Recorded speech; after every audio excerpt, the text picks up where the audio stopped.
This is a reading of a collection of lectures by Rudolf Steiner entitled Psychoanalysis and Spiritual Psychology. This is lecture 1 given on November 10th, 1917, entitled Anthroposophy and Psychoanalysis, number 1. Through the lectures I am giving now in Zurich, I am freshly reminded that one can hardly encounter the spiritual life of that city without giving some attention to what is now called analytical psychology or psychoanalysis. Various reflections connected with this realization prompt me to introduce what I have to say today with a short discussion of certain points in analytical psychology or psychoanalysis that we will then link with my further remarks.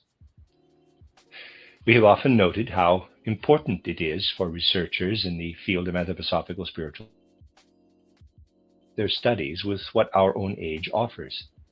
It may be said that all sorts of people who feel drawn to psychoanalysis are earnestly searching for the spiritual foundations of existence, for the inner realities of the human soul. And it is a curious characteristic of our time that so many of our contemporaries are becoming aware of certain peculiar forces in the human soul.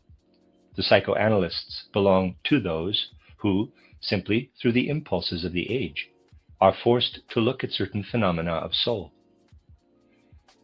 It is especially important not to remain entirely oblivious of this movement, because the phenomena it takes into consideration are really present, and in our time they intrude themselves for various reasons upon our attention. Today we must become aware of such phenomena. On the other hand, the people who concern themselves with these things lack the means of knowledge required to discuss and, above all, to understand them. Thus, we may say that psychoanalysis is a phenomenon of our time that compels people to take note of certain soul processes, and yet it leads them to study these processes with inadequate means. It is particularly significant that here the investigation of something that obviously exists and challenges our understanding is based on inadequate methods of knowledge, and that always leads to various serious errors. It can be hazardous to social life and to the further development of knowledge, as well as to the latter's influence on social life. It may be said that half-truths are, under certain circumstances, more harmful than complete errors. And what the psychoanalysts bring to light today can be regarded only as an assortment of quarter-truths. Let us consider a few excerpts from the research journal of the psychoanalysts. What is called psychoanalysis today began with a medical case studied by a Vienna intern, a Dr. Breuer, in the 1880s. Dr. Breuer, a physician with whom I was acquainted, had an extraordinarily subtle mind. He was greatly interested in all sorts of aesthetic and general human problems. As he was very thorough and careful in dealing with his patients, it was natural that one of his cases in particular was especially interesting to him. He had to treat a woman who seemed to be suffering from severe symptoms of hysteria. Her symptoms were a paralysis of one arm, occasional fits of absent-mindedness or twilight states, deep drowsiness, and in addition she had forgotten her native language. She had always been able to speak German, it was her mother tongue, but under the influence of her hysteria she could no longer do so. She could speak and understand only English.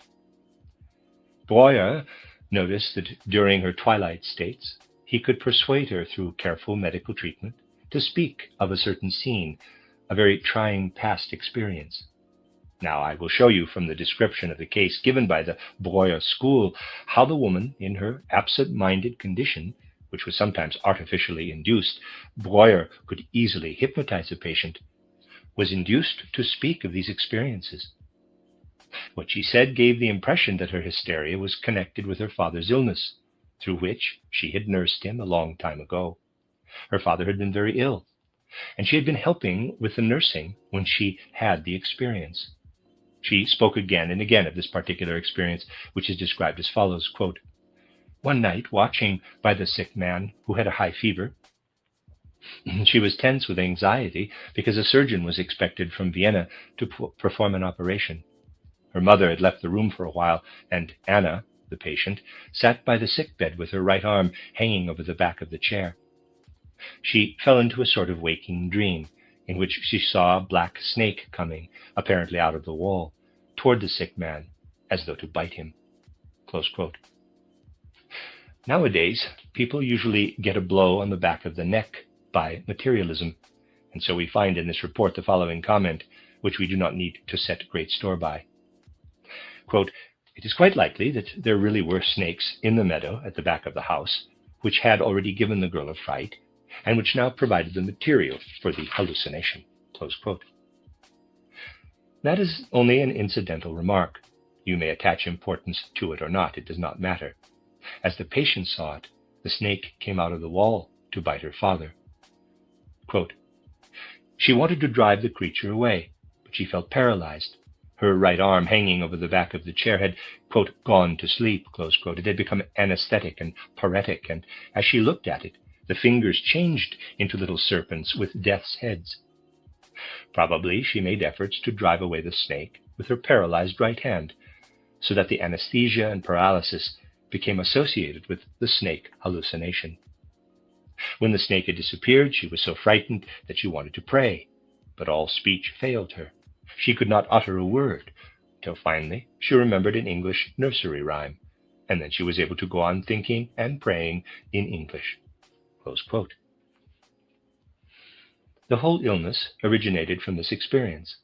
From it, there had remained the paralysis of one hand, twilight states of various kinds, and the inability to express herself in any language but English. Breuer then noticed that the condition was alleviated whenever he had her tell her story, and he based his treatment upon this fact. Through hypnosis, he drew from her little by little all the details and really succeeded in bringing about a marked improvement in her condition. The patient got rid of the problem, as it were, by expressing and communicating it to another person. Breuer and his collaborator Freud in Vienna were both influenced, as was natural at that time, by the school of Charcot in Paris, and diagnosed this case as a psychic trauma, a psychic wound, what is called in England a nervous shock. The psychic shock was supposed to have been this experience at her father's bedside, and to have had an effect upon the soul similar to that of a physical wound upon the body. It must be noted that from the beginning, Breuer saw the whole affair as a soul illness, as a matter of the inner life. He was convinced from the beginning that no anatomical or physiological changes could have been shown, for example, no changes in the nerves leading from the arm to the brain. He was convinced from the start that he was dealing with a psychic symptom. In those early days, researchers were inclined to regard these cases as induced by wounds of the soul, shocks, and the like. Very soon, however, because of Dr. Freud's active interest, theories took on a different character. Breuer was never fully in accord with Freud's further development of the subject. Freud felt that the theory of soul wounds did not fully explain these cases. Breuer also was convinced that simply attributing these illnesses to a wound of the soul was not enough. I would like to point out parenthetically, as it were, that Dr. Breuer was a very busy practicing physician, thoroughly trained in science, an excellent student of Nothnagel, and it was not only because of external circumstances that he never became a professor. We may well believe that if Breuer, instead of remaining one of the busiest physicians in Vienna with little time for scientific research, had obtained a professorship, and had thus been able to follow up this problem, it might have taken on a very different form. But from then on, Dr. Freud took a special interest in the matter. He realized that the theory of trauma does not explain these cases. It needs to be determined under what conditions such a soul wound affects the patient. After all, it might be said with justice that many people had sat at sick beds and certainly had equally deep impressions, but without leading to the same results. The unschooled layperson settles such problems promptly with the extraordinarily profound explanation that one person is predisposed to such symptoms while another is not. Although very profound, in quotes, this is the most absurd solution one can arrive at, is it not? For if you can explain things on the basis of predisposition, you can easily explain everything in the world. All you need to say is that the predisposition for a certain thing exists. Of course, serious thinkers did not concern themselves with such ideas, but sought the real conditions. And Freud believed he had discovered them in cases such as the following. You will find innumerable similar cases in the literature of the psychoanalysts today, and it may be admitted that an immense amount of material has been collected in order to decide this or that point in this field. I will describe this one case, making it as comprehensible as possible. Its absolute historical accuracy is not important to us. There was a woman with other guests at an evening party, a farewell party for the mistress of the house, who suffered from nervousness and was about to leave for a health resort abroad. She was to leave that evening. After the party had broken up and the hostess had departed, the woman whose case we are describing was walking with other guests along the street when a cab came around the corner behind them. Not an automobile, but a cab with horses driven at a great pace. In smaller cities, people returning home at night often walk in the middle of the street instead of on the sidewalk. I do not know if you have noticed this. As the cab rushed toward them, the guests scattered to the right and left and onto the sidewalks, with the exception of this one woman we are considering. She ran along the street in front of the horses, and all the drivers, cursing and swearing and cracking of his whip, could not make her move aside. She ran until she came to a bridge where she tried to throw herself into the water in order to avoid being run over. She was rescued by people on the bridge and returned to her party, being thus preserved from a serious accident. This behavior was, of course, connected with the woman's general condition. It is undoubtedly due to hysteria when a person runs in the middle of the street in front of horses, and the cause of such behavior had to be discovered. In this and other cases, Freud began by looking for some of the causes in the patient's past, in childhood or earlier life in general. If something had happened to the patient in the past that had not been completely assimilated by the soul, the event could leave behind an impulse to a certain behavior that could then be triggered later by any shocking experience. And indeed, such an experience was found in the childhood of the woman in question. As a child, she had been taken for a ride in a carriage, and the horses became frightened and ran away straight toward the river. The coachman jumped off and called to the girl to do the same. She jumped down at the last minute, just before horses and carriage plunged into the river. Then the later shocking incident occurred, and a certain association of horse with horse was there also. At the moment when she realized the danger from the horses, she lost control of herself and ran frantically in front of them instead of turning aside. All this as an after effect of the childhood experience. You see that the psychoanalysts have a scientific method, at least according to present-day scientific ideas. But there are, of course, many people who have had some such experience in childhood without such a reaction. They would not run in front of the horses even if they associated them with horses from their past. To this one event, something had to be added to lead to a, quote, predisposition, close quote, to run in front of the horses instead of stepping out of their way. Freud continued his investigation and actually found an interesting connection in this case. The woman who had run in front of the horses was engaged to be married, but was in love with two men at the same time. One was her fiancé, whom she was sure she loved best, but she also loved the other. So she was not quite clear about the matter, only halfway so. She also loved the other man, who was the husband of her best friend, the very friend whose farewell party had taken place that evening.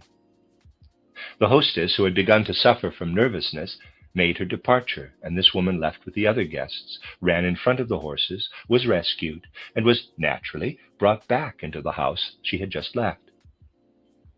Further inquiry revealed that in the past there had existed a significant association between this lady and the husband of her best friend. The love affair had already taken on, quote, certain dimensions, close quote, let us say, which accounted for the nervousness of her friend, as you can easily imagine. The physician brought her to this point in the story, but had difficulty in persuading her to continue. She admitted at last that when she came to herself in her friend's house and was again normal, the husband declared his love to her. Quite a remarkable case, as you see. Dr. Freud researched other similar cases, and his findings convinced him that the hysterical symptoms, which had been attributed to a psychic trauma or wound, were due to love, whether conscious or unconscious. Freud believed that research into the patient's past, regardless of circumstances, would always reveal that love was playing its game in some way. Of course, these love stories have not necessarily risen into the patient's consciousness. Indeed, in the most characteristic cases, they have not. So Freud completed what he called his neurosis theory, or sexual theory. He considered that sexuality entered into all such cases. But such things are extraordinarily tempting and tricky. First of all, in our time, we find everywhere an inclination to call on sex to explain any human problem.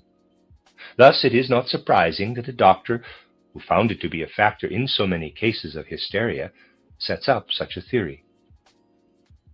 On the other hand, this is the point where the greatest danger lies, because analytical psychology is carrying on research with inadequate tools.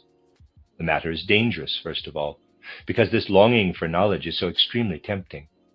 Tempting because of current circumstances, and because it may always be proved that sexual relationships play a role.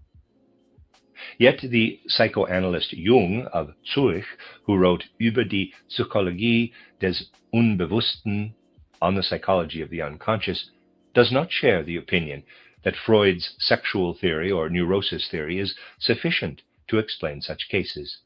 He has another theory. Jung noted that Freud has opponents.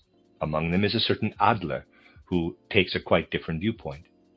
Freud examined numerous cases and found that the sexual factor played a role in each of them, and therefore settled upon sex as the original cause. You can read it all in Jung's book. But Adler approached the problem from another perspective and decided that it was more important than the one Freud placed in the foreground. Adler, I will put it only in general terms, found that there was another drive that played as important a role in the human being as the sexual one, namely the drive for power, power over one's environment, or power in general.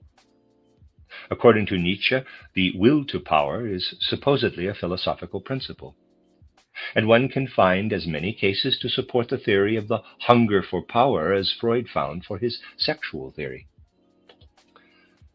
One need only analyze patients suffering from hysteria. They are not at all rare. For example, imagine a woman is hysterical and has spasms. Heart spasms are a favorite in such cases, as well as all sorts of other conditions. Her family and the whole household are stirred up. Everything possible is done. Doctors are summoned, and the patient is greatly pitied. In short, she exercises a tyrannical power over her environment. A reasonable person knows that there is usually nothing really wrong with the patient, even though she feels she is sick and suffers from it. Such patients are in reality perfectly healthy, but ill when they wish to be. You can diagnose them as both healthy and sick at the same time. Of course, they fall down when they faint in a heart spasm, but as a rule they fall on the rug, not on the bare floor. These things can be observed. Now, this unconscious drive for power leads very easily to hysterical conditions.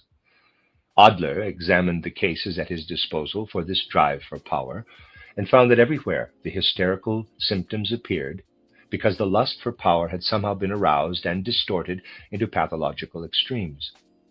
Jung said to himself, oh, well, one cannot say Freud is wrong, what he observed is there, and one cannot say Adler is wrong, what he observed is also there.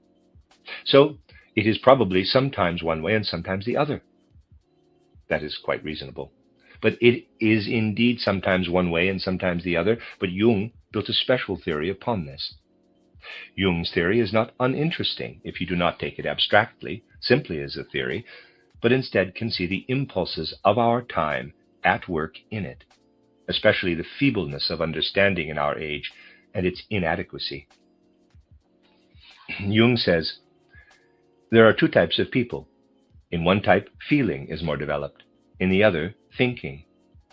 Here again, a great scholar made a, quote, epoch-making, close quote, discovery, which actually every reasonable person can always easily make right in his or her immediate environment. After all, it is obvious that human beings can be divided into thinking people and feeling people. But erudition has a different task. It must not regard things as lay people would and simply say that there are two types of people, feeling people and rationalists. Erudition or scholarship must add something. And it says in this case that the one who feels his way into things sends out his own force into the object. The other draws back from the object, or halts before it and reflects on it.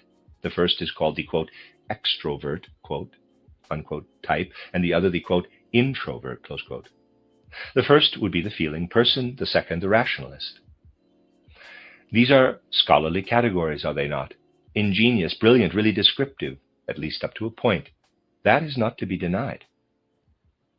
Then Jung goes on to say, in the case of the extrovert, that is, of the person who prefers to live in his or her feelings, the intellectual concepts very frequently remain stuck in the subconscious mind.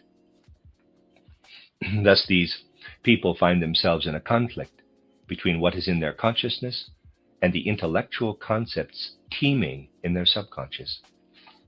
And this conflict can lead to all kinds of conditions, characteristic primarily of people of this type. In the case of people in whom the mind predominates, the rationalists, the feelings remain down below, swarm in the subconscious, and come into collision with the conscious life, which cannot understand what is surging up, namely the subconscious feelings. Because human beings are never finished and complete, but are sometimes this type and sometimes the other, circumstances may come about causing the subconscious mind to revolt against the conscious, and this can often lead to hysterical conditions. Now, we can say that Jung's theory is simply a paraphrase of the banal and trite division of people into feeling and rational types, without adding anything to the facts.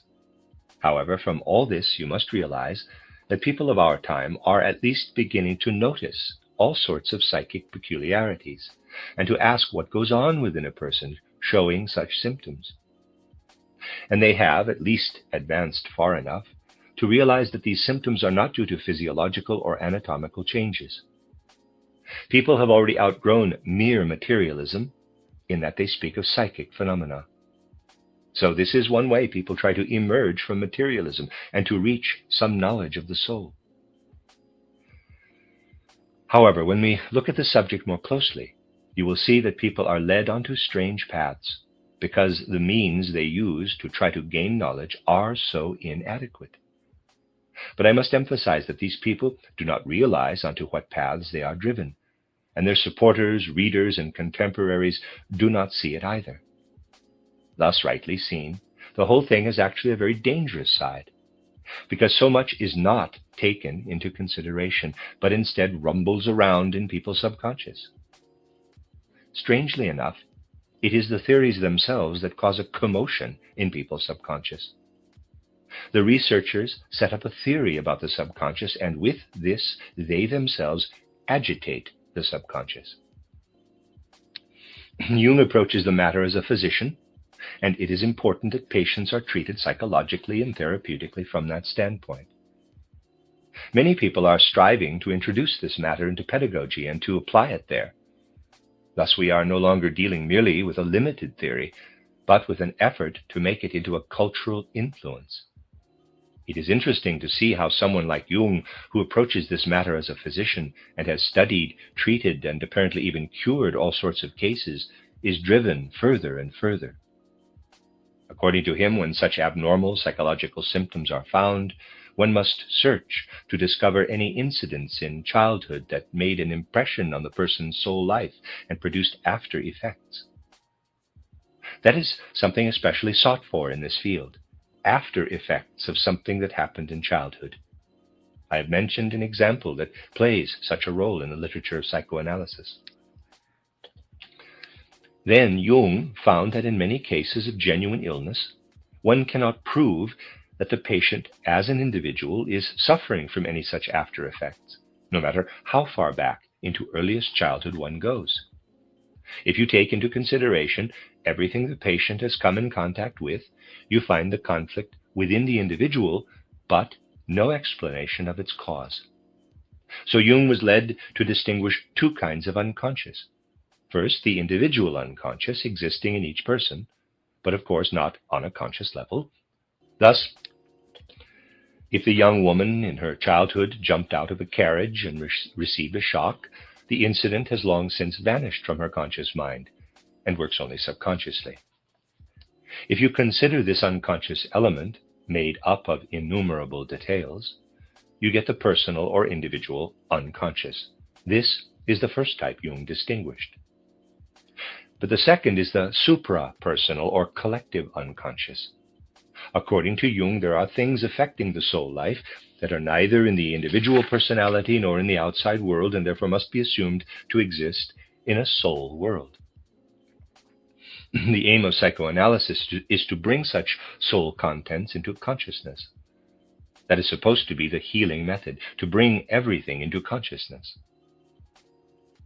Thus the physician must try to extract from the patients not only what they have experienced individually, but also what was neither an individual experience nor in the outside world, but is contained.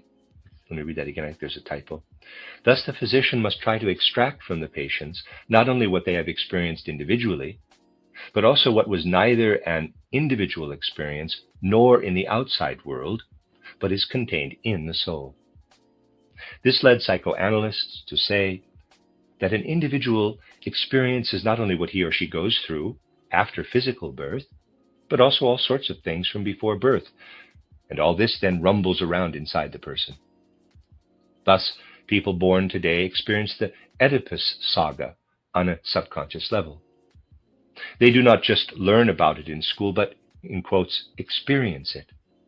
They experience the Greek gods, the whole past of humanity.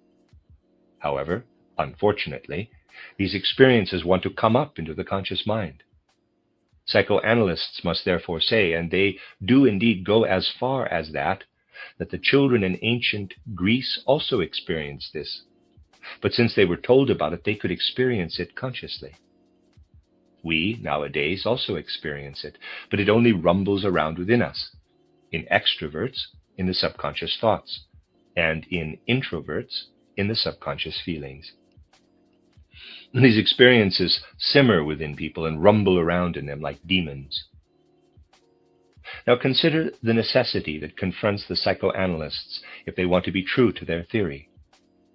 They want necessarily to have to take these things seriously and say simply that if people may be made ill while growing up by their relationship to what simmers within them, a relationship of which they know nothing, then this must be brought to their consciousness. It must be explained to the patients that there is a spiritual world inhabited by different gods. After all, even psychoanalysts will admit that the human soul has a connection to the gods, but they think the fact that the soul knows nothing of this connection causes illness. In their search for information and knowledge, psychoanalysts resort to all kinds of expedients, some of them quite grotesque. Let us assume a patient suffering from hysteria needs to be treated for this or that symptom caused by fear of a demon, a fire demon, let's say. In the past, people believed in fire demons. They had visions of them and knew about them. Nowadays, people still have connections with them, as psychoanalysts will admit, but these connections are not conscious. In addition, no one explains that there are fire demons, so these unconscious relationships become a cause of illness. Jung even goes so far as to assert that the gods with whom we are connected, without knowing it, will become angry and avenge themselves. Their revenge shows up as hysteria. Very well, it amounts to this. In our time, individuals who are tormented in their subconscious mind by a demon do not know that there are demons in fire. A fire demon torments them. Yet they cannot establish a relationship with him because that would be superstition. What do these poor modern people do when they become ill from all this? They project the matter into the outer world. That is, they look up some friend they had liked quite well and say, "This is the one who persecutes me and gripes about me." They feel persecuted, which means, in fact, that they have a demon tormenting them, but they have transferred it to another person. In treating such a case, psychoanalysts often divert this transference upon themselves. Thus it often happens that patients make their doctor, for better or worse, into a god or a devil. So you see, modern doctors perforce have to admit that people are tormented by spirits, but as they are taught nothing about such spirits, people cannot take possession of them in their conscious minds. As a result, they pester and plague each other, projecting their demons onto each other, talking each other into all kinds of demoniacal nonsense, and so on. And how disastrous psychoanalysts think this is can be seen from the following case Jung describes. He says that some of his colleagues claim that the soul energies resulting from such torment must be guided into other channels. Let us return then to one of the elementary cases of psychoanalysis. A female patient seeks treatment. Her illness was caused, according to her psychoanalytical confession, by her having been in love many years ago with a man who rejected her. This had remained with her. Of course, maybe she is plagued by a demon, but in most cases, coming to doctors' attention, it turns out that something happened in the individual consciousness, which they distinguish from the collective unconscious. Something happened in the individual unconscious, which they distinguish from the collective unconscious. They try to redirect this immature fantasy or to transform it. If a love-starved soul can be persuaded to pour her unrequited love into humanitarian services, perhaps organizing this or that benefit, things may turn out well. But Jung himself says that it is not always possible to direct the energy in this way. Energies created in the soul in this way have a certain gradient that cannot be altered. Well, I have nothing against these expressions, yet I would like to point out that they only circumscribe what lay people often say in their own words. Jung describes a very interesting case that shows clearly that this gradient cannot be changed. An American, a typical modern man, a self-made man, the efficient head of a business he had built up, had devoted himself to his work and achieved great success and wealth. Then he thought, "I will soon be 45 and have done my bit. Now I'll give myself a rest." So he decided to retire, bought an estate with cars and tennis courts and everything else that goes with it. He intended to live in the country and simply to draw his percentage of the business profits. But when he had been on the estate for a while, he stopped playing tennis or driving his car or going to the theater. He no longer took pleasure in the gardens that were laid out, but sat in his room alone and brooded. He was hurting here and there. He had pain everywhere. First his head hurt, then his chest, and then his legs. He could not stand himself and no longer laughed, but instead was tired, weary, and always had a headache. It was terrible.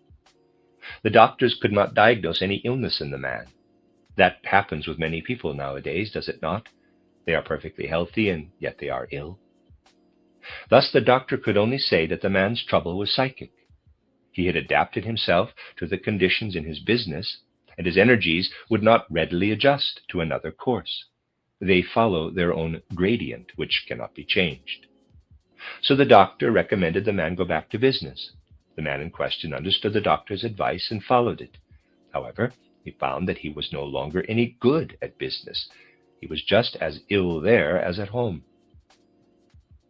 From this, Jung rightly concludes that you cannot easily transfer energy from one gradient to another, nor even turn it back again when you have failed in the attempt to redirect it. This man eventually came to him for treatment, but Jung could not help the American. It was already too late. The illness had spread too far and should have been treated earlier. You see from this that the therapy with transference is not without problems and difficulties, and Jung himself offers this example. Everywhere we find important facts that can only be successfully dealt with, as I can now say, by spiritual science or anthroposophy. These facts exist and people notice them. The questions are there. It will be discovered that human beings are complicated and not the simple creatures presented to us by 19th century science. Nowadays, psychoanalysts are confronted by a peculiar fact that is completely inexplicable for modern science. Through anthroposophy, with the means provided in my lectures, you will easily find an explanation. Of course, I can come back to the point at issue if you do not find the explanation by yourself. For example, it can happen that someone becomes blind due to hysteria. The blindness then is a symptom of hysteria. There are indeed such blind people who are physically able to see, yet do not. They are psychically blind. Now, they are sometimes partially cured, that is, they begin to see again, but they do not see everything. In some cases, the psychically blind people have recovered sufficient sight to see others, except that they do not see other people's heads. Such half-cured persons thus walk in the streets and see other people without heads. That can really happen. Indeed, there are even more curious things. All this can be dealt with through anthroposophically oriented spiritual science, and in a lecture I gave here last year, you can find the explanation for this inability to see the heads of other people. Well, present-day psychoanalysts are confronted with all these symptoms, and they have seen enough to realize that it can be disastrous for people to have a relationship to the supra-personal unconscious. But, for God's sake, well, psychoanalysts do not say for God's sake, but perhaps for science's sake, let us not take the spiritual world seriously. It does not enter their minds to take the spiritual world seriously, and this leads to something very peculiar. Few people notice the strange phenomena that appear as a result of these things. I want to point out a passage in Jung's recently published book on the psychology of the unconscious that will show you how far psychoanalysts are going nowadays. I will have to read you that passage. Jung here presents examples showing that we have within us not only what is in our individual life or in the present, but also primordial connections to all sorts of demonic, divine, or spiritual forces, and so on. Quote, having shown in this example how new ideas arise out of the treasure house of primordial images, parenthesis here by Steiner. Here Jung does not call them gods, but primordial images, end of aside. Continue, quote, we will proceed to the further discussion of the transference process. We saw that the libido had, for its new object, seized upon those seemingly absurd and singular fantasies, the contents of the collective unconscious. Steiner's aside, the collective unconscious is the supra-personal unconscious, not the personal, end of aside, continue, quote. As I have already said, the projection of primordial images upon the doctor is a danger not to be underrated at this stage of the treatment. Steiner aside, the patient projects his or her demons onto the doctor. That is a danger. End of Steiner's aside, continue, quote. The images contain not only all the fine and good things that humanity has ever thought and felt, but the worst infamies and devilries of which men have been capable. End of quote. Just think, Jung has reached the point of understanding that human beings have, unconsciously within them, all the most fiendish crimes, as well as the most beautiful things that humanity has ever been able to think and feel. These people cannot be persuaded to speak of Lucifer and Ahriman, but they agree upon a statement like this, quote, the images contain not only all the fine and good things that humanity has ever thought and felt, but the worst infamies and devilries of which men have been capable. Now, if the patient is unable to distinguish the personality of the doctor from these projections, all hope of an understanding is finally lost, and a human relationship becomes impossible. But if the patient avoids this Charybdis, he is wrecked on the Scylla of introjecting these images. In other words, he ascribes their peculiarities not to the doctor, but to himself. Steiner aside. Then the patient is the devil. End of aside. This is just as disastrous. In projection, he vacillates. This is still Jung.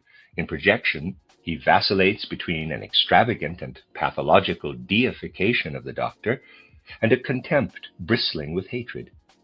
In introjection, He gets involved in a ridiculous self-deification or else a moral self-laceration. The mistake he makes in both cases comes from attributing to a person the contents of the collective unconscious. In this way, he makes himself or his partner either God or devil. This is the reason why men have always needed demons and cannot live without gods, except for a few particularly clever specimens of Homo occidentalis who lived yesterday or the day before, supermen whose god is dead, because they themselves have become gods, but tin gods with thick skulls and cold hearts. End of quote. You see, psychoanalysts arrive necessarily at the conclusion that the human soul is so constituted that it needs gods, that gods are necessary to it, for the soul becomes ill without them. Therefore, the soul has always had gods. Human beings need gods. Psychoanalysts even mock people by saying that when we lack gods, we make gods of ourselves, but only, quote, tin gods with thick skulls and cold hearts, close quote. They go on to say, quote, the idea of God is an absolutely necessary psychological function of an irrational nature, close quote. To describe the necessity of the concept of God like this in a scientific way is as far as one can go. Human beings must have God. They need him, as psychoanalysts know.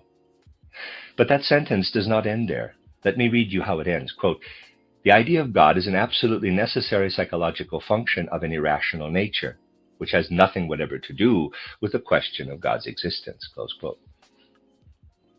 When you read the complete sentence, you come upon the great dilemma of our time. Psychoanalysts can prove to you that people become ill if they have no God. But they claim this need for God has nothing to do with the existence or non-existence of God. And Jung continues, quote, for this question, aside whether God exists, is one of the most stupid questions one can pose. Our intellect has long known that we can form no proper idea of God, much less picture to ourselves in what manner he really exists, if at all, close quote. Now I ask you, are we not at a point here where we can see things very clearly? These people are there, knocking on the doors of knowledge. People who are seeking are also there.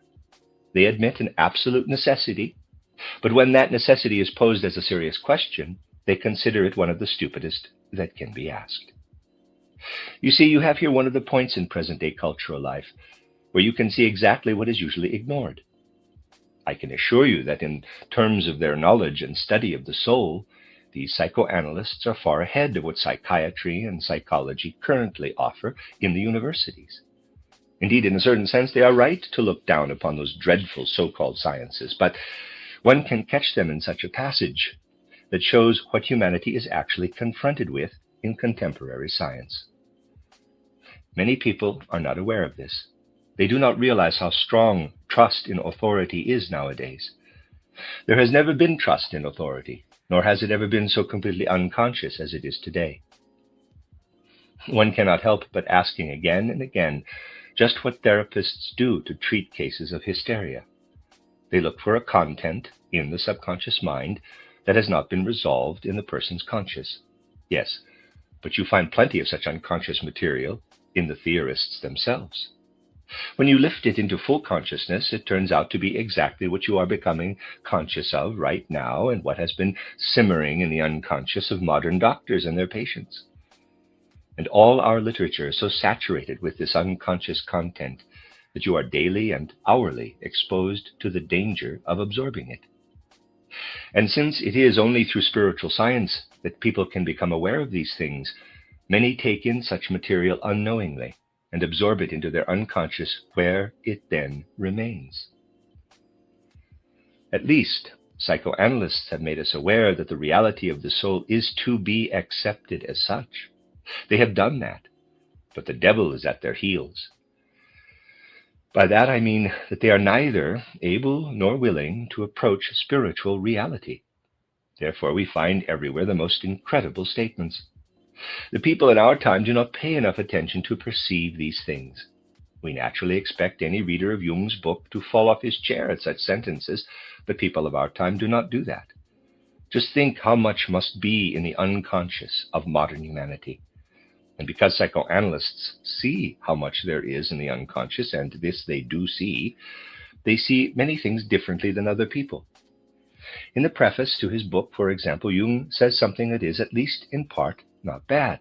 Quote, the psychological accompaniments of the present war, above all the incredible brutalization of common judgments, the mutual slanderings, the unprecedented fury of destruction, the unheard of lying, and the inability of men to call a halt to the bloody demon, are uniquely fitted to force upon the attention of every thinking person the problem of the chaotic unconscious, which slumbers uneasily beneath the ordered world of consciousness.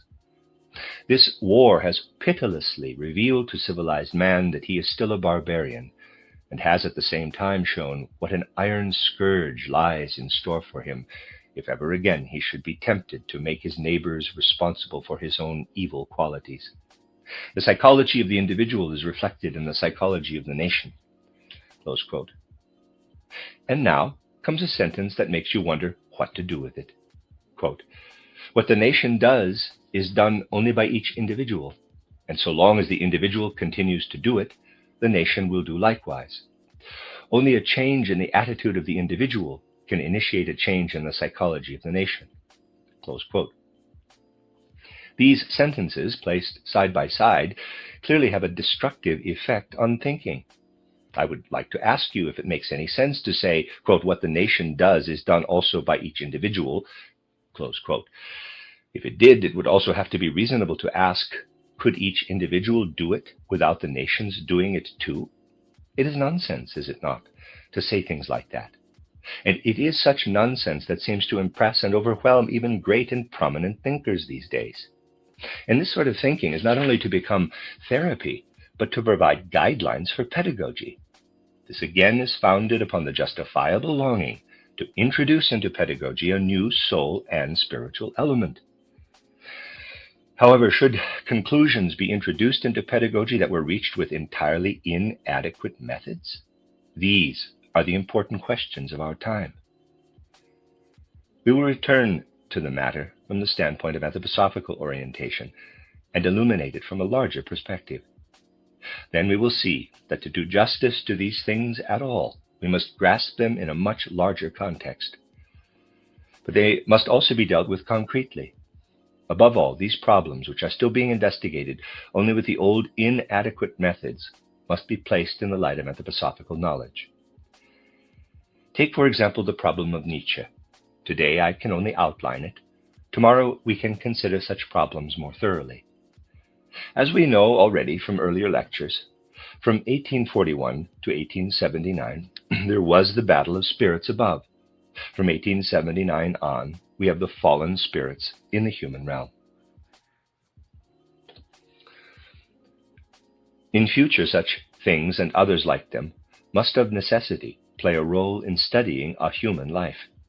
Nietzsche was born in 1844. For 3 years before he descended to earth, his soul was in the spiritual realm, in the midst of the spiritual battle.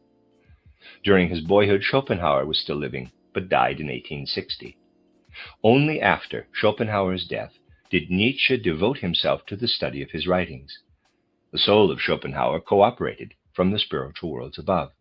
That was the real relationship. Nietzsche was reading Schopenhauer, and while he was absorbing the latter's writings, Schopenhauer was working upon Nietzsche's thoughts. What was Schopenhauer's situation in the spiritual realm? From 1860 on, through the years when Nietzsche was reading his books, Schopenhauer was in the midst of the spiritual battle that was still being fought on that plane. Therefore, Schopenhauer's inspiration of Nietzsche was colored by what he had gathered from the battle of spirits in which he was involved. In 1879, these spirits were cast down from heaven onto the earth. Up to 1879, Nietzsche's spiritual development followed very curious paths. They will be explained in the future as resulting from the influence of Schopenhauer and Wagner. In my book titled Friedrich Nietzsche, A Fighter for Freedom, you can find many indications supporting this. Up to that time, Wagner had had no particular influence except that he was active on earth.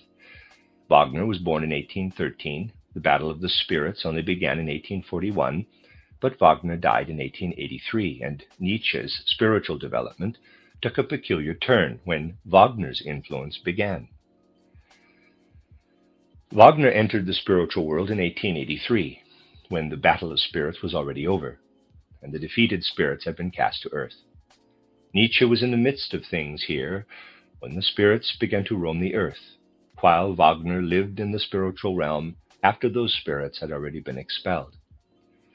Wagner's influence upon Nietzsche after the former's death had an entirely different objective than that of Schopenhauer. This is where the supra-personal but concrete influences begin, not those abstract demonic ones the psychoanalysts speak of. Humanity will have to resolve to enter this concrete spiritual world and to comprehend things that are obvious when the facts are checked. In the future, Nietzsche's biography will be based on the fact that he was inspired by Richard Wagner, who was born in 1813 and who participated in everything that led to the brilliant man whose development up to 1879 I described in my book. Such a biography will also explain that Nietzsche was influenced by Schopenhauer from his 16th year on, when Schopenhauer was involved in the spiritual battle fought on the spiritual plane before 1879. It will show that Nietzsche was exposed to Wagner's influence after the latter had died and entered the spiritual world, while Nietzsche himself was still here below, where the spirits of darkness were at work. Jung considers this a fact. Nietzsche found a demon and projected it upon Wagner. Oh well, projections, gradients, introvert or extrovert human types, all these are words for abstractions, but they say nothing about realities. These things are truly important. We are not agitating for a world view we have adopted. Rather, everything outside of this worldview shows how much present-day humanity needs this view. The end of Lecture 1. This is a reading of a collection of lectures by Rudolf Steiner entitled Psychoanalysis and Spiritual Psychology. This is Lecture 2, entitled Anthroposophy and Psychoanalysis Number 2, given on November 11, 1917. Yesterday I described what is called analytical psychology, or psychoanalysis, as an effort to gain knowledge about the soul by inadequate means. Perhaps nothing is as well suited as psychoanalysis to show that in our time, everything urges us toward anthroposophical spiritual science.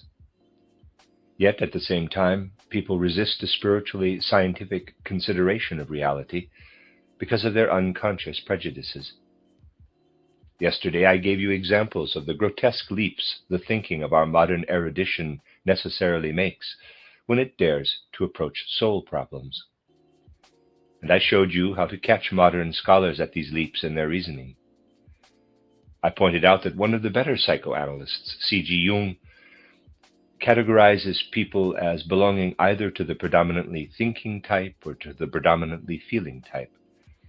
On that basis, he assumed that in people of the thinking type, unconscious feeling impulses rush up against the thinking in the conscious mind, and thus lead to soul conflicts. In the other type, Jung assumed thoughts from the unconscious mind rush up against the feeling life and cause soul conflicts. Now you might say that these things will be fought out in scientific discussions, and that we can wait until people make up their minds to overcome their unconscious prejudice against anthroposophical spiritual science. But passive waiting becomes impossible when such things do not confine themselves to the theoretical field, but are encroaching upon practical life and cultural development. And psychoanalysis is not content to limit itself to therapy alone, which might be less alarming since there seems to be little difference, I said seems to be, between it and other therapeutical methods. Instead, it is trying to extend itself to pedagogy and to become the foundation of a pedagogical approach. This makes it necessary for us to point out the dangers in quarter truths more emphatically and more seriously than would be called for by a mere theoretical discussion. To discuss this matter fully will take quite some time, but today we can begin by enlarging the scope of our consideration and casting light on one or the other of its aspects. First of all, I would like to point out that the facts available to psychoanalysts are really suited to lead them to a spiritual realm modern people do not wish to enter, at least not in an accurate manner. Rather, they would prefer to leave it as a sort of nebulous, unconscious region for our current outlook, ailing with materialism even in this domain. Let me read that again. Rather, they would prefer to leave it as a sort of nebulous, unconscious region for our current outlook, ailing with materialism even in this domain, loves nothing more than a vague, mystical floating among all sorts of unexplained, undefined concepts. We find the most grotesque, the most repulsive mysticism right in the midst of materialism, if you take mysticism to mean a floating about in all sorts of nebulous ideas without working out one's worldview into clear, sharply defined concepts. The contents of soul life push the psychoanalysts into the domain of extra-conscious intelligence and reasoning activity. I have often dealt with these matters, only indicating them and without going into details, since they are taken for granted by students of spiritual science. In the process, I have often reminded you that reasoning, intellectual activity, or cleverness are not confined to human consciousness, but are everywhere, that we are surrounded by effective mental activity as we are surrounded by air. Rational activity surrounds us and all other beings like a cocoon. The facts available to the psychoanalysts might easily lead them to this insight. I quoted to you yesterday a case described by Jung. It had to do with a woman who, having left an evening party with other guests, was frightened by horses and ran in front of them along the street to the river where she was rescued. She was brought back to the house she had left, where her host declared his love for her. From the standpoint of Freud or Adler, the case is easily explained on the basis of the drive for love or that for power. But this diagnosis does not touch the vital, essential foundation of the matter. Its foundation is reached only by realizing that consciousness is much more than the cleverness and calculation, the cunning and craftiness of what works in us as intellect, and by realizing that the laws of life are not limited by the laws of consciousness. In the case we have discussed, we can at least ask what the woman really wanted after she had been at the party and had seen her friend depart for the health resort. She wanted to create the opportunity for what actually happened, namely to be alone with her friend's husband. Of course, this had nothing to do with what was in her consciousness, what she was aware of and would have owned up to. It would not have been proper, as we say. Something had to be brought about that she would not have to own up to. We will find the true explanation by taking into account her subconscious, cunning intellect, of which she herself was unaware. Throughout the entire evening, she had wanted to be alone with her host. People who are not so clever make a poor choice of means to reach their objective, but those who are cleverer make a better choice. In this case, we can say that in the woman's ordinary consciousness, which admitted scruples as to what was proper or improper, allowed or not allowed, the effective and direct means to achieve the end in view could not have been chosen. But in what was stored below the layer of ordinary consciousness, the thought was incessantly active. I must manage a meeting alone with the man. I must make use of the next opportunity that presents itself to return to the house. We can say that if the opportunity with the horses had not offered itself, supported by association with the earlier accident, she would have found some other excuse. For example, she could have fainted in the street. We can say with a kind of hypothetical certainty that the woman would surely have fainted if the approaching cab had not provided the opportunity she needed. She would have fainted on the street, and people would have carried her back to the house she had just left. If she had not fainted, then she would have found some other expedient.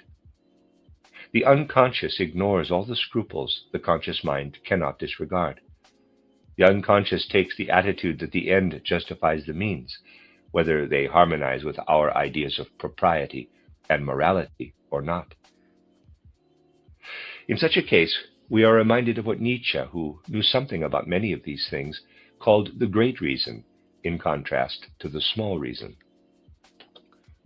The great reason is the all-inclusive reason that does not come into consciousness, but acts below the threshold of consciousness and leads people to do many things they do not own up to in their conscious mind. To the ordinary outer consciousness, human beings are connected with the world of the senses, the whole physical world, and all that lives in it. To this physical world belong also all the concepts of propriety, of bourgeois morality, and so forth. All of this is part of the physical plane, and human beings are equipped with a consciousness relating them to that plane. In our unconscious, however, we are connected with an entirely different world, which Jung says the soul needs because it is related to that world. But he also says that it is foolish to inquire about the real existence of that world. Well, that is how it is. As soon as the threshold of consciousness is crossed, the human soul is no longer in a merely material context or environment, but in a that may be very cunning.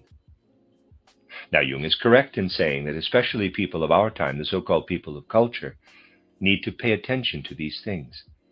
For this so-called contemporary culture has the peculiarity of pressing numerous impulses down into the unconscious, impulses that then assert themselves in such a way that irrational behavior, as it is called, and irrational conduct result. When the drive for power or that for love are mentioned, it is because as soon as the human soul enters the unconscious regions, it approaches the realm where these drives rule. It is not these drives themselves that cause the irrational behavior, but the fact that the person plunges with his or her unconscious intelligence into regions where these drives are in effect. The woman in our case would not have gone to such great lengths and have involved her unconscious cunning for anything that interested her less than her love affair. She had to have a special interest in the matter, and that the love impulse so often plays an important role is simply because the love interest is so very common and widespread. If psychoanalysts did not focus so much on psychoanalytical sanatoriums, where the majority of the patients, it seems to me, are women, the same reproach is cast on anthroposophical events, but I think with less justification.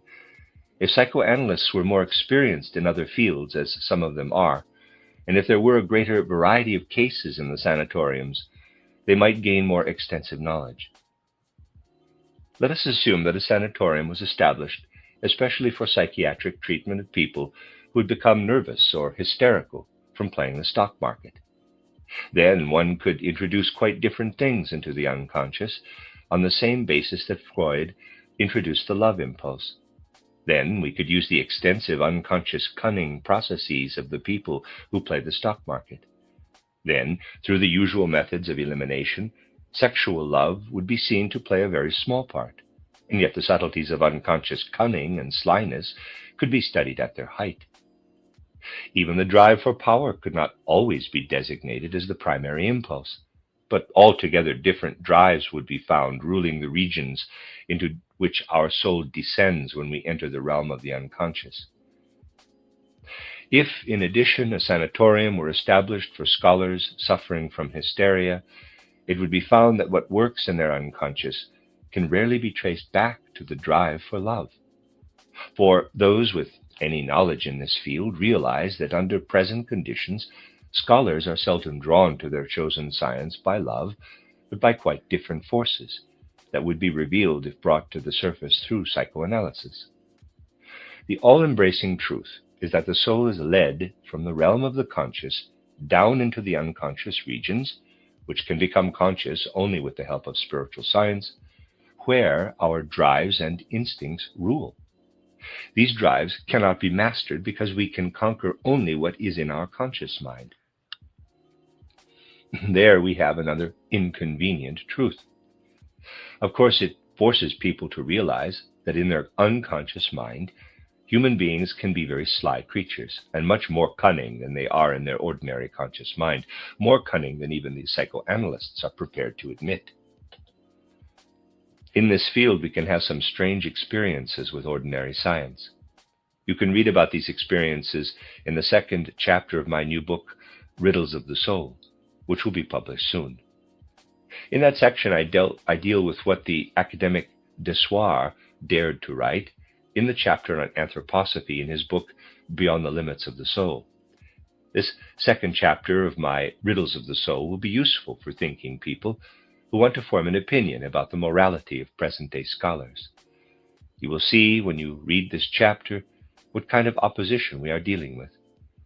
Of the points mentioned in my book, I will here bring up only a few that are related to our present theme. Desoir has all sorts of objections to this and that, and always refers to passages taken from my books.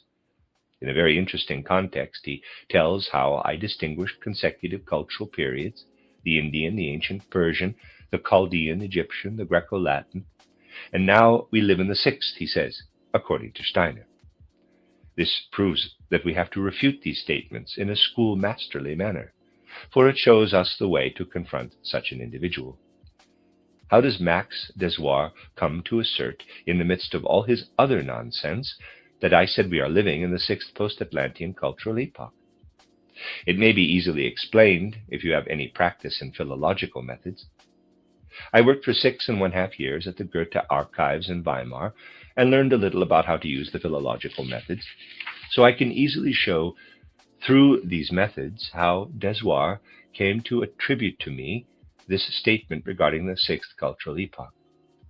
He had been reading my book, An Outline of Occult Science, in which there is a sentence leading to a description of our current fifth post-Atlantean cultural period. In this sentence, I say that things are prepared over long periods of time, and in one paragraph I explain that events taking place in the 14th and 15th centuries were prepared in the 4th, 5th, and 6th centuries. About 5 lines further on, I say that the 6th century was a preparation for the 5th cultural period. Desoir, as is typical of him, read only superficially, and later checked hastily, as many a scholar does, the place he had highlighted in the margin with a red or black pencil, and confused what was said about the cultural period with what had been stated earlier about the 4th, 5th, and 6th centuries. Thus he speaks of the, quote, 6th cultural period, close quote, instead of the 5th, because he had skipped a few lines. You see, the grand superficiality such a person works with. Here we have an example of how such, in quotes, scholarship may be shown up philologically. This entire chapter in his miserable concoction is riddled with such mistakes. And while Desoir claims to have studied a number of my writings, I could prove philologically what books this number comprises. He read and partly understood the philosophy of spiritual activity, for he devotes a sentence to it that is utter nonsense. And he read An Outline of Occult Science, but in such a way as to end up with the kind of stuff I have just described. In addition, he read the small work, The Spiritual Guidance of Man, and the little booklets, Reincarnation and Karma, and Blood is a Very Special Fluid. This is all he read, as is clear from his essay. He read nothing else. That is the morality of our present-day scholars. It is important to expose the erudition of our time in such a context. Out of the great number of my books, he chose such a very small amount to read, and then he bases his whole argument on them, and with distorted thinking to boot. Indeed, many of our scholars these days do exactly the same thing. When they write about animals, for example, they usually have about as much material to base their observations on as Desoir had. Quite a pretty chapter could be written if we studied Max Desoir's unconscious mind. He himself, however, in a special passage in his book, provides the opportunity for us to take his unconscious into account. Grotesquely enough, he relates that when he is lecturing, it sometimes happens that his thoughts go on even though his soul is no longer present with them.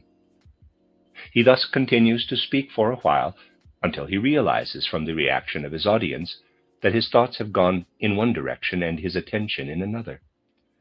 He tells this quite naively. Just think. On that basis, he then proceeds to discuss all kinds of peculiarities of human consciousness.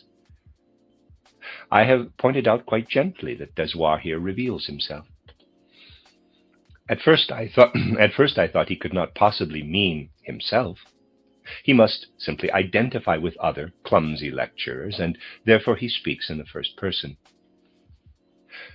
it would be unreasonable to think that he is describing himself.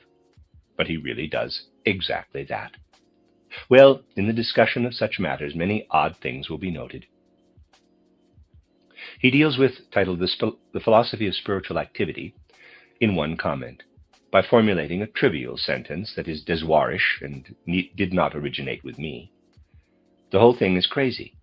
He says in that passage, quote, Steiner's first book, The Philosophy of Spiritual Activity, close quote. Well, since that book is the culmination of 10 years writing activity, I have to draw your attention to this spouting of academic paranoia, to such academic madness as an example of many scholars' ethics.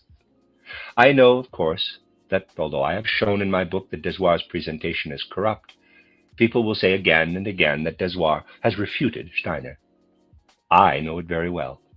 Trying to break through what people nowadays imagine they have long since got completely rid of, namely belief in authority, is like talking to the wall. But in particular, this chapter in Desoir's book will prove the difficulties spiritual science must struggle against in contemporary culture, simply because it insists on clear, sharply defined concepts and concrete spiritual experiences. There is no question of logic with such an individual as Desoir, and a lack of logic in the broadest sense characterizes our contemporary so-called scientific literature. These are the reasons why official erudition and official spiritual trends, even if they work themselves out of such extreme inferiority as the psychiatry or psychology taught in the universities, will nevertheless never get anywhere. They lack the basic requirement, namely a genuine observation of life. So long as it is not widely realized how far from genuine research and from a true sense for reality those things are that pose nowadays as scientific literature, I do not say as science, but as scientific literature, and that often form the content of university lectures and popular talks. So long as this trust in authority is not broken, nothing good will come of it. These things must be said, even if we have the deepest respect for scientific thinking and for the great achievements of natural science. That these things influence life in such contradictory fashion must be realized. Well, after this digression, let us return to our subject. Desoir finds it especially aggravating that as he maintains in a combination of objective untruth and slander, I said in my little book titled The Spiritual Guidance of Man, that there is an important unconscious working of spiritual impulses. I pointed them out by showing that while a child builds up his or her brain, a greater wisdom is at work than the one we later become conscious of when the brain is completed. A healthy science ought to take its starting point from such normal workings of the unconscious, but it would still need something else. When you read my book titled Knowledge of the Higher Worlds, you will find there a discussion of the secret of the threshold. In my explanation of this secret, I show that after we cross the threshold into the spiritual world, a kind of separation takes place, a sort of differentiation of the three fundamental powers of the soul, thinking, feeling, and willing.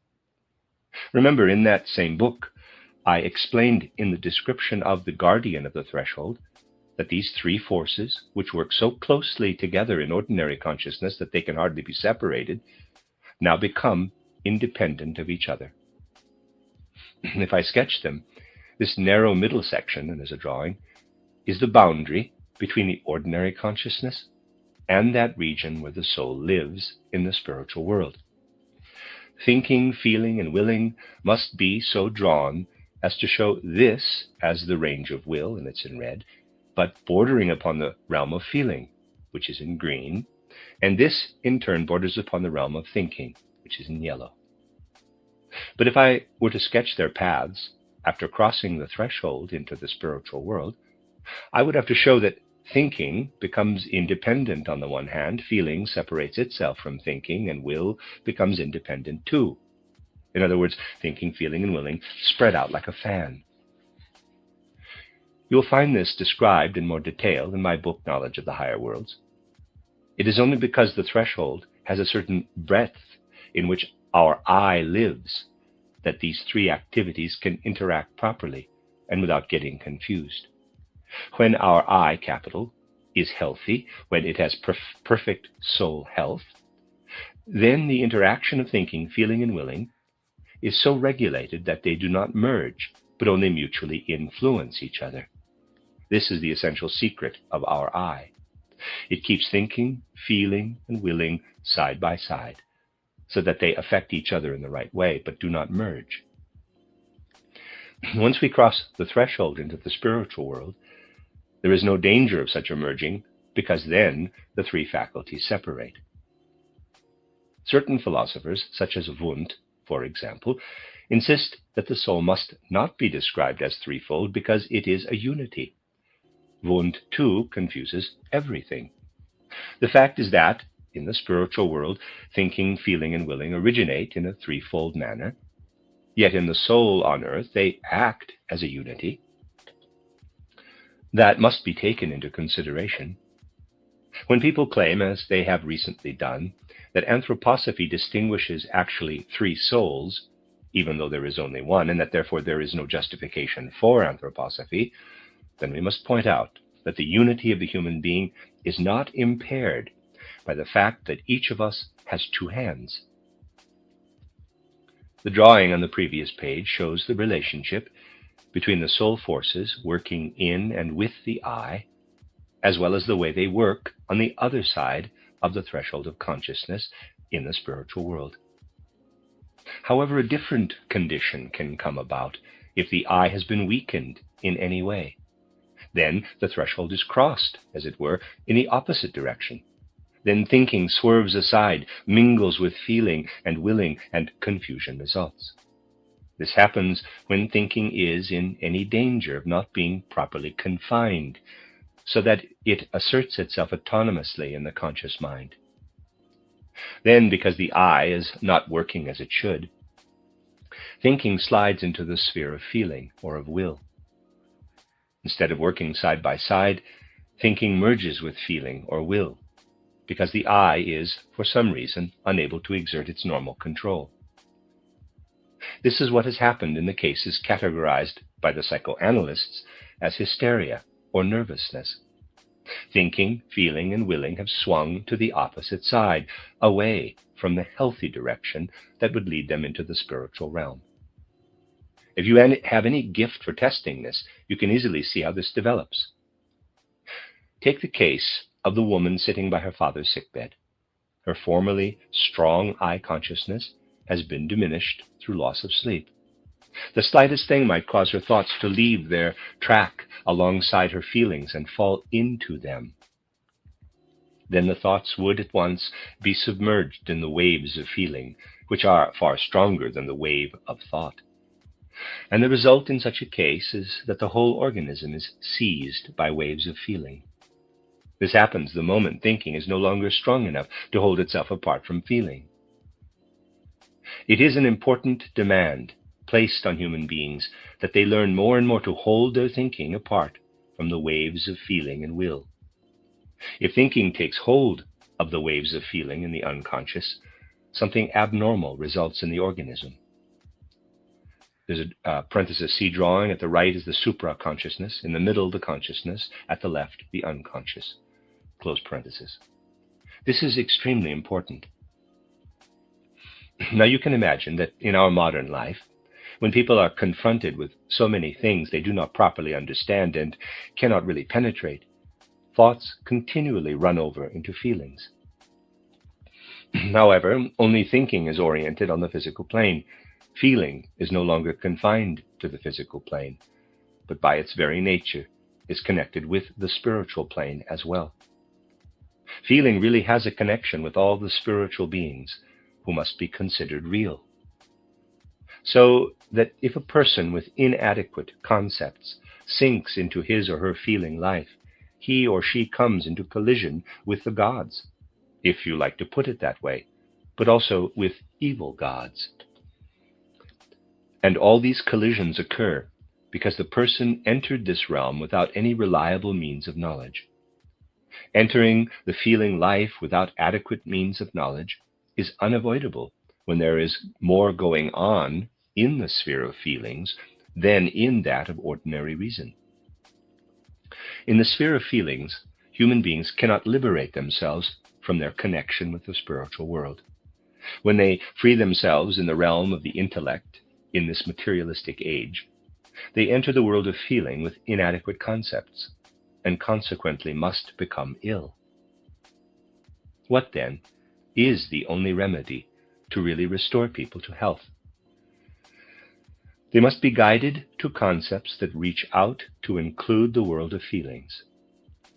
That is to say, modern people must again be told of the spiritual world in the most comprehensive sense. The therapeutic methods of the psychoanalysts, which are adapted to the individual, are not what is needed, but rather spiritual science, which applies to all humanity. If people really take in the concepts of spiritual science, and not everyone who listens to lectures or reads about them really takes them in, if people really absorb them, it will not be possible for thinking, feeling, and willing to intermingle chaotically in the unconscious. This chaotic intermingling is at the root of hysteria and nervousness, which are psychological symptoms and are the subject of psychoanalysis. However, all this requires that we have the courage to approach a direct experience of the concrete working of the spiritual worlds, the courage to realize that we are living now in a crisis connected with the one we have found in the year 1879, whose painful aftermath we are still suffering.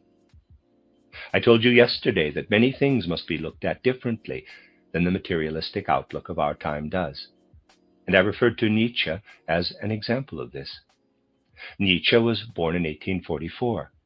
In 1841, the battle in the spiritual world began, of which I have already spoken. And for 3 years, Nietzsche was in the midst of it. Richard Wagner, born in 1813, at first took no part in it.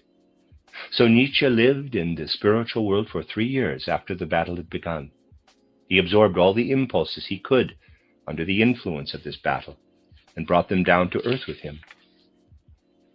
If you read Nietzsche's early writings, you will notice his pugnacity. Almost every sentence shows the after effects of what he experienced spiritually in the 3 years from 1841 to 1844. This gave a definite coloring to all the writings of Nietzsche's early period. As I've pointed out, another important event was that Schopenhauer died when Nietzsche was a boy of 16. Nietzsche then began reading Schopenhauer's works. A real relationship developed between the soul of Schopenhauer in the spiritual world and that of Nietzsche on earth. Nietzsche read every phrase of Schopenhauer so receptively that the author's impulses from the spiritual world could enter into him. Schopenhauer had ascended into the spiritual world in 1860 when the battle was still raging. What was his objective? What did he want? Under the influence of the battle, Schopenhauer wanted to see his thoughts rather than his works continue into the future. Nietzsche did indeed continue Schopenhauer's thoughts, but in a peculiar way. After passing through the gate of death, Schopenhauer saw that he had composed his writings in an epoch when the spirits of darkness were approaching, but had not yet arrived on earth. Thus he wanted to have his thoughts and the impulses growing out of them continued into the future. That is, as he was confronted by the battle of the spirits of light against those of darkness in the spiritual world, Schopenhauer wanted to have his writings continued. He formed in Nietzsche's soul the impulses to continue his thoughts. What Nietzsche's soul received from the spiritual world at that time contrasted sharply with what was happening on the physical plane in his personal relationship with Richard Wagner. This is how Nietzsche's soul life, as well as his career as a writer, developed. Then came the year 1879. The battle had been raging in the spiritual realms, began to be transferred to earth after the spirits of darkness had been flung down. Nietzsche's whole karma, in which I include his concrete relationship to the spiritual world, exposed him to a certain danger namely the danger of being driven into very evil paths by the spirits of darkness. Schopenhauer had, as it were, a transcendent egoistic motivation. His soul was in the spiritual world and inspired Nietzsche to carry on his work. This is a transcendent egoistic motivation lasting beyond death. After all, egoism is not necessarily always bad. But when Wagner entered the spiritual world in 1883, the spirits of darkness had already come down. Thus, he entered into an entirely different atmosphere, so to speak. He became Nietzsche's unselfish spiritual guide. We have to speak about things here that are paradoxical, but are nevertheless true. Wagner did not make Nietzsche carry on his work, but allowed him to remain in the current appropriate for him. And Wagner did Nietzsche the favor of letting him become mentally deranged at the right moment to keep him from getting into dangerous regions with his conscious mind. That sounds paradoxical, but this is how unselfishly Wagner's soul worked upon Nietzsche from realms that were purer than those where Schopenhauer's soul had acted, who had still been in the midst of the battle between the spirits of darkness and the spirits of light. What Wagner wanted to do for Nietzsche was to protect him in his karma, as far as possible, from the spirits of darkness, which had already descended to earth. And indeed, Nietzsche was protected from these spirits to a great extent. If you read his last writings in the right spirit, you will find great thoughts there, especially if you separate out the strong resistances or the things that have developed out of them. In my book titled Nietzsche, A Fighter for Freedom, I try to show the mighty thought impulses detached from all his conflicting impulses. Yes, the world is deep. There is really some truth in Nietzsche's saying, quote, "The world is deep and deeper than the day divine," so, close quote. So we must not criticize the vast regions of the spiritual life with our ordinary consciousness. The wise guidance of the world can be understood only if we can enter into concrete aspects of that guidance while staying free of egoistic thoughts, and if we can see even tragic events in the development of the world as part of the wisdom-filled course of things. If you really want to look into the heart of things, you will come upon many uncomfortable places. In future, if people really want to understand a life like Nietzsche's, they will not get anywhere if they describe only what happened in Nietzsche's environment here on earth. Our view of life must be extended to include the spiritual world. This necessity of extending our view of life is made more than obvious by the phenomena the psychoanalysts face today and try in vain to master with inadequate means of knowledge. Society would be drifting into difficult situations if it accepted and complied with psychoanalysis, particularly in the field of pedagogy. Why is this so? Consider the fact that thinking slips down into the sphere of feeling. Now, as soon as we live with our soul in the sphere of feeling, we are no longer in the life limited by birth and death, or by conception and death. Instead, we then live in the whole world, which extends beyond the usual lifespan.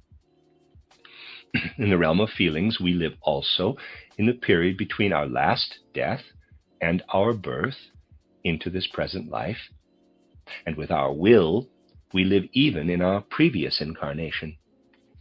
Imagine educators trying to work on the basis of psychoanalysis and their relationship with their students or patients. In trying to deal with soul content that has slipped down into the realm of feeling, such an educator approaches not only the individual life, but the all-embracing life extending far beyond the individual. Concerning this all-encompassing life, however, the connections between people cannot be exhaustively described by means of mere ideas, but lead instead into genuine life connections. This is very important. Imagine such a connection between a psychoanalytic teacher and a student. What would take place there could not be confined to the realm of ideas being conveyed to the student, but real karmic connections would have to be established, because one is intervening much more deeply in life. In such a case, the individual in question would be torn out of his or her karma. The course of his or her karma would be changed. It will not do to deal with what extends beyond the individual in a purely individual manner. Instead, it must be treated in a universally human way. We have all been brought together in a certain time period, so there must be a common element that acts as soon as we go beyond the individual. In other words, individuals cannot be approached in therapy or education by individuals as psychoanalysts do, but something universal must enter. Even into the general culture of the times, something must enter that points the soul to what usually remains in the unconscious. And what is brought up into consciousness must become part of the milieu, not a transaction between individuals. Here you see lies the great mistake that is being made. It is a far-reaching and tremendously significant mistake. Instead of trying to permeate cultural life with knowledge of the spiritual world as it should be in our times, the psychoanalysts shut all the souls that show how repressed spiritual life becomes pathological into sanatoriums and treat each one individually. This can only lead to the forming of confused karmic connections. What takes place between the individuals does not result in bringing to light the unconscious soul content, but in a karmic bond between doctor and patient, because it encroaches upon the individual. You see, this leads us into real concrete life, and we must not play with that. Real concrete life can only be mastered if nothing else but what is universally human is striven for. These things must be learned from the concrete relationships of human beings to the spiritual world. Therefore, it would be good if people could stop talking abstractly, as Jung does, saying that the individual experiences everything humanity has gone through, even all sorts of demons. But Jung makes them into abstract demons, not realities, by saying that it is stupid to discuss whether they exist. He makes them into abstract demons, mere thought demons, that could never make anyone ill, and that could never live in the unconscious, but only in the conscious mind. That is the point. The people who accept such theories are themselves working with so many unconscious ideas that they can never come up with the right thing. Instead, they end up making certain concepts absolute. And I have to repeat again that when we begin to make ideas absolute, then we come to a dead end, or we reach a pit and fall into it without thinking. A man like Dr. Freud is obliged to extend the sexual domain over the entire human being in order to make it account for every soul phenomenon. I have said to various people who have approached me with psychoanalytic tendencies that a theory or worldview must hold its own when you apply it to itself. Otherwise, it crumbles into nothingness. The simple logical fallacy, if you extend it far enough, is an example. A Cretan says all Cretans are liars. If it is said by a Cretan, and if it is true, then it would be a lie, and the statement would cancel itself out. It is not possible for a Cretan to say all Cretans are liars and assume that this statement applies absolutely. This shows the pattern of absolutizing, but every theory has to be applied to itself without crumbling. If you apply Freud's theory to Freud as he brings up unconscious soul content into consciousness, then you have to say this theory is merely the outcome of the sexual life. Just as the statement that all Cretans are liars would be a lie if coming from a Cretan, so does the theory of the universality of the sexual drive crumble if you test it out by applying it to itself. And it is the same with other things. You may understand this principle for a long time without applying it vigorously in accordance with reality. It will be one of the special achievements of anthroposophically oriented spiritual science that it can be applied to itself in this way. The end of Lecture 2.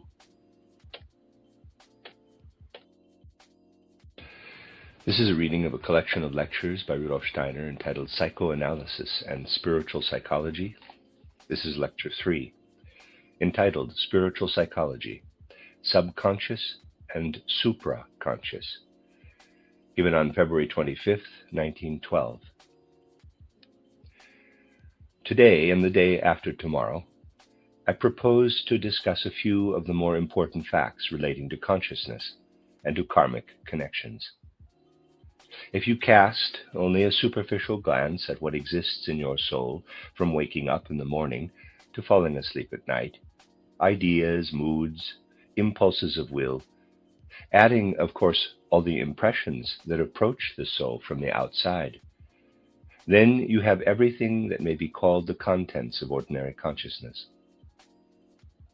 It must be clear to us that all these details of our conscious activity are dependent under ordinary conditions on the instruments of the physical body. The immediate, irrefutable proof of this is that we must wake up in order to live within these facts of the ordinary consciousness. For us, this means that we must descend into the physical body with what is outside the body during sleep. And the physical body must be at our disposal with its instruments if the activities of the ordinary consciousness are to take their course. Now, the following question arises. In what way do we as human beings, as soul and spiritual beings, make use of our physical instruments, our sense organs and nervous system, to live in our everyday consciousness? In the materialistic world out there, we find the belief that our physical instruments, in fact, produce what goes on in our consciousness. I have frequently pointed out that this is not the case. It is not true that we should think of our sense organs or the brain as producing the events in our consciousness in the same way a candle brings forth a flame. The relationship between what we call consciousness and the bodily instruments is completely different. We can compare it with the relationship between a person looking into a mirror and the mirror. When we are sleeping, we live in our consciousness in the same way as if, let us say, we were walking straight ahead in a room. If we walk straight ahead in a room, we do not see ourselves, how our nose or forehead looks, and so on and so forth. Only when someone comes toward us with a mirror do we behold ourselves. Then we are faced with what has existed all along, but now it also exists for us. It is the same with the contents of our ordinary consciousness.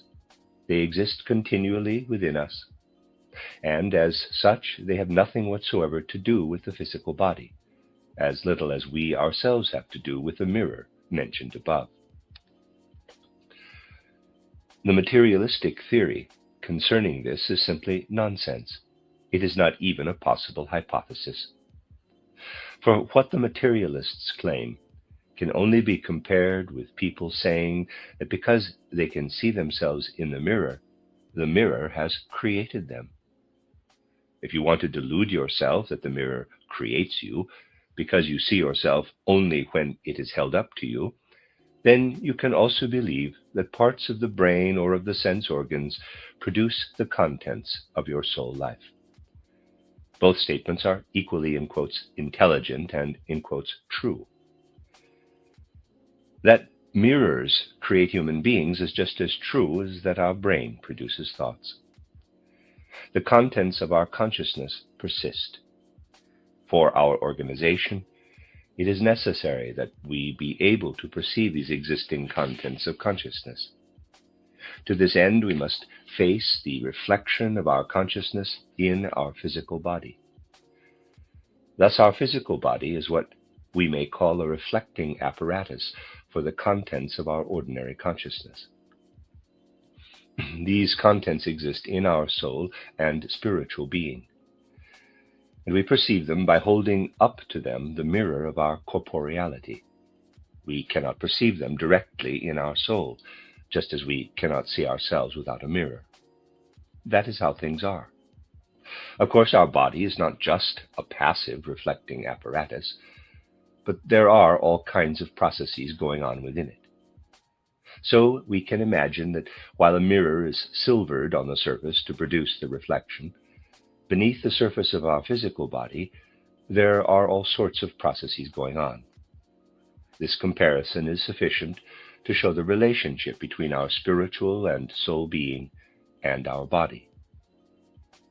What we want to keep in mind is that for everything we experience in our everyday consciousness, our physical body is an adequate reflecting apparatus.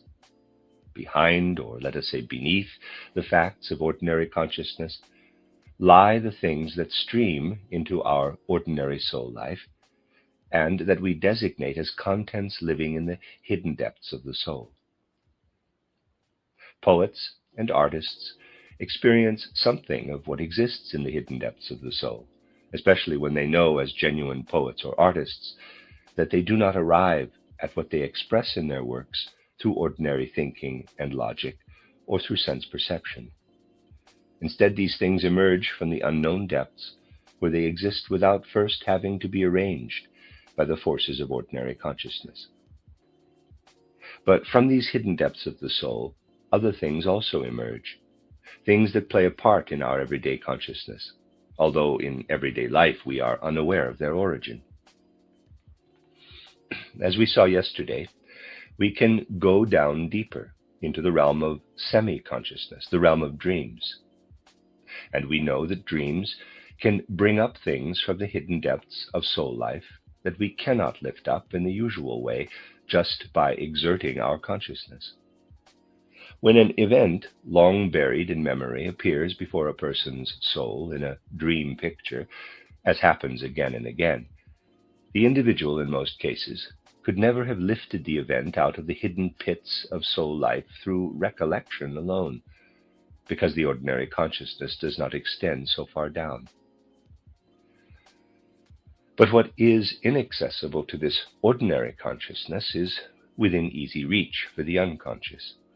In the semi-conscious state, characteristic of dreams, much has been stored or preserved, so to speak, much that has been stored or preserved, so to speak, is brought up or allowed to rise up.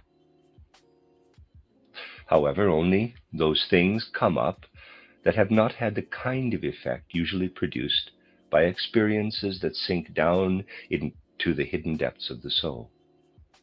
We become healthy or ill, are in a bad mood or in a good mood, not because of the ordinary course of our life, but because a bodily condition results from the experiences that have sunk down. We can no longer remember them, but they are in the depths of our soul life and make us what we become in the course of life. Many people's lives would be quite comprehensible to us if we only knew what had descended into the depths throughout their lives. If we were able to trace their lives back into childhood, we would be able to understand many people in their 30s, 40s, or 50s, and would know why they have this or that predisposition, why they feel so deeply dissatisfied in this or that area of life, without themselves being able to pinpoint the causes.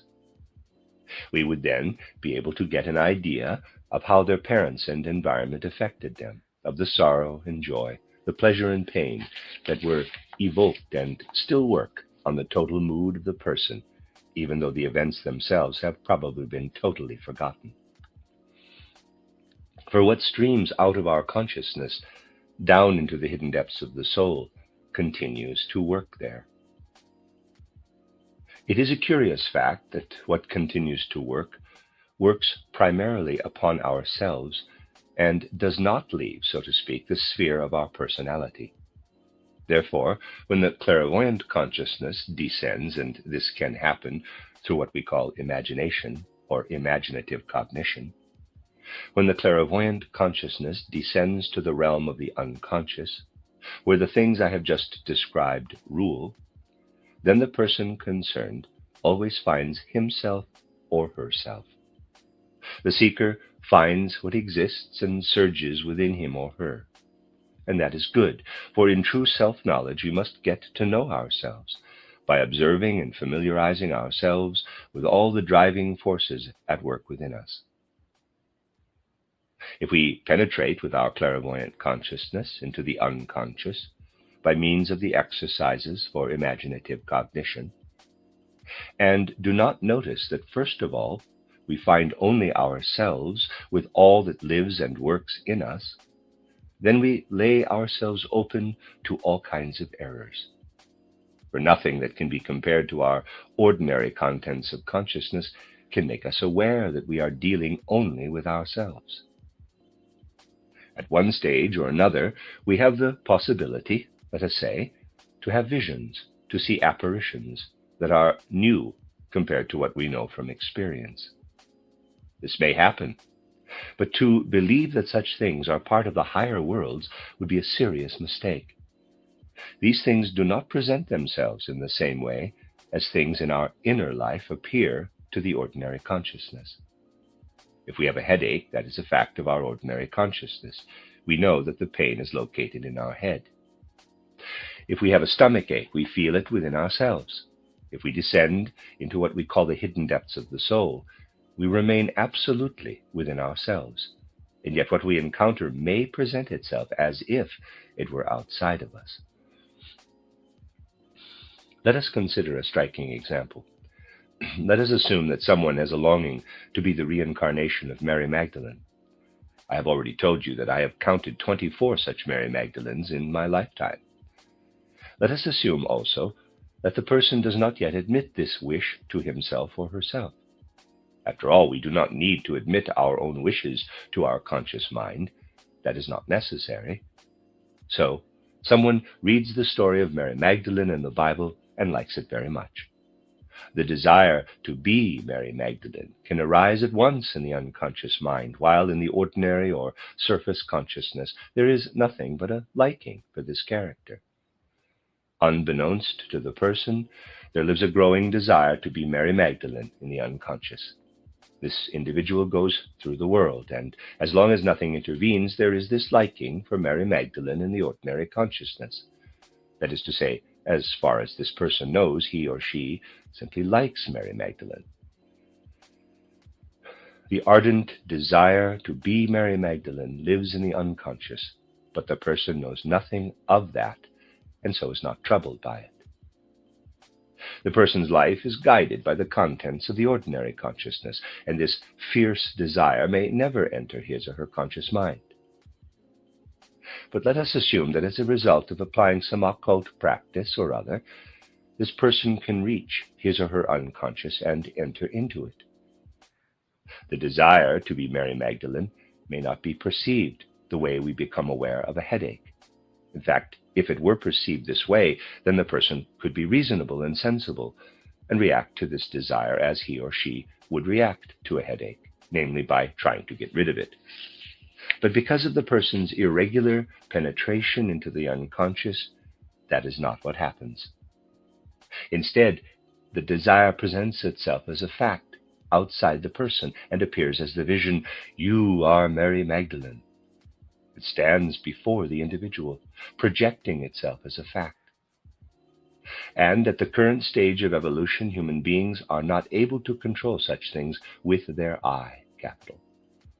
With good, correct, and careful schooling, this cannot happen, for then the I goes along into every sphere.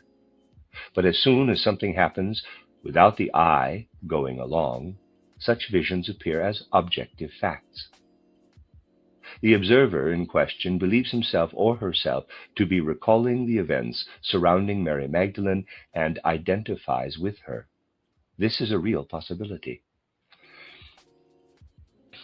I emphasize this possibility today, so you may see that only careful schooling and caution regarding our entrance into the domain of occultism can save us from falling into error.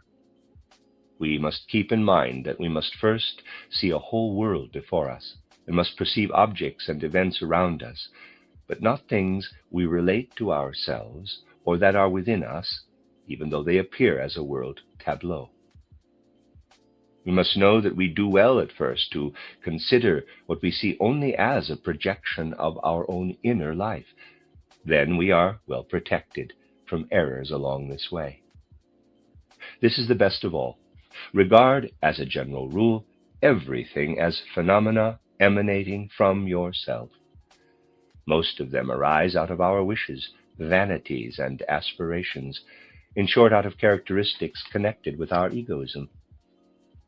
These things project themselves, for the most part, outward. And you may now ask, how can we avoid these errors? How can we save ourselves from them? We cannot save ourselves from these errors through the ordinary contents of consciousness. The error comes about when we cannot escape from ourselves and are all entangled in ourselves, although in reality we are facing a world tableau. From this you can see that it is crucial that in some way we get out of ourselves and learn something to distinguish. And learn somehow to distinguish. Here is one vision, and there another. The visions are both outside ourselves. One is perhaps only the projection of a desire, while the other is a fact. However, the difference between them is not as great as that between the headache someone else has, and the one you have. Our own inner life is projected out into space, and so is the inner life of other persons. How can we distinguish between them? We must learn to distinguish true from false impressions within the occult domain, even though they are mixed up and all appear with the same claim to authenticity. It is as though we looked into the physical world and saw imaginary trees in addition to real ones. We would not be able to tell the difference between them. If both real and imaginary trees were there, we would see real objective facts, which are independent of us, as well as those arising only from our own inner life. How can we learn to distinguish between these two intermingled realms? We do not learn this primarily through our consciousness. If we remain entirely within the confines of our mental life, there is no possibility of differentiation. This possibility lies only in the slow, occult training of the soul.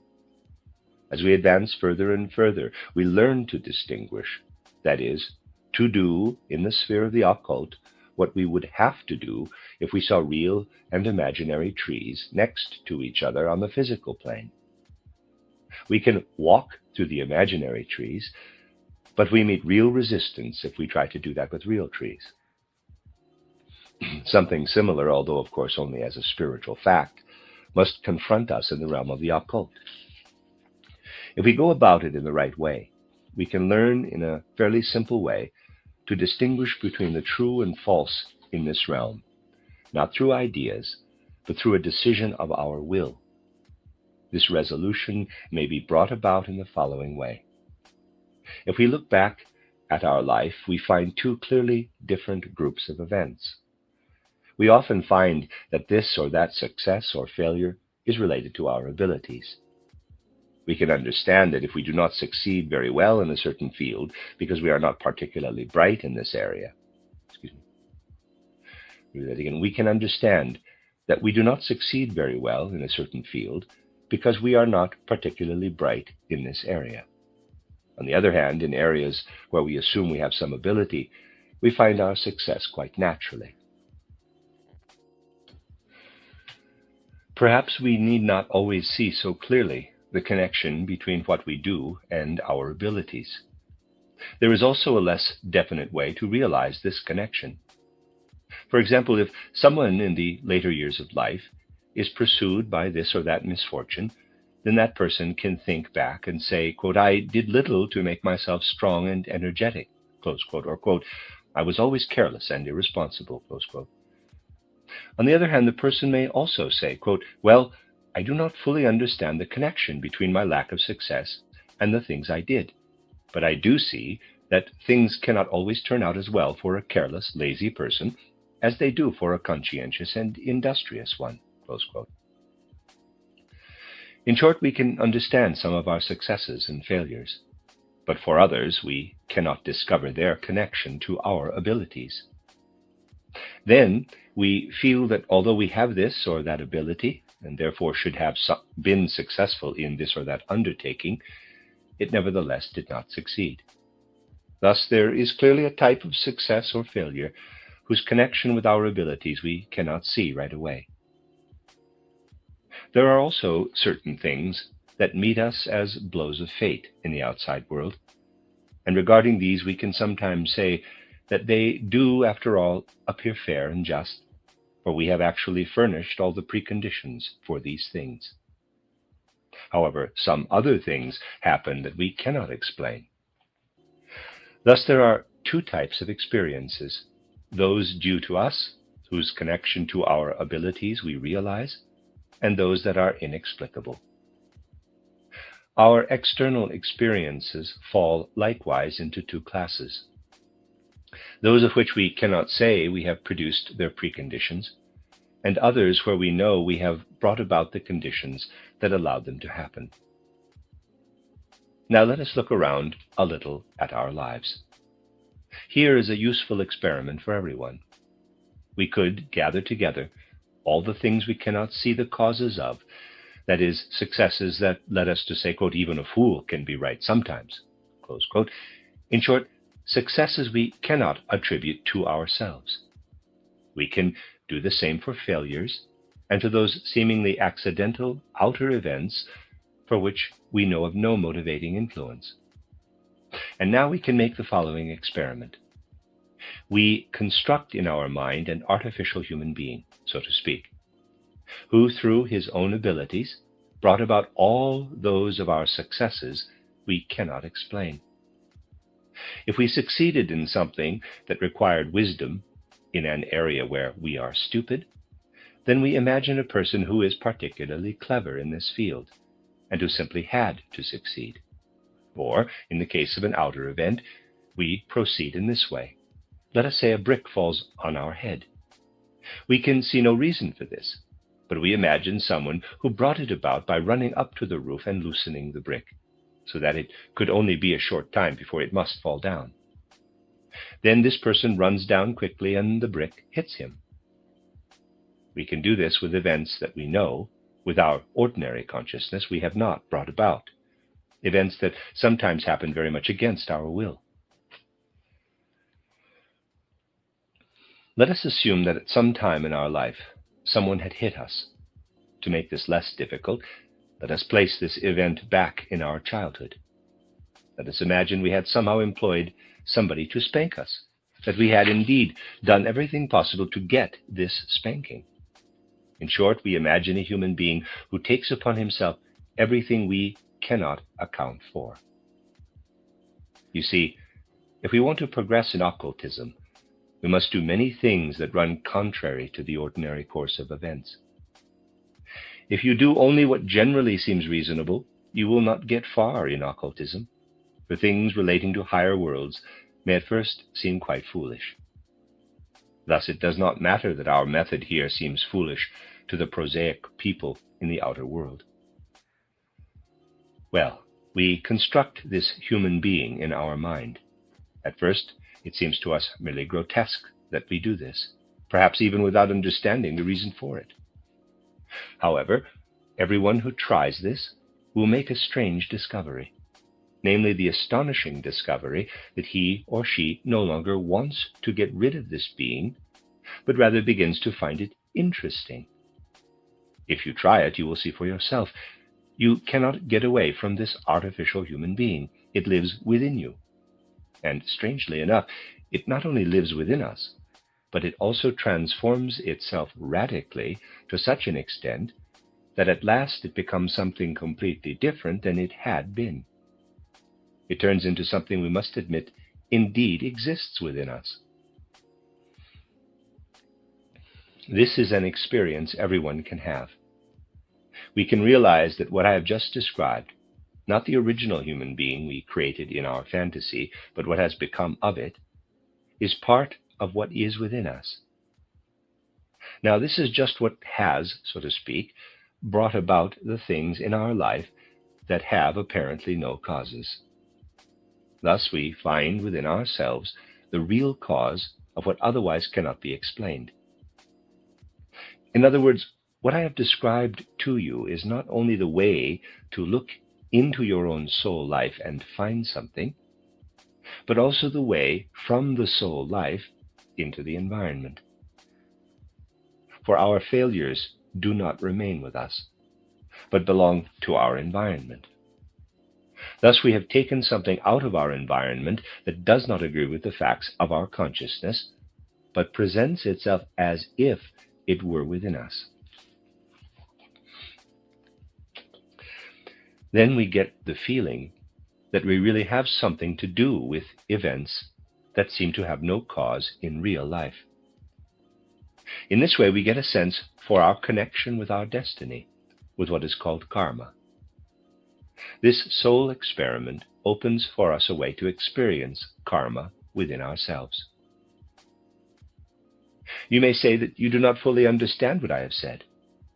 But if you say that, it is not because you do not understand what you think you cannot understand. Rather, you do not comprehend something even a child can grasp, simply because you have not thought of it. It is impossible for anyone who has not carried out the experiment to understand these things.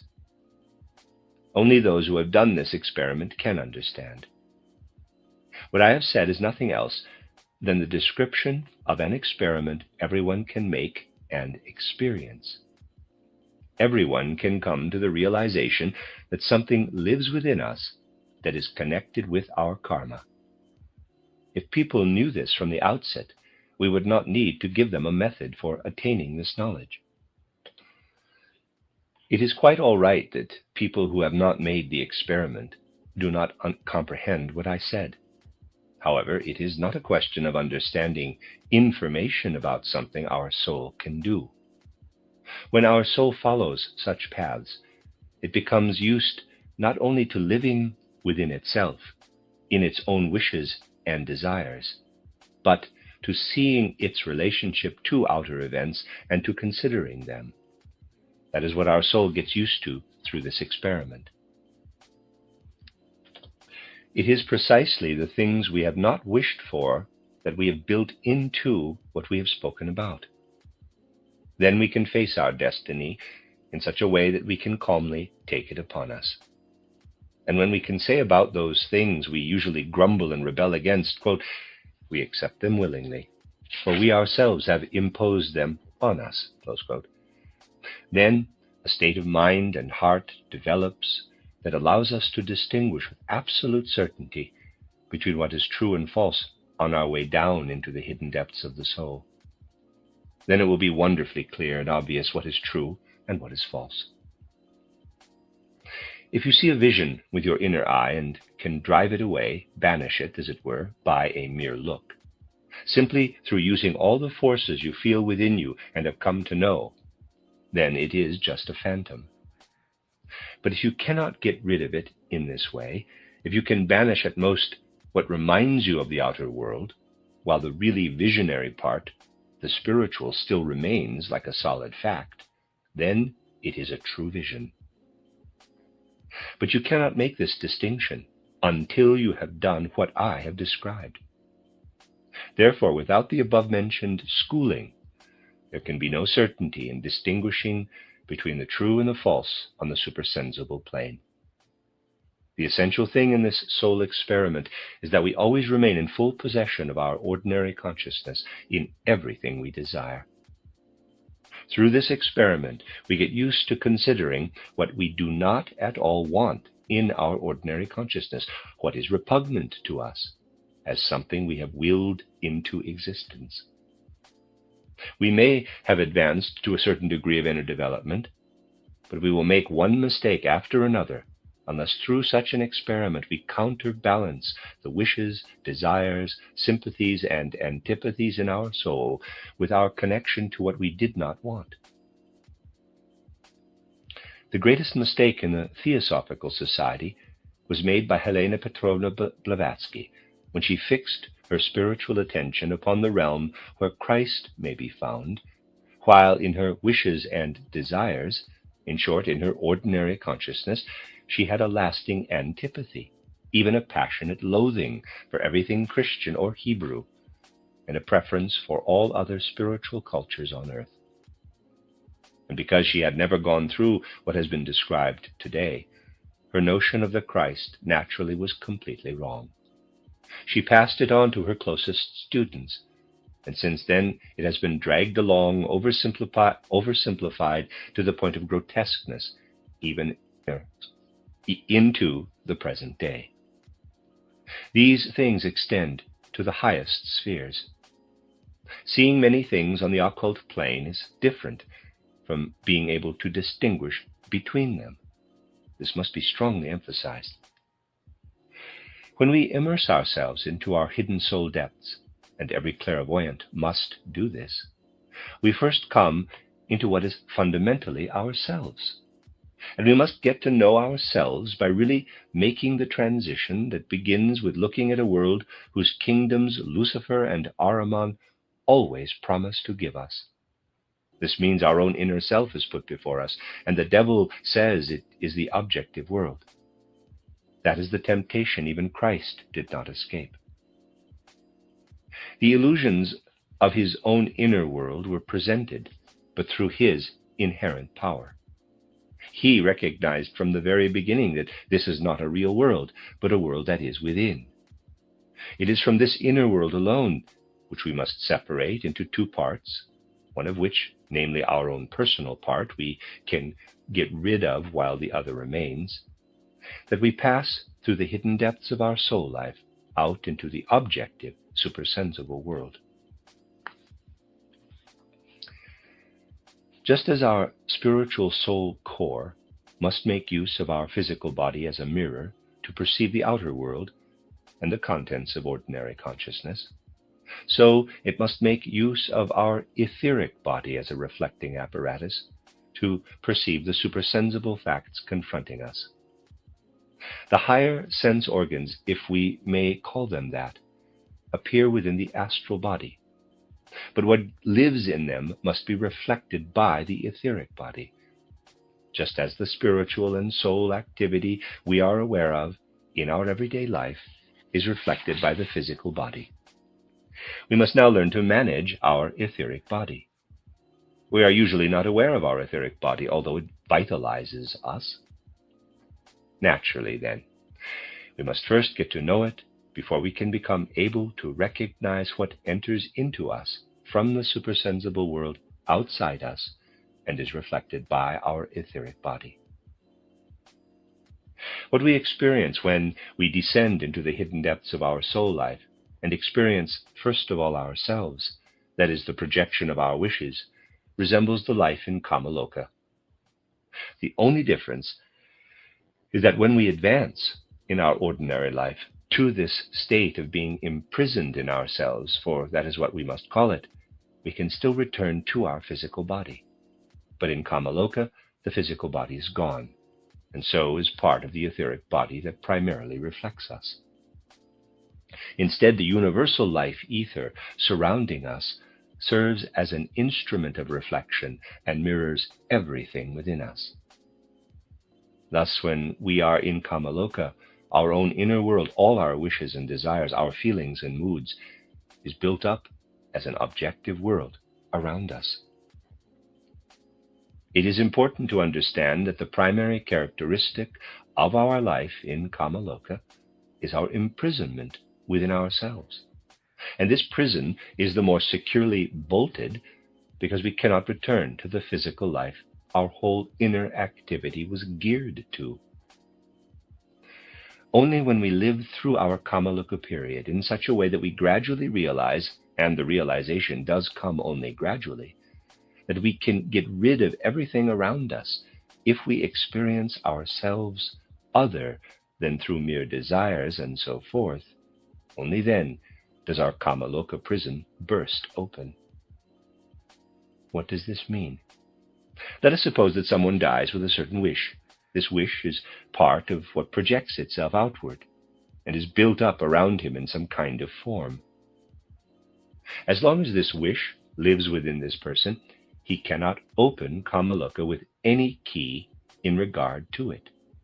But when he realizes that this wish can be satisfied only when it is discarded, When it is given up and is no longer wished, that is, when it is torn out of his soul and his attitude toward it becomes the opposite of what it had been, then gradually everything that imprisons him in Kamaloka will be torn from the soul together with the wish.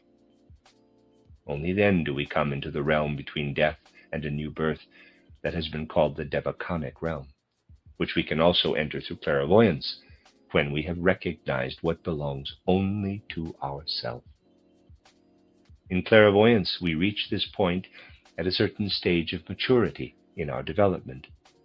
In Kamaloka, it comes simply as a result of the passage of time, simply because time so torments us through our own desires that at last they are overcome.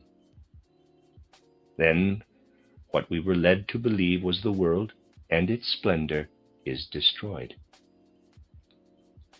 The world of supersensible realities is usually called Devakan. How does this world of supersensible facts meet us? Here on our earth, we can speak of Devakan only because in clairvoyance, when the self has really been overcome, we enter the world of supersensible facts, which objectively exist and coincide with what is present in Devakan. The most important characteristic of the Devaconic world is that moral and physical facts and laws can no longer be distinguished. Moral and physical laws have become one and the same. What does that mean? Well, is it not true that in the physical world the sun shines upon the just and the unjust? Those who commit a crime may be put in prison, but the physical sun is not darkened. That is to say, in the physical world there is a realm of moral and one of physical laws, and both go their separate ways. It is not so in Devakan, not at all. Instead, there, everything proceeding from morality, from intelligent wisdom, from the aesthetically beautiful, and so on, leads to creation, while everything that arises from immorality, intellectual untruths, and ugliness leads to deterioration and destruction. There the laws of nature are such that the sun does not shine upon the just and the unjust alike, but if we may speak figuratively, it darkens before the unjust. The just people passing through Devakan have there the spiritual sunshine, that is to say, the influence of the fructifying forces that help them in life. However, these spiritual forces draw back from the dishonest or nasty person. There things are possible that are impossible here on earth. For example, when two people, one who is just and one unjust, walk here side by side, the sun cannot shine on one without also shining on the other. However, in the spiritual world, the effect of the spiritual forces on people depends absolutely on the quality of the individual concerned. That is to say, the laws of nature and the spiritual laws do not go their separate ways, but follow one and the same path. That is the fundamental truth. In the Devaconic world, the natural laws and the moral and intellectual ones work together as one. As a result, the following occurs. When we enter the Devaconic world and live there, we have within us all the justice and injustice, good and evil, beauty and ugliness, truth and falsehood from our last life. All this acts there in such a way that it takes immediate possession of the natural laws. For example, in terms of the physical world, we would describe the law there as follows. If someone in the physical world had stolen or lied, and then went out into the sun, that person would find that the sun no longer shone on him, and gradually this lack of sunshine would make him ill. Or let us imagine that someone in the physical world told a lie and then had difficulty breathing. That is an analogy to what would be the case in the Devaconic world. To the person who had burdened his conscience with this or that, something happens in his spiritual and soul nature, so that the natural law, at the same time and absolutely, expresses the spiritual law.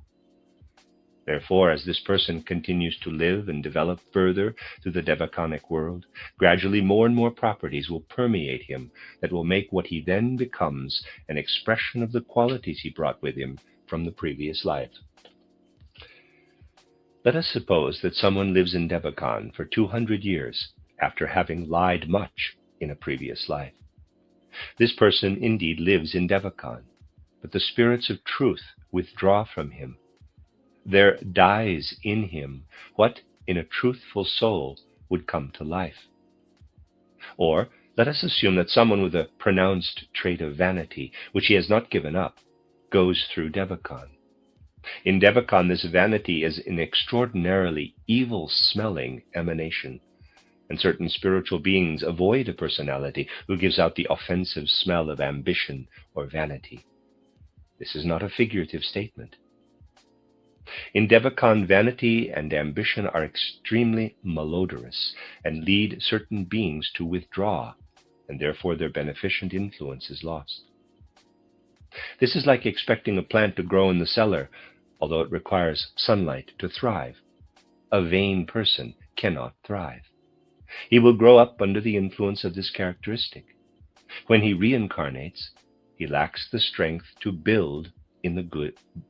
Let me read that again. When he reincarnates, he lacks the strength to build in the good influences. Therefore, instead of developing certain organs in a healthy way, he forms an unhealthy organ system in his body. Thus, what we will become can be seen not only from our physical conditions, but also from our moral and intellectual ones. Only when we emerge from the spiritual plane do natural and spiritual laws go their separate parallel ways. However, between death and a new birth, they form a unity. And the natural forces implanted in our soul are destructive if they are the result of immoral deeds in past lives, but fruitful if they are the result of noble actions.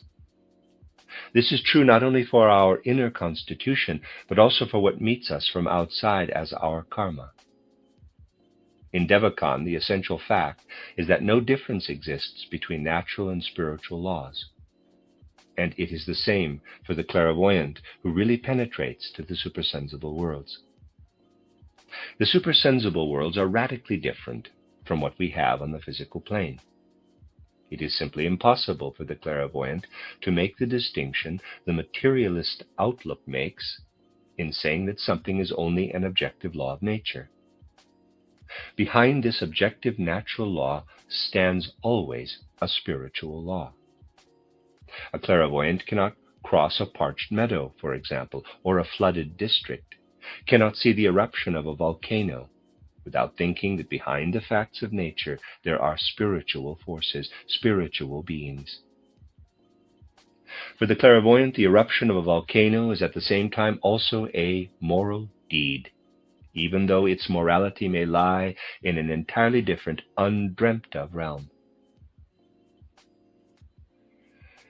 People who always confuse the physical with the higher worlds will say, quote, well, when innocent human beings are destroyed in the eruption of a volcano, one cannot assume that it is a moral deed, close quote. Such a judgment would be as cruelly Philistine as the opposite one, namely to regard the eruption as a punishment from God for the people living near the volcano. Both judgments are possible only from the narrow-minded standpoint of the physical world. However, that is not the question, but much more universal things may be at stake here. Those who live on the slope of a volcano, and whose property is destroyed by its eruption, may in fact be entirely innocent as far as this life is concerned. It will be made up to them later. This does not mean that we should be hard-hearted and not help them. That would again be a narrow-minded interpretation of the facts.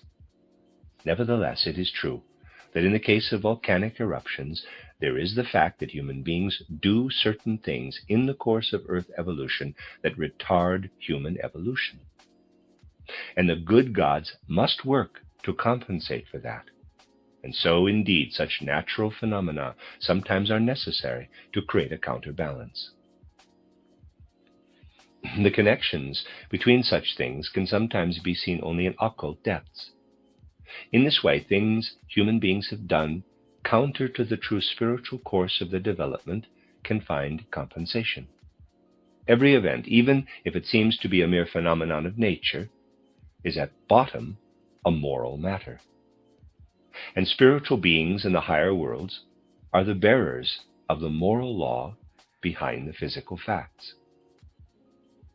If you imagine a world where there is no separation of natural and spiritual laws, in other words, a world where justice rules as a natural law, then you have the Devaconic world. Therefore, in this Devaconic world, crimes are not punished through some kind of arbitrary measures. Rather, the immoral destroys itself as inexorably as fire consumes combustible substances. By the same token, morality advances on its own. We thus see that the essential characteristic, the innermost heart, so to speak, of existence, is quite different in the different worlds. We cannot get an idea of these different worlds if we do not consider these radically different peculiarities. Thus we can now correctly characterize the physical world, Kamaloka, and Devacon as follows. In the physical world, natural and spiritual laws run side by side as two series of facts.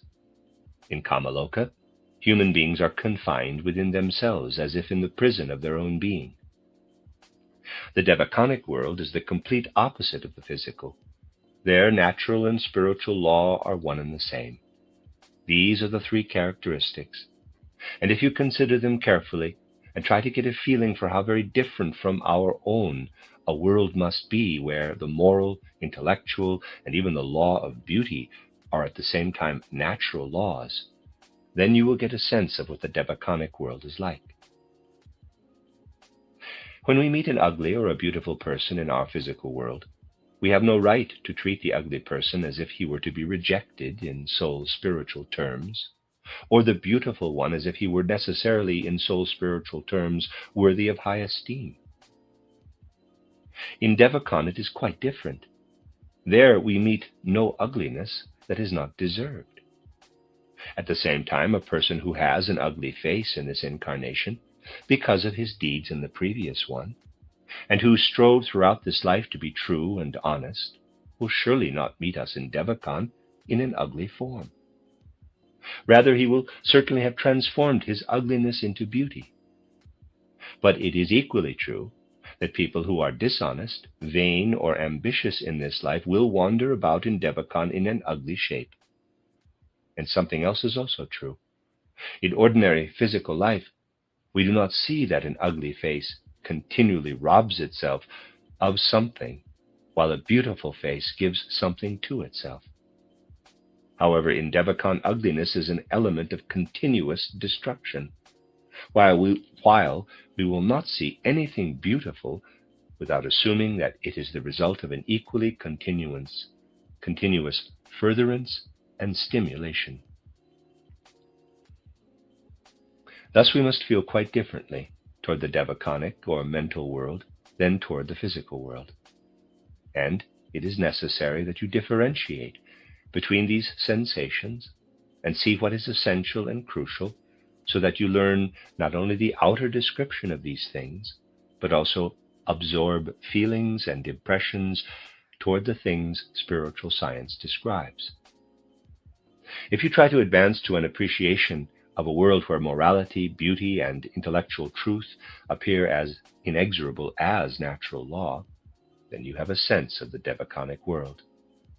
This is why we must, so to speak, collect so much material and work so much, so that we can ultimately forge what we have gained into one feeling. It is impossible for anyone to come easily to a real knowledge of what must gradually be presented to the world through spiritual science. There are many different movements that say, quote, "Oh, why must we learn so many things in spiritual science? Are we to become pupils again? After all, feeling is all that matters," close quote. It does indeed matter, but it must be the right feeling, which must first be developed. This is true of everything. It would be nice, would it not, for the painter if he did not have to learn the technique of his art, if he did not have to paint the picture slowly on the canvas, if he needed only to blow on his hands to have his finished work before him. It is a strange thing in our world that the more people approach the realm of the soul, the harder it is for them to realize that merely blowing on one's hands is not enough. Nobody will accept that anyone can be a composer without first learning about music. There it is quite obvious. People are almost, though not quite, as willing to admit that the same is true for painting. For poetry, they admit it even less. Otherwise, there would be fewer poets in our time. For actually, no time is as unpoetic as our own, though there are so many poets. People think it is not necessary to have studied poetry. One only needs to be able to write, which naturally has nothing to do with poetry, and of course to spell correctly, and to express one's thoughts properly. And for philosophy, still less seems required. Today it is taken for granted that anyone can easily judge anything concerning worldviews and philosophies of life, since everyone has his or her own standpoint. Thus, we find again and again that it does not count for much when someone has painstakingly used various means and methods of inner work to research and to know something in the world. Instead, it is accepted as a matter of course that the standpoint of those who have labored long before venturing to say a little about world secrets is given the same value as that of people who simply have decided that they too will have a standpoint. These days everyone is a person with a world view. And being a theosophist, according to the opinion of some, is still easier.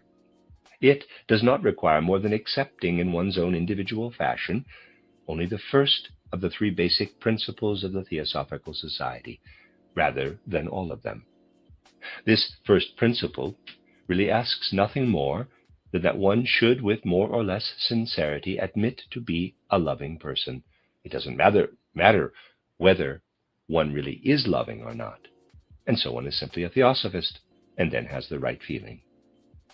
Thus, when we consider the requirements for passing judgments and evaluating standpoints, we see a continuous decline from music through matters that require less and less until we end with theosophy. For there it is enough, and this would not suffice in painting, that one just blows on one's hands. We form the core of the brotherhood of all human beings.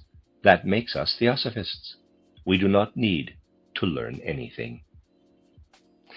However, what really matters is that we work with all our energy, so that we can finally gather what we have thus acquired and carry it over into feelings, which will color it and thus make it the highest, the truest knowledge.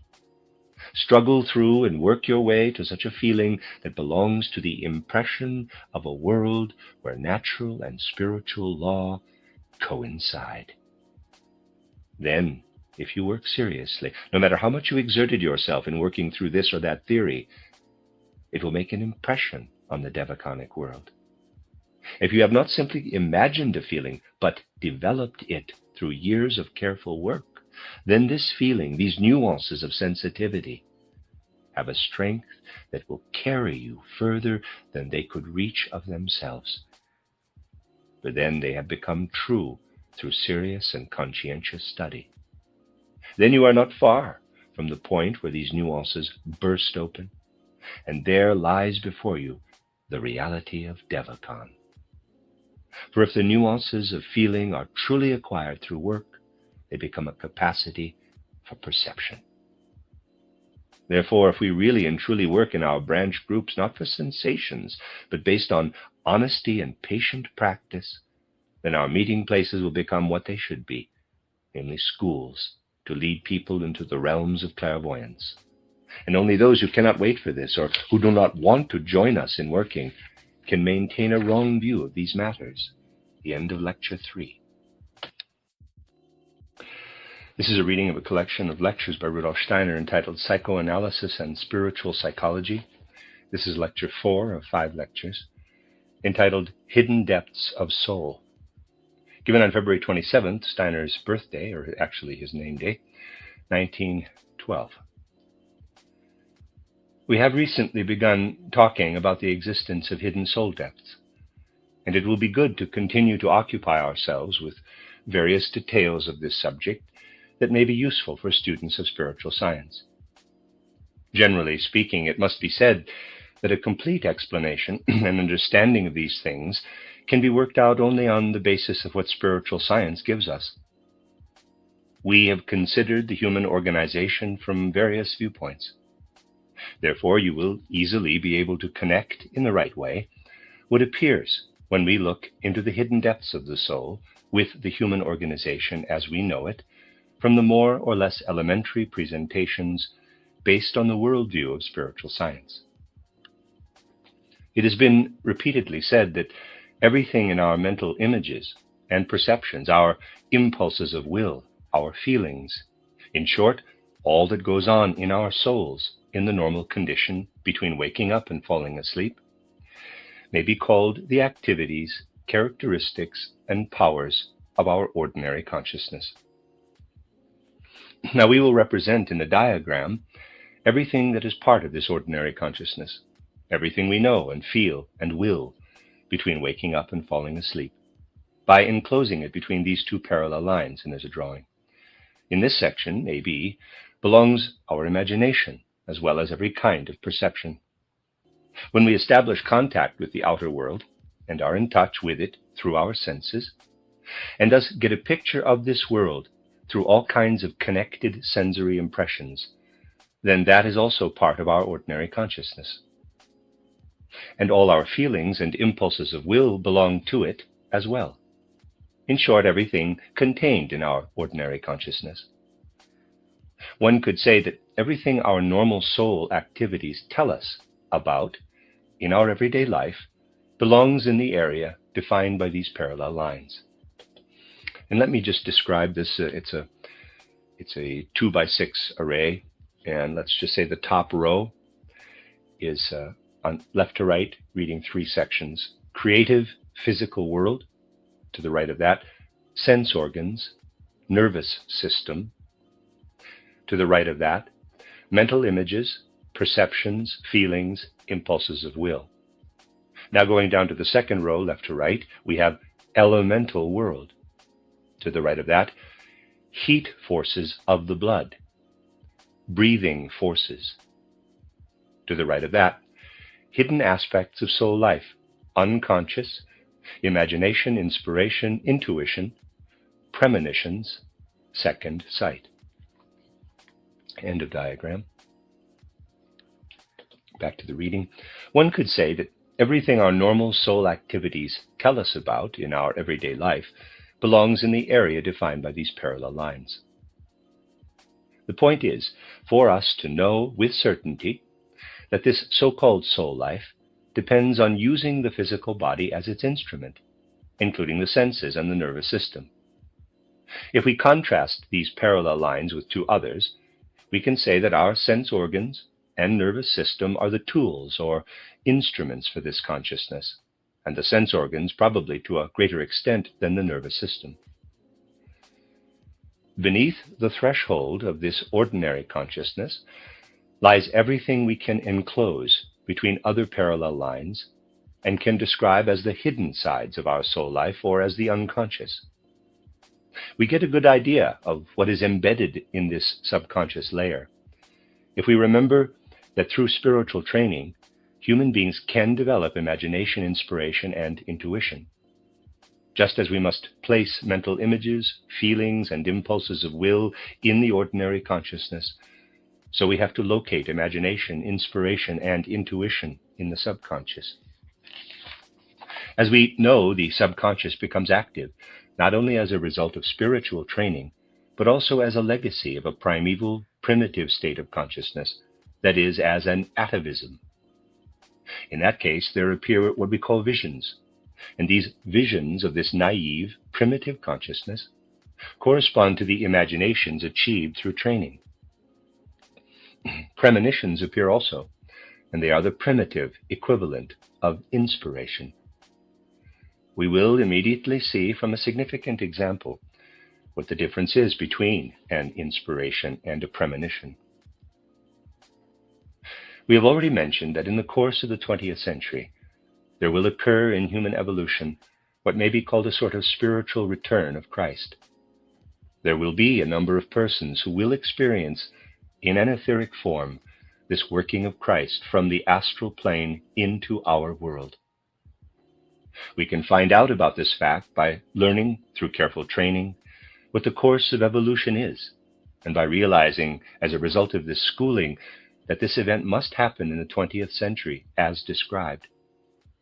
However, it can also happen, as it often does at the present time, that here and there individuals are gifted with a natural, primitive clairvoyance, and then have a kind of obscure inspiration, which we may call a premonition of the approach of Christ.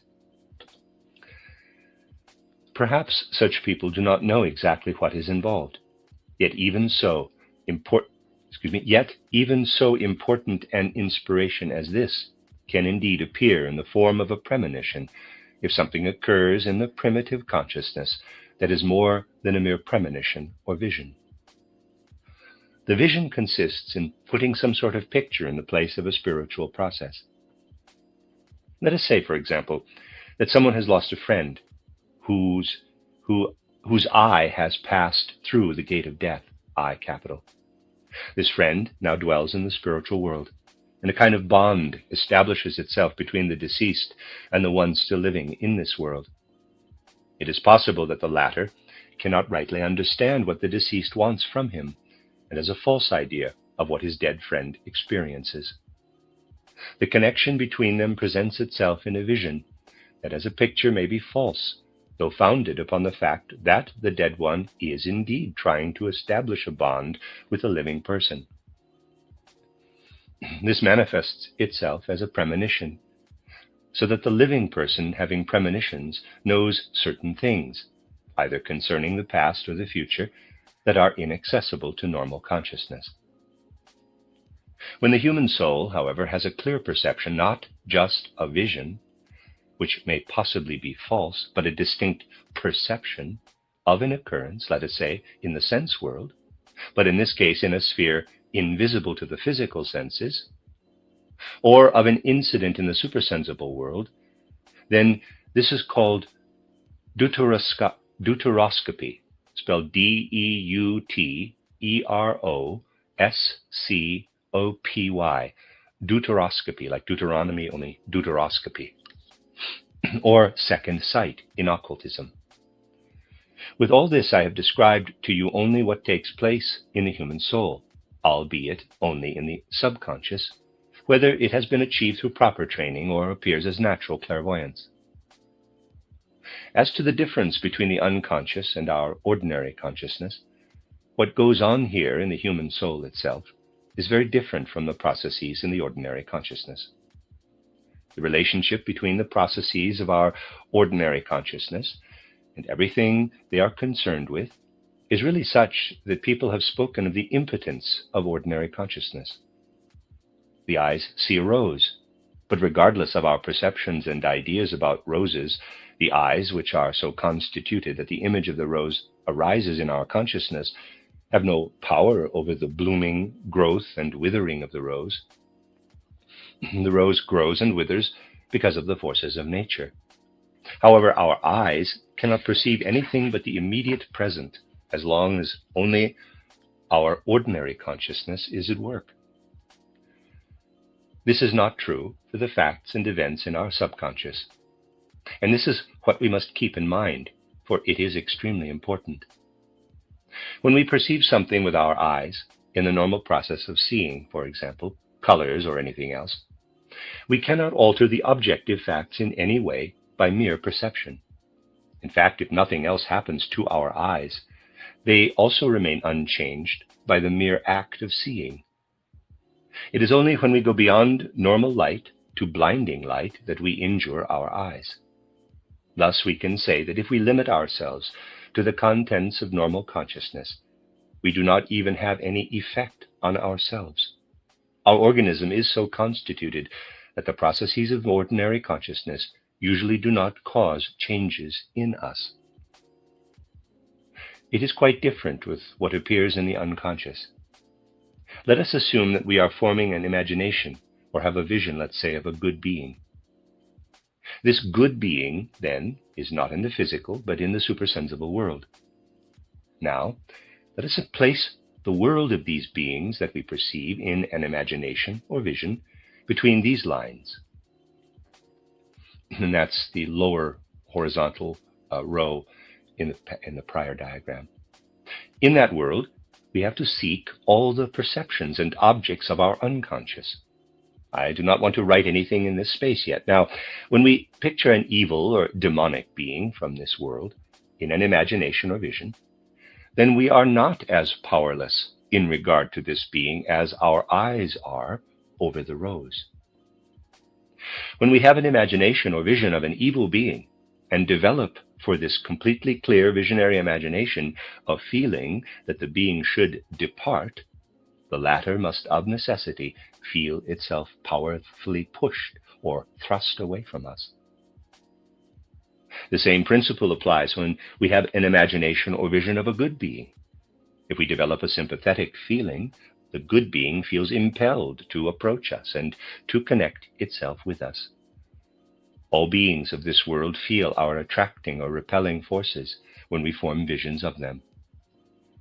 Thus, our eyes would be in the same position as our subconscious if they would not only see a rose, but could also, through seeing it, develop the desire that the rose approach and actually draw it to them. Or if your eyes, on seeing something disgusting, would not only conclude that it is disgusting, but would also be able to make the disgusting thing go away merely through their antipathy, the eye's antipathy. The subconscious is in touch with a world where the sympathy and antipathy in the human soul have an effect. It is necessary to bring this before our souls. Sympathy and antipathy and all other subconscious impulses affect this world in the way described, as well as everything within us, everything that is part of our etheric body. And not only that, but even certain forces of the physical body, all of which we have to picture enclosed by these parallel lines. For we have to picture enclosed here everything that lives in us as the forces that pulsate through our blood, that is, its heat forces, as well as another force that lies in our healthy or unhealthy breathing, which is more or less determined by our whole organism. In other words, the condition of our breathing forces. Again, reference to the diagram. In addition, our subconscious also works on a large part of what we have to call our etheric body. The subconscious or hidden soul powers work within us and affect the heat forces of our blood. These in turn determine our pulse rate, the vitality or sluggishness of our blood circulation. And so you see, our subconscious is necessarily connected with our blood circulation. Whether somebody has a quicker or more sluggish circulation depends essentially on the forces of the person's subconscious. The demonic or good beings in the world out there can only be influenced when we have visions or imaginations or other perceptions of a certain clarity in our subconscious, that is, when we see them standing before us. It is only then that sympathy or antipathy evoke certain forces as though by magic, and these forces then become active in that world. However, in terms of the influence on our own inner organism, consisting of what we have written down here in that drawing, it is not necessary that we have such clear pictures before our soul in our subconscious. Whether we know which imaginations correspond to a particular sympathy or not, the sympathy will affect our blood circulation, our breathing system, and our etheric body. Let us assume a person has prevailing sensations of nausea for a certain time. If this person were a visionary or had imaginative sight, he or she would see these visions and imaginations that are really perceptions of his or her own being, as I described the day before yesterday. They would be projected into space, but would, nevertheless, belong to the person's own inner world. These visions and imaginations would represent the force of the nausea living in him or her. Yet, even if the person could not practice this kind of self-knowledge and simply had nausea, it would live and work on him or her. The sensations of nausea would influence the heat forces of the blood and the person's forces of breathing. Thus, it is indeed true that we have more or less healthy breathing and a more or less healthy blood circulation, depending on whether we experience this or that in our subconscious. The activity of the etheric body with all its processes is especially dependent on the world of feelings living in us. However, as becomes clear when the contents of the unconscious mind are really experienced by the soul, not only is there such a connection, but its existence exerts a continuous influence on the general condition of the human being.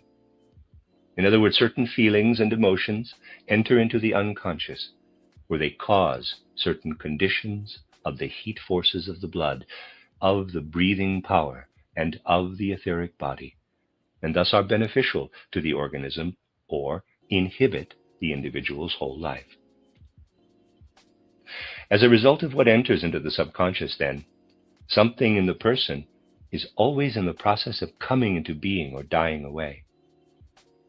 So what we send from our conscious mind down into the subconscious, we are either depriving ourselves of our life forces or adding to them.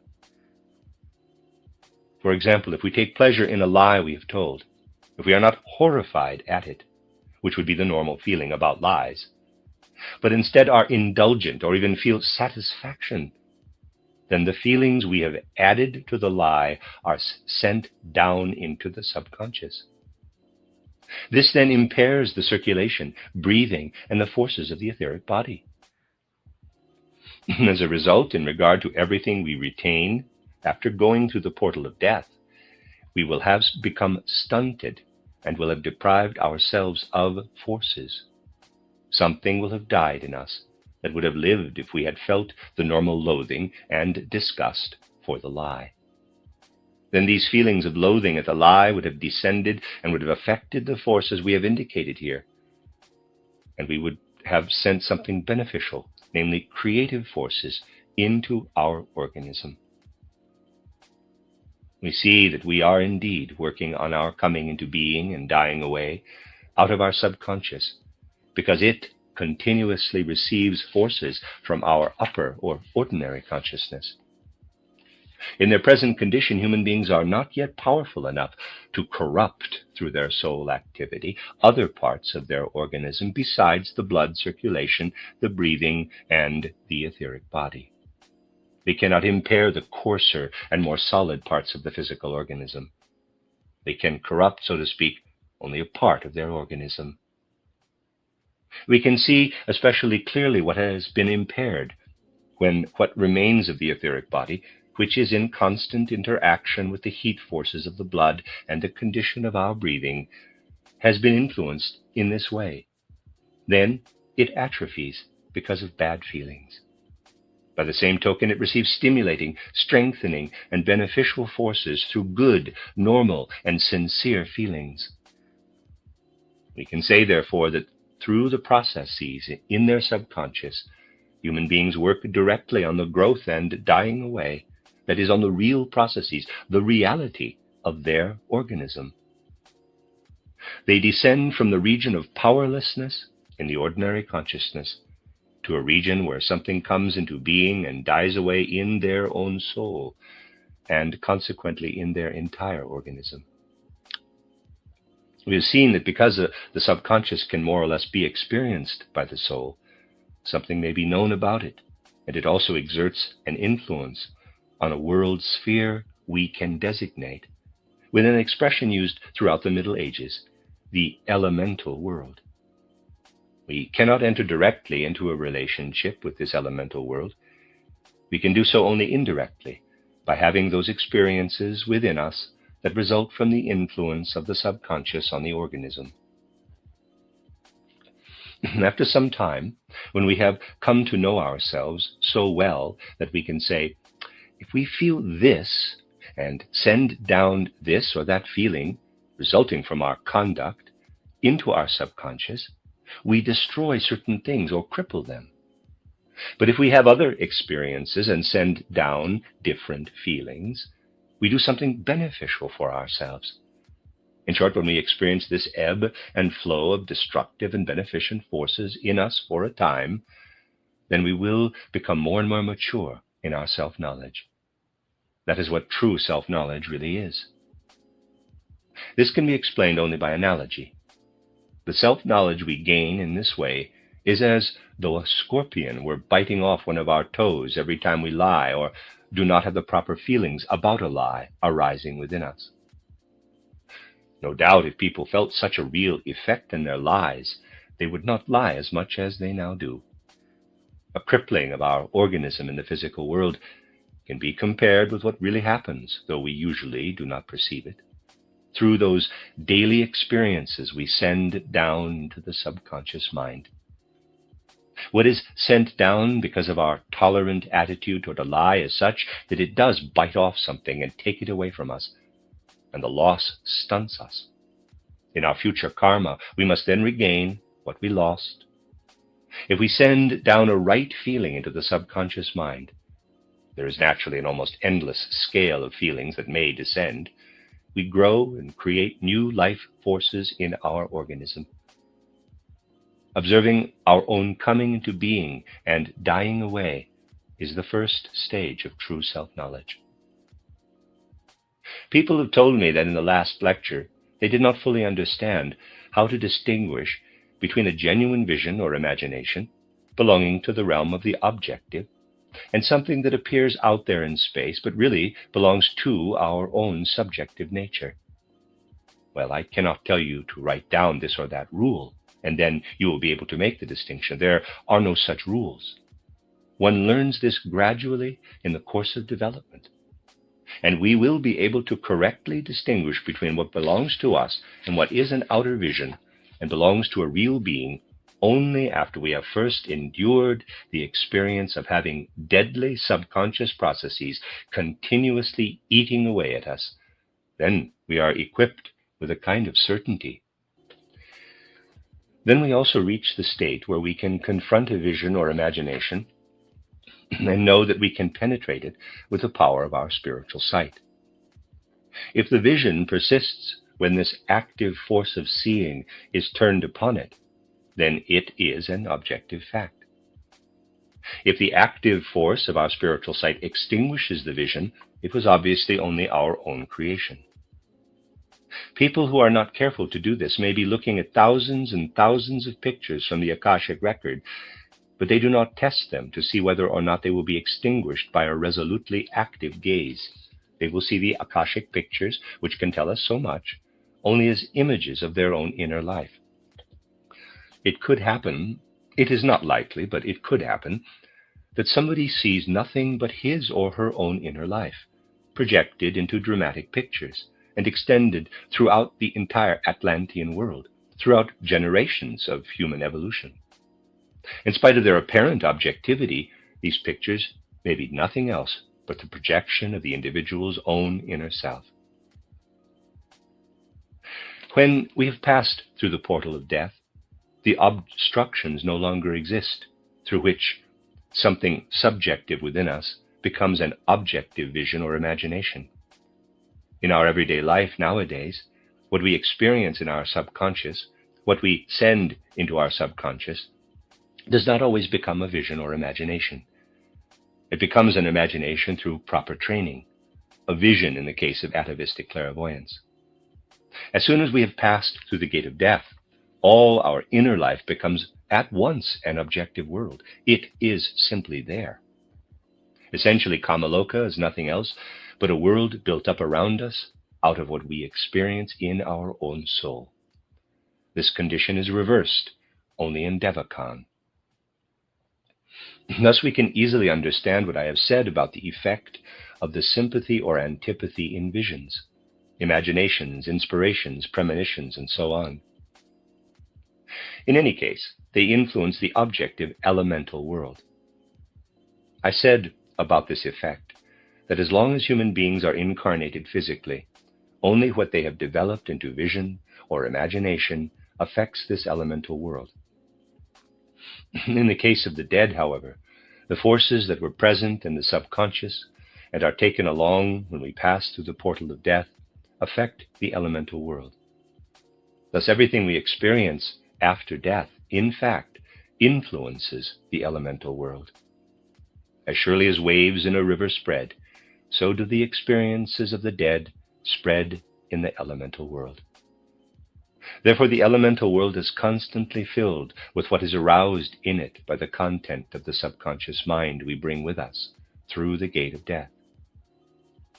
What matters, therefore, is to be able to bring about the conditions allowing us to see and perceive things in the elemental world.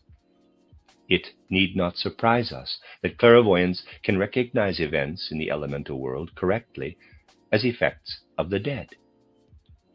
It is even possible, as you will see, to trace the effects of these experiences of the dead, which at first appear in the elemental world, all the way to the physical world, of course only under certain conditions. When clairvoyants have gone through everything I have described and have reached the point of perceiving the elemental world, then after a certain time they will be able to have strange experiences. Let us suppose a clairvoyant looks at a rose with his physical eyes and receives a sense impression. Let us further suppose that he has trained himself to develop a certain nuance of feeling when seeing the color red. This is necessary, for without it the process can go no further. Unless colors and sounds produce definite nuances of feeling, this clairvoyance, directed at outer objects, cannot proceed further. Suppose the clairvoyant puts the rose away. If he were not clairvoyant, what he has felt would sink into his subconscious and would be working there, making him either healthy or ill. But since he is clairvoyant, he perceives how the imagination of the rose works in his subconscious. That is to say, he has a visionary picture, an imagination of a rose. At the same time, he perceives how his feelings about the rose affect his etheric or even his physical body, either in a beneficial or a destructive way. He can observe the effect of all this on his own organism. When he has this imagination before him, he will be able, therefore, to exert an attraction on the being we may call the group soul of the rose, which underlies the existence of the rose. The clairvoyant will be looking into the elemental world and see the group soul of the rose insofar as it dwells there. If the clairvoyant continues, having started with looking at the rose, then given it away and traced the inner process of concentrating totally on the rose and the effects of that, and has finally seen something of the rose in the elemental world, then he sees in the place where the rose once appeared to him a kind of wonderfully shining picture that is part of the elemental world. And now at this point in the process something happens. The clairvoyant can now disregard what is before him. He can command himself not to look with his inner sight at what seems to be a living etheric being going out into the world. Then a strange thing happens. Namely, the clairvoyant sees something that passes through his eyes and shows him how the forces work that proceed from the etheric body and build up the eyes. The clairvoyant sees forces that belong to the formative forces of his own physical body. He sees his own physical eyes as he ordinarily sees an external object. That can indeed happen. One can follow the path from the outer object to the point where one sees in a spiritual picture in absolute darkness, no other sense impression must be allowed, what our eyes look like. In other words, we can see our own inner organs.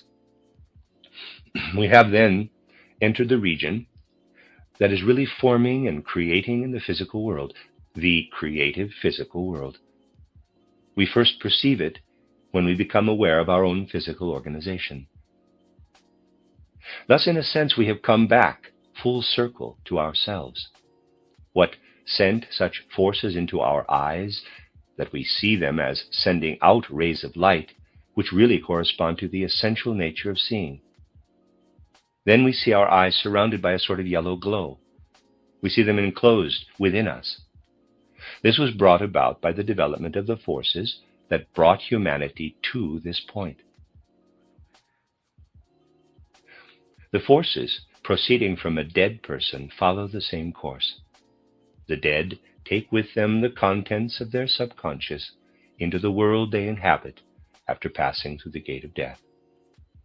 Just as we can get inside, so to speak, our own physical eyes, so the forces sent out by the dead in the elemental world return to the physical world. The dead may have a special longing for a person they have left behind. This longing is at first only in the subconscious, but it soon becomes a living vision, and as such affects the elemental world. What is only a vision in the physical world becomes at the same time also a power in the elemental world. This power follows the path indicated by the longing for the one who is living, and if the conditions permit, they cause rumblings and disturbances in the physical world near the living person. The latter may hear rumbling or crashing sounds or something like that, and they are heard just like any physical sounds.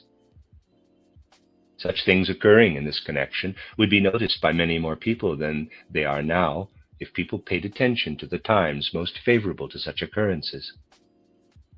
The best times for such observations are those of falling asleep and waking up. Generally, people do not pay attention to these things. Nevertheless, there is hardly anybody who has never perceived any signs and manifestations from the supersensible world, ranging all the way from rumbling noises to words, in the transition periods of falling asleep and waking up. I've wanted to speak about all this today, my dear friends, to show you the reality and nature of the connection between human beings and the world. The impressions of an objective sensory world we have in our ordinary consciousness are powerless. They are as though without any real connection to that world. But as soon as what we experience descends into the subconscious, the connection to realities is established. The powerlessness of the ordinary consciousness turns into a delicate magic. When we have passed through the gate of death and are released from the physical body, our experiences are such that they are effective in the elemental world, and under favorable circumstances, even on the physical plane, where they may then be observed by the ordinary consciousness. I have described the simplest case to you because one has to begin there, certainly in the course of time, and we have always taken our time gradually to work out for ourselves what we needed to know. We will move on to more complicated matters that can lead us into the more intimate connections between the world and human beings. The end of Lecture 4. This is a reading of a collection of lectures by Rudolf Steiner entitled Psychoanalysis and Spiritual Psychology. This is the last lecture of the 5. It's Lecture 5, entitled Organic Processes and Soul Life, given on July 2nd, 1921. Today I will have something to add to what I said yesterday. Let me remind you of something most of you have already heard from me. When we pass through death, the physical body remains behind in the earth forces.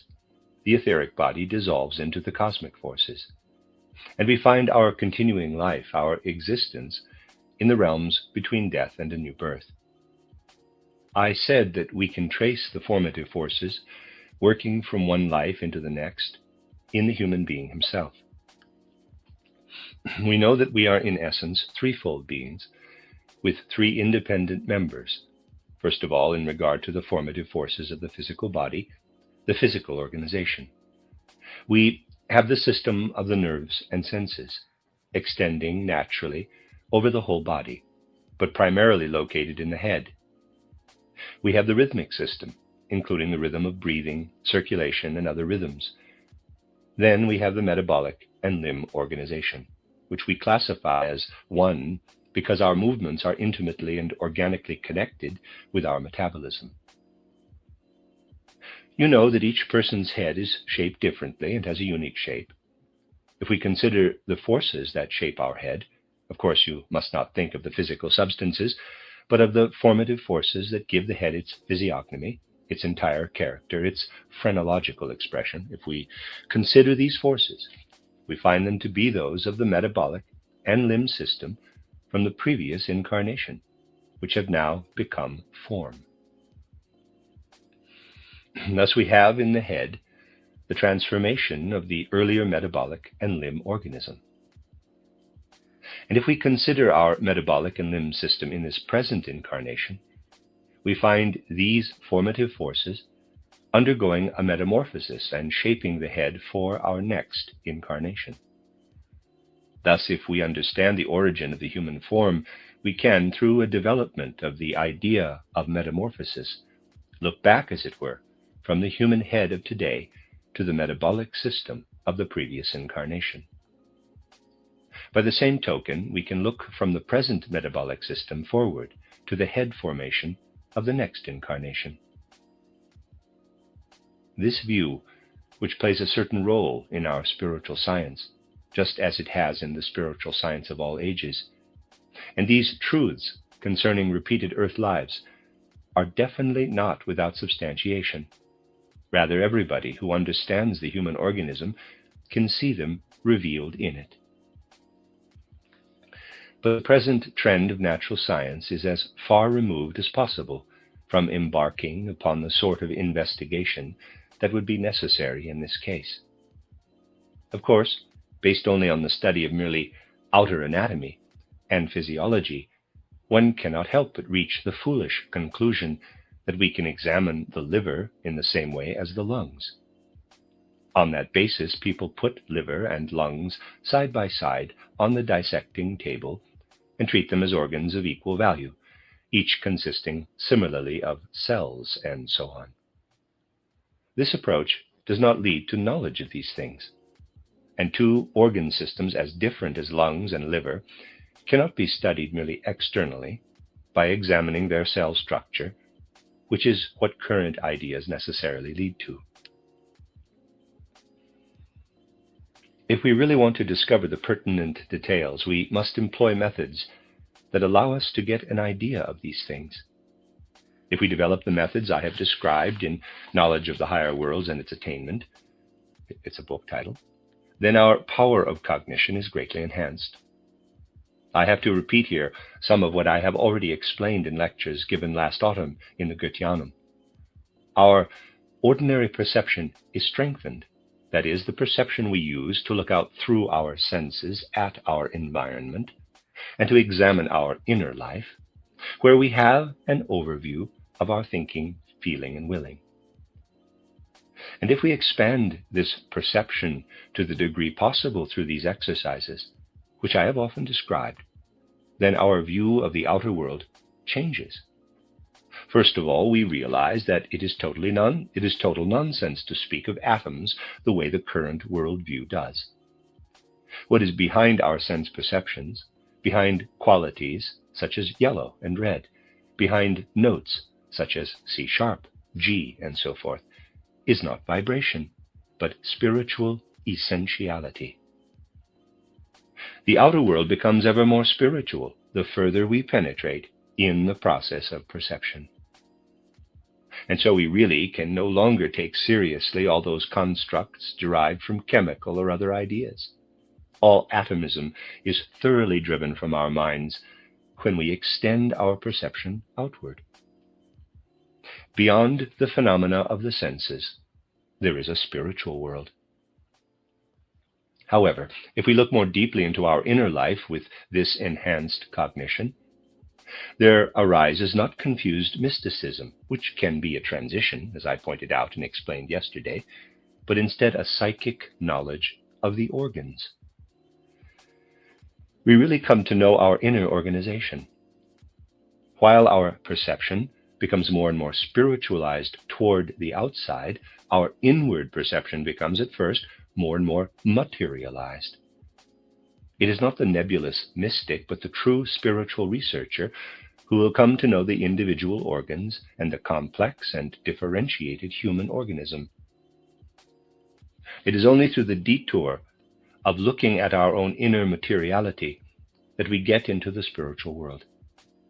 Without really getting to know our lungs, liver, and so on, we cannot come to know a spiritual enthusiasm, which frees itself from the confusion of the usual mysticism and develops into a concrete perception and knowledge of our inner organs. It is then that we come to know the structure of our soul more closely. To begin with, we learn to give up the preconceived idea that our soul is merely an adjunct to the sensory and nervous system. It is only the world of representations that is correlated to the nervous system, but not the world of feeling.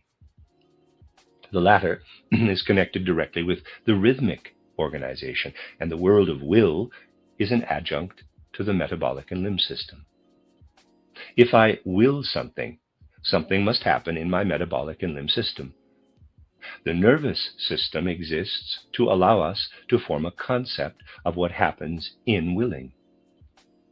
There are no nerves of will, as I have often said.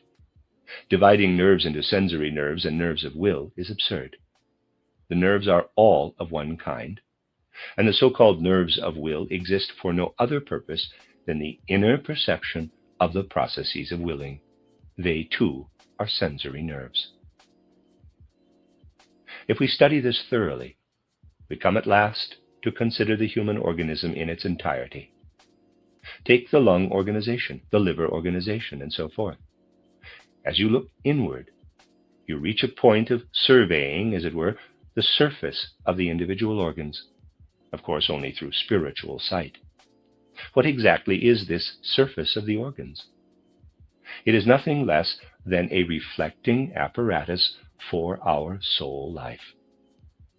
What we perceive, and also what we, in quotes, digest with our thinking, is reflected upon the surface of all our inner organs. This reflection represents our recollections, our memory during life. Thus our memory is what is reflected upon the outer surface of our heart, our lungs, our spleen, or our other inner organs, after we have perceived and digested it in our thinking. And we do not even need very much training to be able to notice how certain thoughts are reflected on the whole organism in memory. All kinds of organs take part in this. If it is a question of remembering, let us say, very abstract ideas, then the lung surface participates strongly. If it is a matter of thoughts colored by feeling, of thoughts that have a nuance of feeling, then the surface of the liver is involved.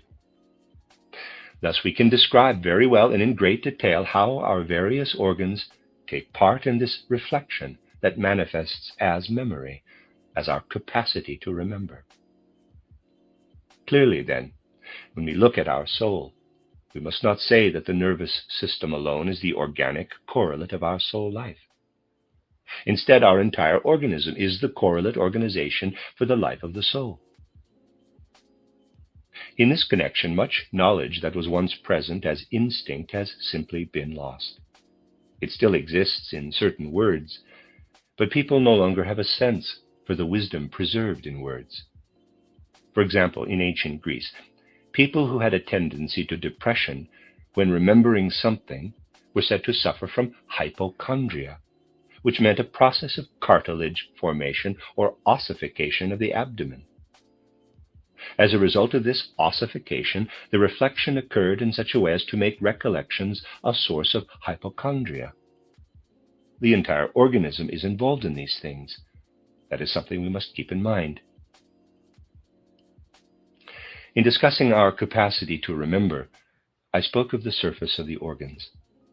In a certain sense, everything we experience strikes these surfaces, is reflected, and this leads to recollections. But at the same time, something enters the organism. In ordinary life, this is transmuted and undergoes a metamorphosis, so that the organ produces a secretion. The organs having this function are mostly glandular. They have an inner secretion, and the forces that enter are transmuted into these secretions. However, not everything is thus transformed into organic metabolism and the like. The organs also take up something that then remains latent within them and forms an inner force. For example, the forces developed in all thoughts, connected mainly with our perception of the outer world, in thoughts through which we form images of outer objects, these forces are in a certain way stored in the lungs. As you know, the inside of our lungs becomes active through the metabolism and the movement of the limbs. And these forces are transmuted in such a way that during the life between birth and death, our lungs are, so to speak, a reservoir of forces that is continually influenced by the metabolic limb system. When we die, we find that such forces have been stored up. The physical matter naturally falls away, but these forces are not lost. They accompany us through death and throughout the entire life between death and a new birth. And when we enter a new incarnation, these forces that were in the lungs form our head outwardly and express its physiognomy on it. What phrenologists want to find out by studying the outer form of the skull can be found preformed in the lungs during the previous incarnation. Indeed, it is possible to trace the transmutation of forces from one life to the next in a concrete and precise way. And then these things will no longer be merely abstract truths, but they will be studied as concretely as we study physical things. Spiritual science is of true value only when we penetrate in this way to concrete facts and details. If we speak only in generalities of repeated earth lives and so forth, then these are mere empty words. They have meaning only if we can point to individual concrete facts. Now, if we cannot properly master what is stored in the lungs, it is squeezed out, as I said yesterday, much in the same way as a sponge is squeezed out. Then what should have been active only in forming the head in the next incarnation leads instead to abnormal phenomena in this life, such as obsessive ideas or even illusions. It is an interesting chapter of a higher physiology to study the strange notions of patients in the advanced stages of lung disease.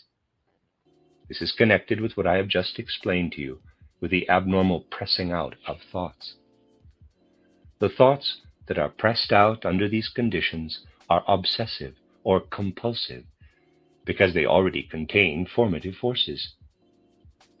The thoughts we ought normally to have in our consciousness should be pictures only. They should not contain formative forces, and should not be compulsive or obsessive. Throughout the long period between death and rebirth, these thoughts are compulsive, become causative, and work in a formative way. However, during earth life, they must not overwhelm us. They must not use their power until the transition from one life to another. This is the important point. If you now study the liver in the same way I have just described for the lungs, you will discover that in the liver, all those forces are concentrated that determine the inner disposition of the brain in the next incarnation. By way of a detour through the metabolic organism of the present life, the forces of the liver pass over, not into the shape of the head, as did the forces of the lungs, but into the inner disposition and arrangement of the brain.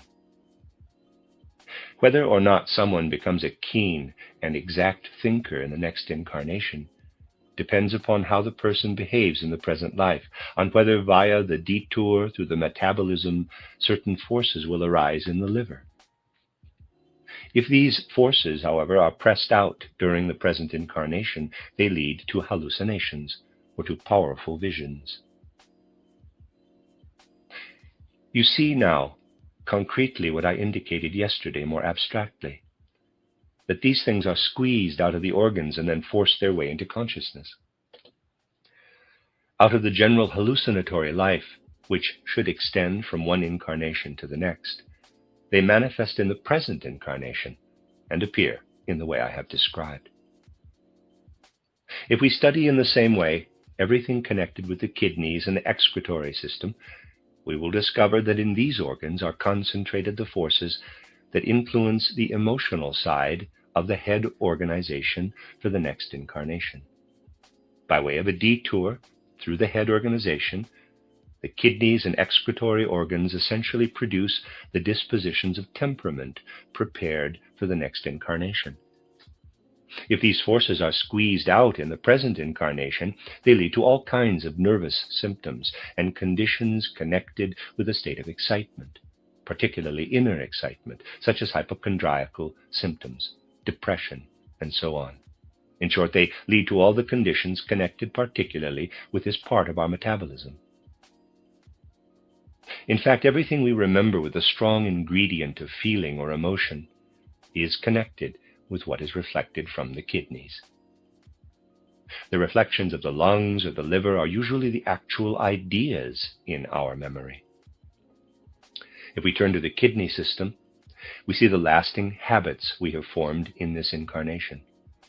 And on the inside of the kidney system, the dispositions of our temperament in the widest sense are being prepared for the next incarnation, albeit, as I said, via the head organization. Let us study the heart along the same lines. For spiritual scientific research, the heart is an extraordinarily interesting organ. As you know, our outer science makes things easy for itself in regard to the heart. It sees the heart as a pump that pumps the blood through the body. Now, there's nothing more absurd than believing this, for the heart has nothing to do with pumping the blood. The blood is set in motion by the full agility of the astral body and the eye, and the heart's movement is only the reflex in response to that movement. The blood moves autonomously on its own, and the heart only expresses the effects of the movement caused by these forces. The heart, in fact, is only the organ that expresses the movement of the blood. In itself, it has no active role in the movement of the blood. Contemporary scientists get furious if you speak of this. Many years ago, I think in 1904 or 1905, on a journey to Stockholm, I explained this matter to a scientist, to a medical man. He was raving mad to hear that the heart is not a pump, and that the blood comes into movement through its own vitality, while the heart is simply inserted in the general course of the blood's movement and participates in it with its beating and so on. Well, something is reflected on the surface of the heart that is not simply a matter of memory or habit. Rather, the life processes become spiritualized when they reach the outer wall of the heart. For what is reflected by the heart are the pangs of conscience. That is to be taken simply as an entirely physical matter. The pangs of conscience radiating into our consciousness are the part of our experiences that is reflected by the heart. Spiritual insight into the heart teaches us this.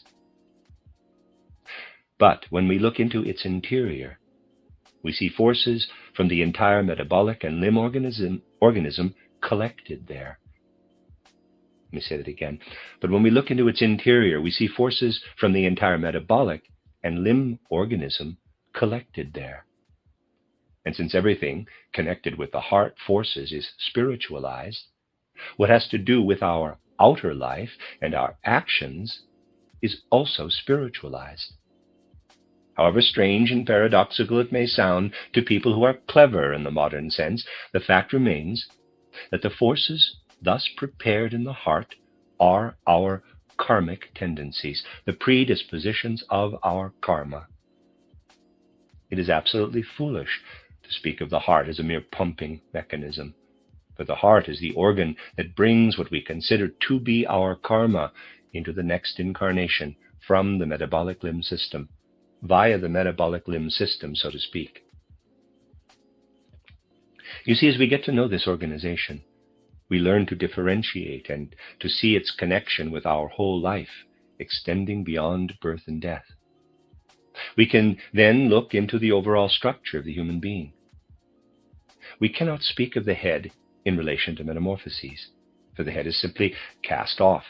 Its forces were transformed in the previous incarnation and complete their activity in the present one. However, what exists in these four main systems of lungs, kidneys, liver, and the heart enters the next incarnation via the metabolic and limb system, and then works formatively, in particular shaping our head with all its predispositions. We must look inside our organs for the forces that will carry what we are now experiencing into the next incarnation. Our metabolism is by no means a mere simmering and seething of chemicals, as in a retort, as modern physiology thinks of it. You need only take a step in walking, and a certain metabolic effect is produced. The metabolism that occurs is not simply a chemical process we can examine by means of physiology and chemistry. Rather, it bears within it at the same time a nuance of morality. And this moral nuance is in fact stored in the heart and carried over as karmic force into the next incarnation. To study human beings in their entirety is to find in them the forces that extend beyond the earthly life. Our heart itself is a sphere, and this form is modified only because the rest of the organism is hanging down from it, so to speak. Our heart is formed out of the cosmos. When we pass through death, we must adapt ourselves to the whole cosmos with our remaining spiritual and soul organization. The whole cosmos then receives us. And up to about the middle of the period between two incarnations, I've called it the midnight hour of existence in one of my mystery dramas, up to that time, we continue to expand out into our environment. Gradually, we become identical with our environment, and what thus goes out from us into the world around us becomes the astral and etheric structure for our next incarnation. What determines the mother comes essentially from out of the cosmos. What is formed in the physical body and in the capital I enters through the father and fertilization. This I, as it is then, moves into an entirely different world after the midnight hour of existence. It moves into the world where it can then follow the path through the paternal nature. This is an extremely important process. The period up to the midnight hour and the period after the midnight hour, both are between death and rebirth, are really very different from each other. In my Vienna lecture cycle in 1914, I described these experiences in their inner aspects. If we look at them more from the outside, we must say, in the first half, up to the midnight hour, the capital I is more cosmic and prepares in the cosmos what then enters the next incarnation via the mother.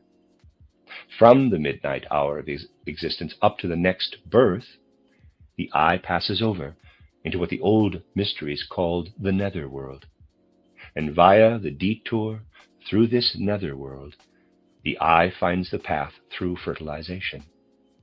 There the two poles of the human being meet, as it were, from mother and father, from the upper world and from the netherworld. What I am now saying was an essential part of the Egyptian mysteries that were based on ancient instinctive knowledge, at least as far as I know. Through the Egyptian mysteries, people learned about what they then called the upper and the lower gods, the upper and the lower world of gods. And we can say that in the act of fertilization, an equilibrium between the polar opposites of the upper and the lower world of gods is brought about. Between death and rebirth, the I goes first through the upper and then through the lower world. In ancient times, the strange nuance of meaning many people nowadays connect with the upper and the nether world did not yet exist. In our time, people almost always see the upper world as good and the nether world as bad. This subtle meaning was not originally connected with these worlds. They were simply the two polarities that had to participate in the creation of the world as a whole. Thus the upper world was experienced and perceived more as a world of light, and the nether world as one of heaviness and gravity. Gravity and light were the two polarities expressed exoterically. You see, these things can be described in concrete terms. Concerning the other organs, I have told you that the flowing out of organic forces can become hallucinatory life. And that is especially true for what is pressed out of the liver system. But if the heart presses out its contents, A system of forces is pushed out and brought to our consciousness that calls forth in us the urge to live out our karma for the next incarnation in this life. If we observe how karma works, we can say that from the human point of view, living out one's karma can only be described figuratively as a kind of hunger and its subsequent satisfaction. That must be understood as follows. Let us start from the usual view of life and look at a noteworthy event. Let us imagine a woman meets a man and falls in love with him. If this is all we see, it is like taking a small piece from the Sistine Madonna, perhaps cutting out a piece from a finger of the baby Jesus and looking just at that. True, we have a piece of the Sistine Madonna, but we do not really see anything. Neither do we see anything if we merely look at the fact that a woman meets a man and falls in love with him. That is not all there is to it. The matter must be traced further back into the past. Before the woman met the man, she had been in other places in the world. Before that, she had been somewhere else, and still earlier, somewhere else again. You can find all sorts of reasons why the woman went from one place to another. There is sense and meaning to her movements, though it is naturally hidden in the subconscious, but there is a connection throughout. And by going back to her childhood, we can follow her path. The woman in question, and I am not telling you tall tales, follows from the beginning the path that culminates in the event under discussion. From birth on, human beings hunger to do what they will do, and they do not give up until their hunger is satisfied. Pressing on or rushing toward a karmic event is the result of such a general spiritual hunger. The person is, as it were, driven to the event. This is what the human being as a whole is. Each has forces within propelling him or her toward later events in spite of the individual's freedom, which nevertheless exists, but acts on a different plane. Well, the forces that manifest as such a hunger, leading to their satisfaction in karma, are concentrated in the heart. And when they are pressed out prematurely and enter our consciousness during the present incarnation, that is, they still remain in the heart, but we are conscious of them, then pictures of them may form that lead to excitement, and then maniacal rage results. Maniacal rage is nothing else than the premature living out in the present incarnation of a karmic force destined for the next life. Just think how differently we must accustom ourselves to look at world events once we have understood these connections. Of course, if you are maniacal in your present incarnation, you might boast that if God had left the creation of the world to you, you would have done a better job of it. People often ask why God created maniacal rage. Well, maniacal rage exists for a good reason, but everything working in this world can appear out of place. And this appearance, out of place, which in this case is caused primarily by luciferic forces, everything that happens prematurely in the world is brought about by luciferic forces. This appearance in the earlier incarnation of karmic forces intended for a later incarnation produces maniacal rage. As you can see in the abnormalities of the present life, we can study what is to continue in later incarnations. As you can imagine, there is a tremendous difference between what stays in our heart throughout our entire incarnation and the condition it will be in after it has gone through the long development between death and rebirth, and then appears in a new life in our outer behavior. However, if you look into your own hearts, you can see pretty clearly, though of course only in latency, not in a finished picture, what you will be doing in your next life.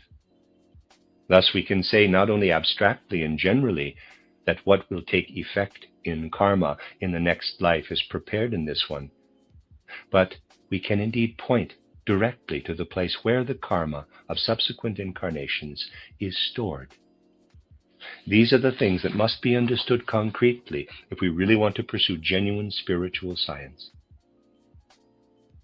Now you can imagine the enormous significance these things will attain when someday they are studied and made a part of general education.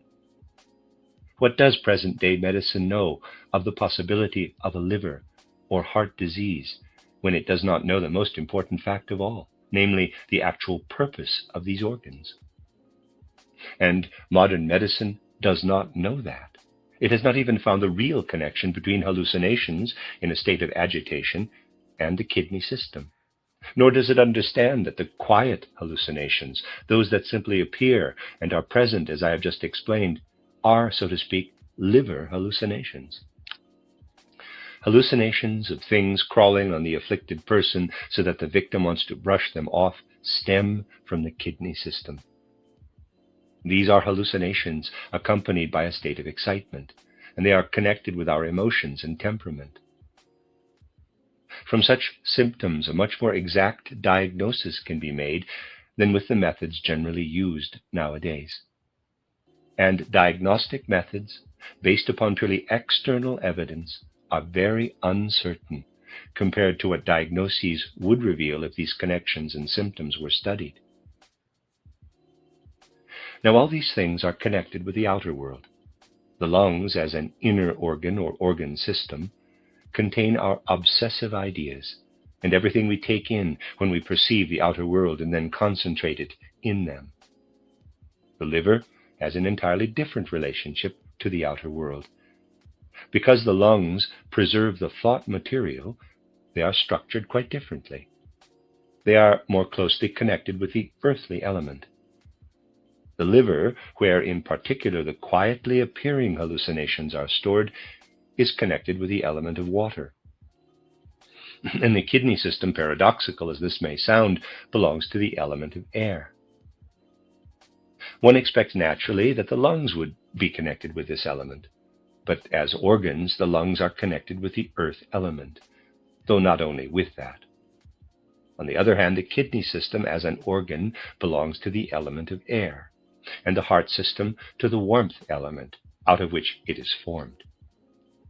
Thus the warmth element, which is the most spiritual one, is also the one that absorbs in its tremendously delicate structures the predispositions of our karma. Since the human being as a whole is connected with the outer world, you will realize that the lungs necessarily have a special connection with the outer world in regard to the earth element, and the liver in regard to the element of water. If you examine the earthly qualities of plants, you will find there the remedies for diseases that originate in the lungs. Of course, this is to be understood in the broadest sense. If you take what circulates in plants, the circulation of their juices, you will find there remedies for all illnesses connected with the liver. Thus, studying the interrelationship between our organs and the outer world leads us to a foundation for a rational therapy. Generally, our present-day therapy is a hodgepodge of notes from experience. We can reach a really rational therapy only by studying in this way the interrelationship between the world of our inner organs and the outer world. Of course, this means we will have to overcome the pleasurable yearning for subjective mysticism. We cannot advance to really significant therapeutic insights if we refuse to go beyond the well-known, quote, small divine spark, close quote, Meister Eckhart speaks of.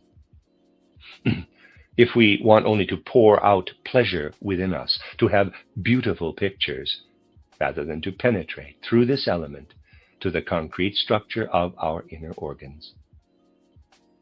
For therapeutic insights can be acquired only on the path of true mysticism that advances to the concrete reality of our inner organism. By way of the detour through knowledge of our inner organism, we learn about our passage from incarnation to incarnation. Similarly, as we study the outer world, the world of the senses, this tapestry of sense impressions leads us into the spiritual realm. We ascend into the world of the spiritual hierarchies, which we did not find by way of the detour through inner mysticism. Instead, the spiritual hierarchies are found on the path of a deeper contemplation of the outer world. The results we find on this path may at first be expressed in analogies, yet they are not mere analogies, for there exist deeper connections and relationships. Recently, I figured out for you how many times we draw breath in a 24-hour period. If we assume 18 breaths per minute, we have 60 times 18 in an hour, and in 24 hours in a day and a night, 25,920 inhalations and exhalations. Let us take another rhythm in human life, the rhythm of day and night. When you wake up in the morning, you draw the astral body in capital I into your physical and etheric bodies. This is also a kind of breathing. In the morning, you inhale the astral body and I, and when you fall asleep at night, you exhale them again. Thus, one complete breath here takes 24 hours, or 1 day. In a year, we have 365 such breaths. Now take the average lifespan of human beings, namely 72 years, and you have approximately the same result as above, a little more than 25,920. If we had started not with 72, but with a somewhat lower figure, you would have had the exact same amount of 25,920. In other words, if you look at the entire earthly life of a human being and count each day, each falling asleep and awakening as one breath, you then have in one lifetime as many inhalations and exhalations of the astral body and I as there are inhalations and exhalations of air in a 24-hour period. These rhythms harmonize completely, and they show us how wonderfully the human being is integrated into the cosmos.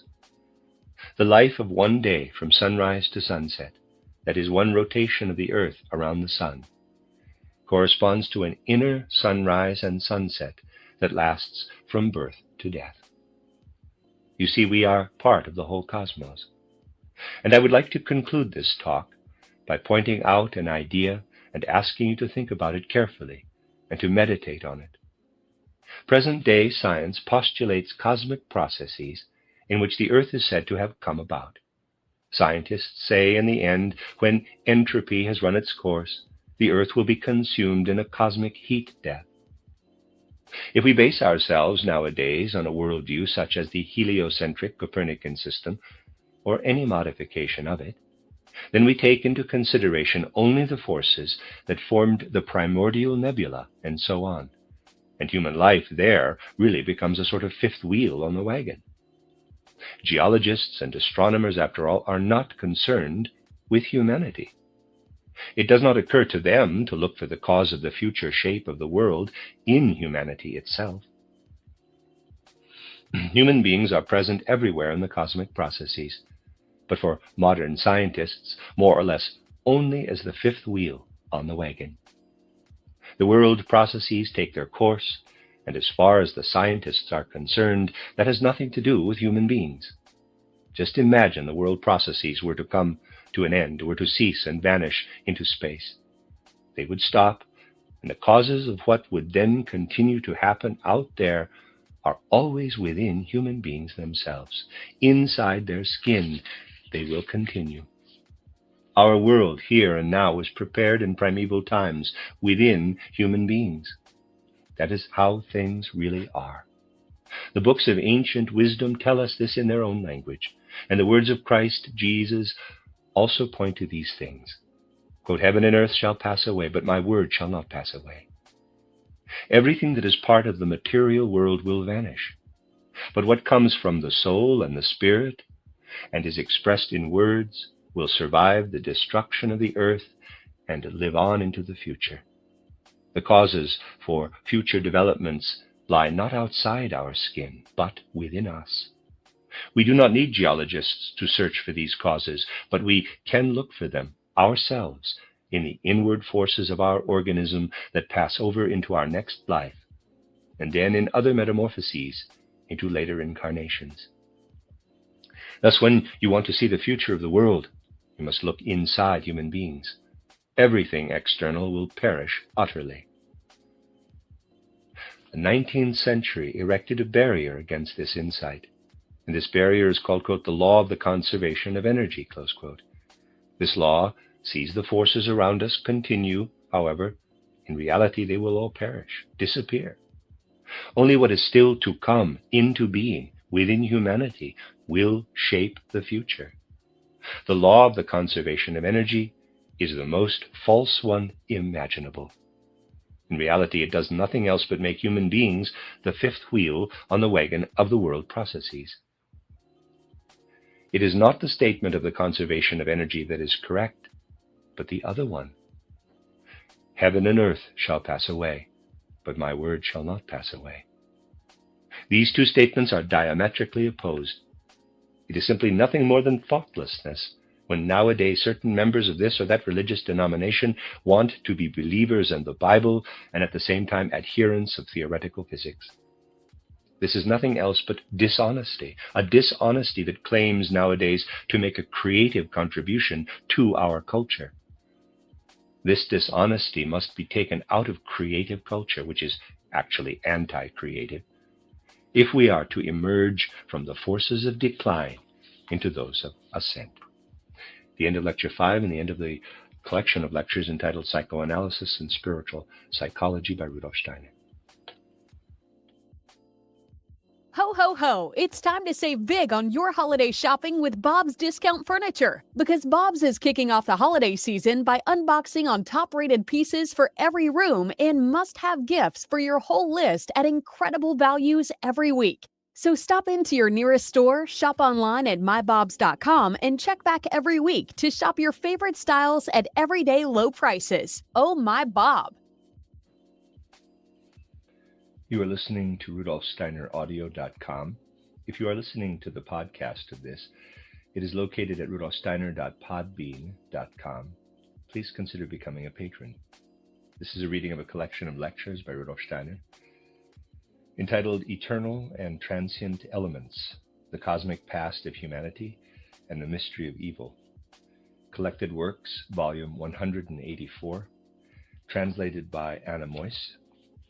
This is Lecture 9, given on the 22nd of September 1918. If we bring to mind the overall meaning, rather than all the detail of the last lectures, including the one given yesterday, we can say that in the civilization which must energetically take over from our own in future, it will be demanded that people look more deeply into true reality, and that above all slogans or catchwords, or better, catch theories like monism, idealism, realism, and so on, come to an end. People will have to realize that the Maya reality, the reality of outer phenomena all around us, is a combination of two real worlds. And it is fair to say two worlds that fight one another. To look at reality is something very different from following the world of phenomena around us theoretically, the way it is done in natural science. Let us get down to practicalities and take a concrete example. I think you'll agree that everyone will think that the materialistic philosophy of life, which has spread among civilized nations, mainly from the 1860s or 1870s, and the materialistic way of life which results from the ideas in that materialistic philosophy of life, also make human beings more materialistic under their influence. Looking at the phenomena in the world superficially, people think that the ideas human beings get into their heads lead to something which looks like an external realization of those ideas. But that is not how it is. As soon as one considers the successive configurations in real terms, it is not at all true that the world somehow arranges itself according to the ideas which people get in their heads.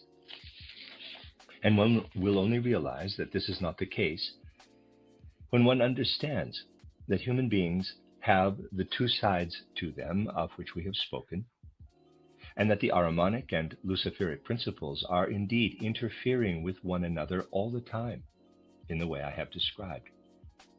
It is only because of this that the following is possible. Let us assume that people were giving themselves up to materialistic ideas for a sufficiently long time during an era, as has happened in our era. Led astray by those ideas, people would also develop some kind of materialistic way of life in their conscious will to act. The consequences would not arise in the part of the human nature which is the vehicle for conscious life. Initially, this vehicle for conscious life would not have the deep-reaching influence on human life which one would be inclined to think if taking a superficial view. No, the effect comes at the unconscious level. Schematically, you can visualize it as follows. Materialism lives in the conscious head nature of the human being, and at the unconscious level, the part of our nature, which only goes through its metamorphosis when we have gone through the gate of death and live on for our next incarnation on earth, though we do already bear it within us, is something which is as yet incomplete. This lower nature, as we may call it, is the vehicle for the unconscious inner life.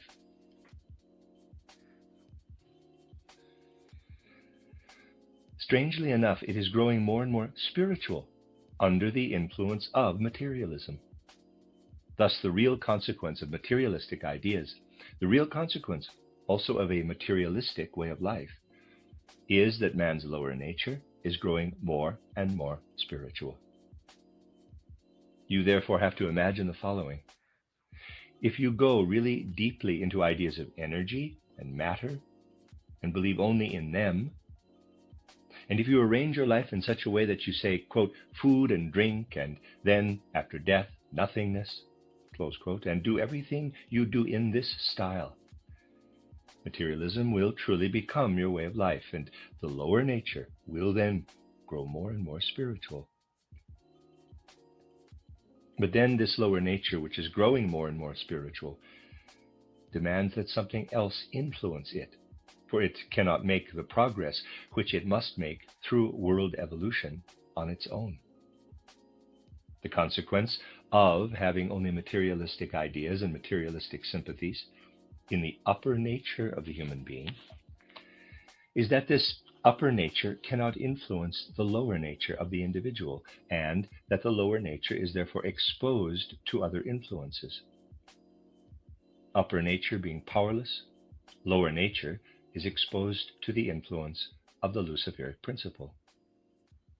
The Luciferic principle does not come into its own in the reality perceived through the senses, as I told you yesterday.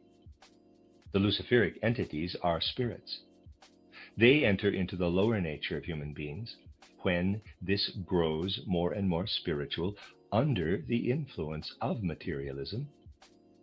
And it is exactly because of materialism that nothing from the human beings themselves can enter into their lower nature. The paradoxical truth is that a materialist era is in reality always the preparation for a spiritual, though Luciferic, culture. Let us also look at the opposite situation. Let us assume an ecclesiastical truth, not filled with spiritualism, but resting purely on tradition, takes hold of people, or was intended to take hold of them. Abstract idealism is related to such an ecclesiastical truth. Belief is limited to abstract ideals, especially in the moral sphere, and there is no feeling for the way in which the abstract ideals arise. For however excellent such ideals may be, they will serve no purpose unless one has a feeling for the way in which they may turn into powers. Purely religious and purely idealistic ideas mean that the lower nature of human beings grows more and more materialistic, whilst materialistic ideas encourage spiritualism in man's lower nature. Purely ecclesiastical views based on tradition, with no spiritual aspect or abstract human idealism, encourage lower human nature to grow more and more material. I'd say that the typical figure showing this material progression due to traditional abstract ecclesiastical views, please forgive the drastic choice of words, is the fat prelate given up to traditional ecclesiastical views, his paunch growing larger and larger in the process. It is merely a comparison, it is not a fact, and not a law of which I speak. I merely want to illustrate. But it is in line with a reality which is behind these things. This process of lower human nature growing more and more material does, however, lack sustenance if there are only traditional or abstract idealistic notions in the head. A humanity which establishes such a civilization is predominantly exposed not to its own head nature, but to the Ahrimanic influences.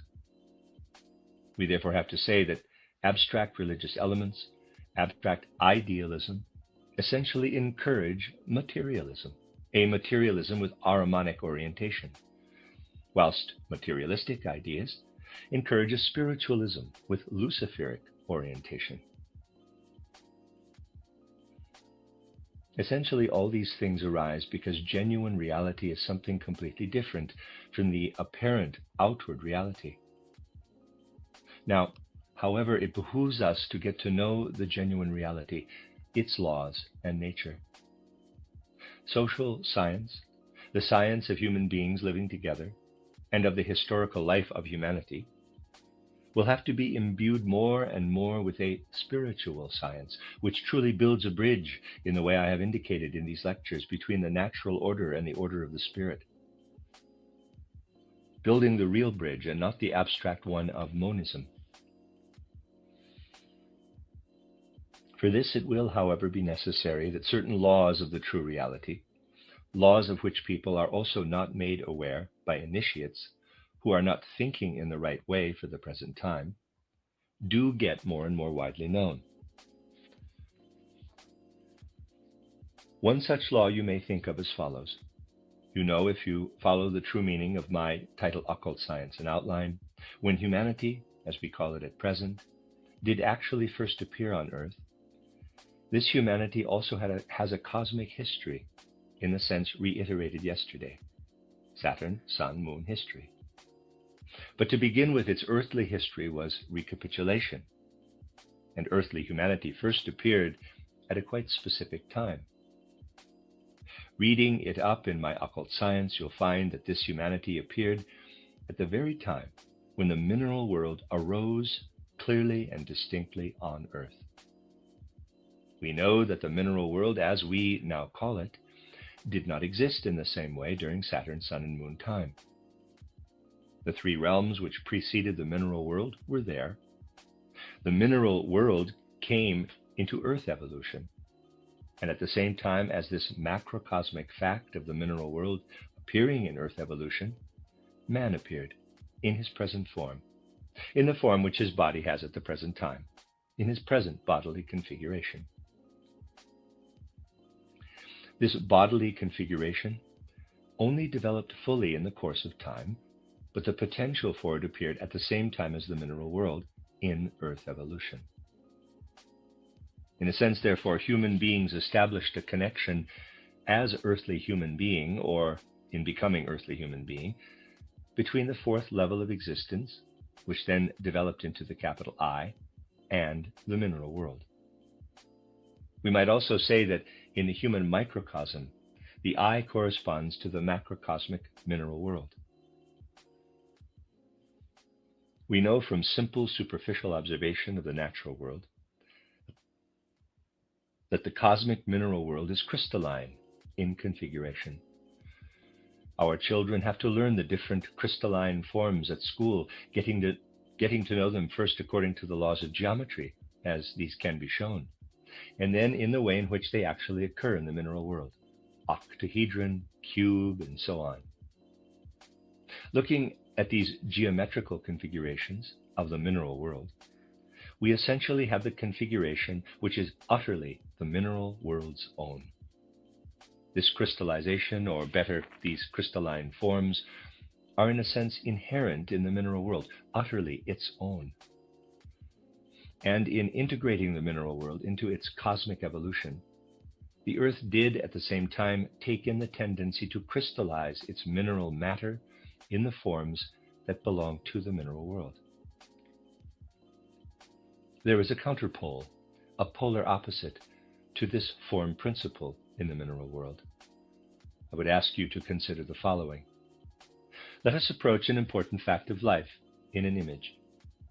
You are no doubt all familiar with the common phenomenon of some substances dissolving. You know that if you put a certain amount of salt into a certain volume of water, the water is capable of completely dissolving the salt.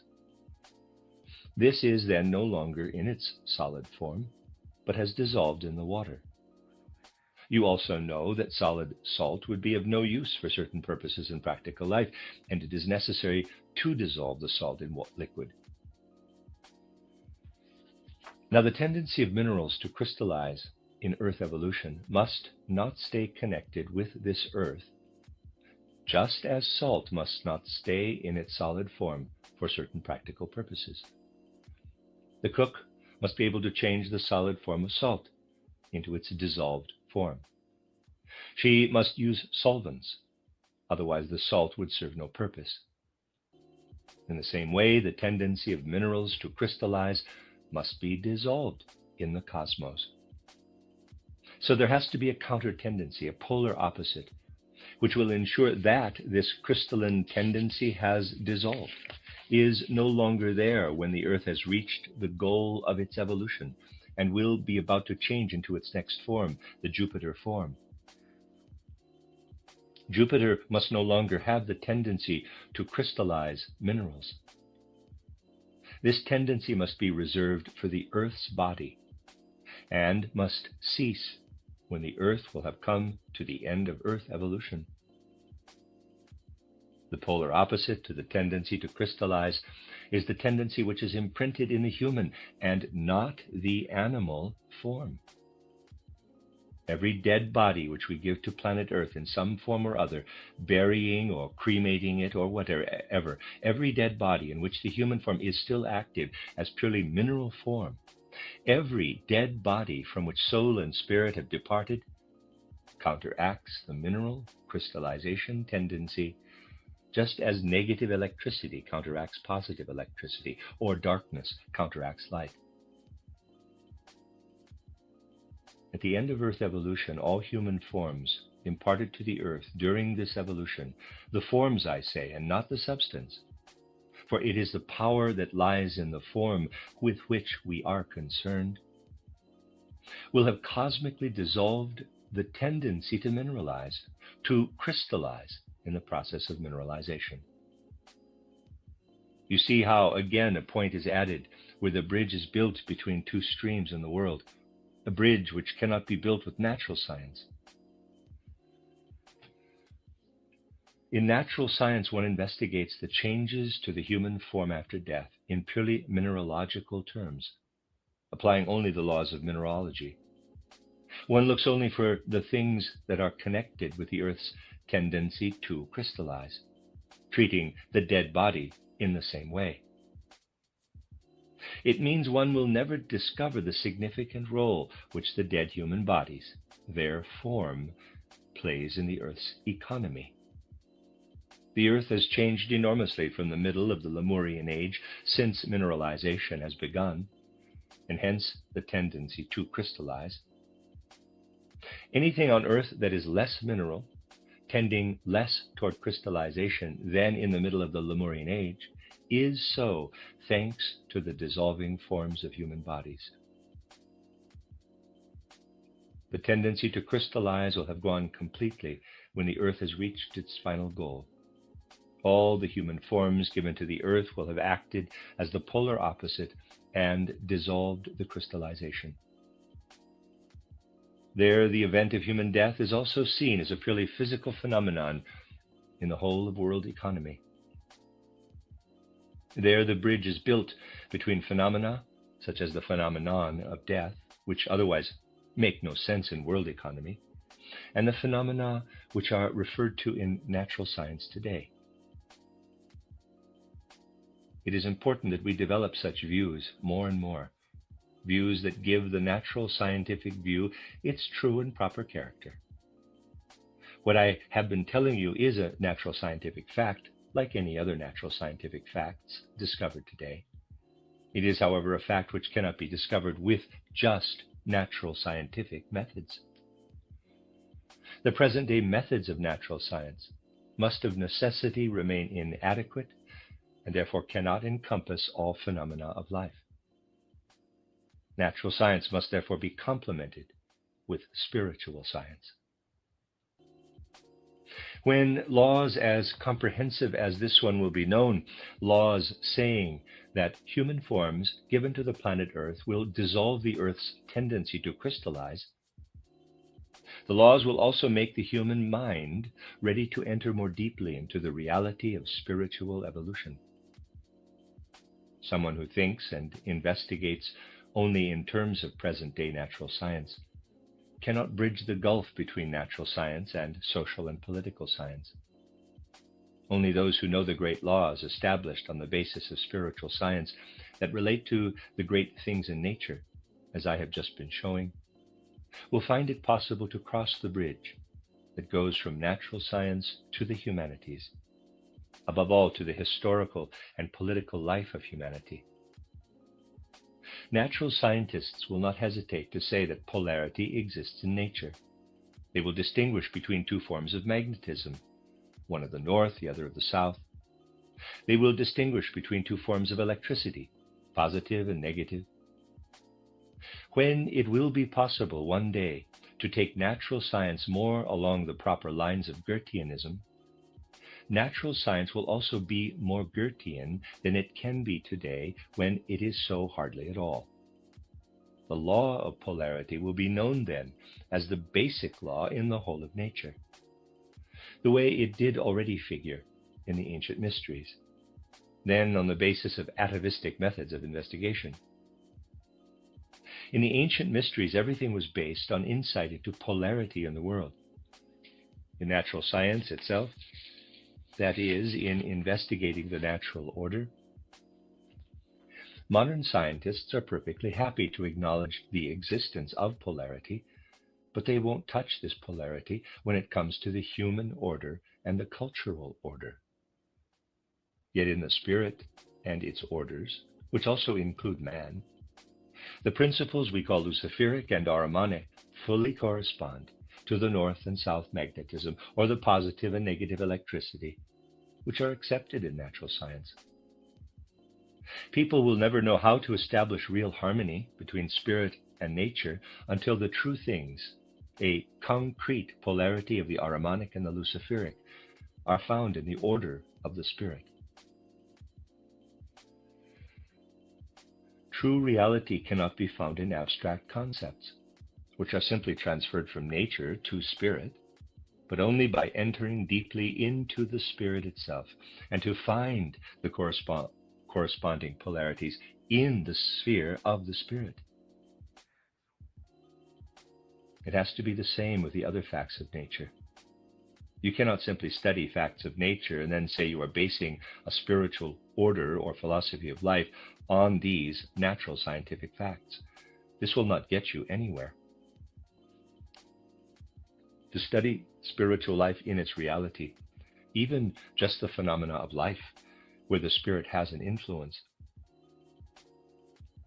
you have to resolve to study the spiritual orders themselves.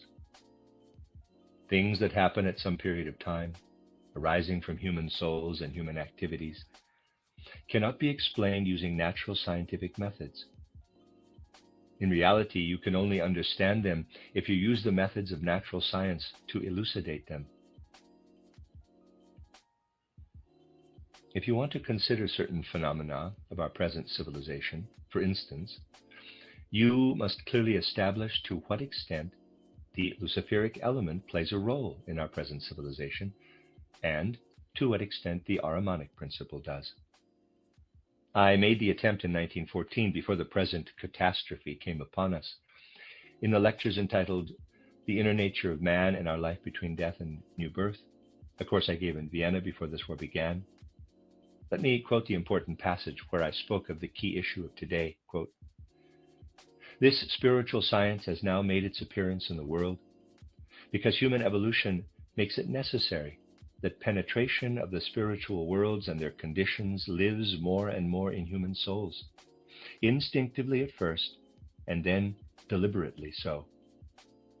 Let me tell you something which is completely perceptible to the senses, so that you may see how people will, more and more, reach a point where they can judge the true content of life on the physical plane only if they also know the laws of spiritual existence. It is entirely in the world of Maya, but of tremendous importance. Looking at the world of nature, we see the strange spectacle that everywhere only a small number of seeds are used to continue the life of a species, and a vast number of seeds perish. We look at the vast numbers of fish embryos in the ocean. Some grow into fish, others perish. We look out over a field and see countless wheat grains. Only a few of them will be wheat plants. The others perish in serving human beings as food and being used in other ways. Much, much more has to be produced in the natural world than the amount which truly becomes fruit in the steady stream of existence and then germinates again. It is good that it is like this in nature, for out there we have the order and necessity, where anything which comes away from the stream it belongs to, the stream of existence and of fruiting, which is based in itself, serves the other continuous stream of existence. Human beings and animals would not be able to live if all seeds truly bore fruit and achieved the development which is inherent in them. There have to be seeds which are used to establish the basis, as it were, from which life forms can grow. If we take the Maya point of view, it merely seems that something is lost. But the truth is that nothing is lost. The Spirit is at work in this nature, and it is due to the wisdom in the Spirit that nothing is really lost within the creative world of nature. It is spiritual law, and we must look at the matter from the spiritual point of view. We will then discover that anything which seems to be taken out of the stream of existence in the world does also have the right to exist. This is rooted in the Spirit. It will therefore also have the right to exist on the physical plane insofar as we live a life in the Spirit. Readers aside, I have not found the closing quote. I believe that this is still a continued quote from Steiner's lecture. End of readers aside. My dear friends, take a very obvious situation. Public lectures must be given on the subject of our spiritual science. The audience has come together simply because of the announcements. The situation is rather similar to that of the grains of wheat, only some of which are used in the continuous stream of existence. One must not shy away from facing the fact that one has to speak of the streams of spiritual life before many, many people who have apparently come at random, and that only a few of them will enter into this spiritual life, become anthroposophists, and go along with the continuous stream.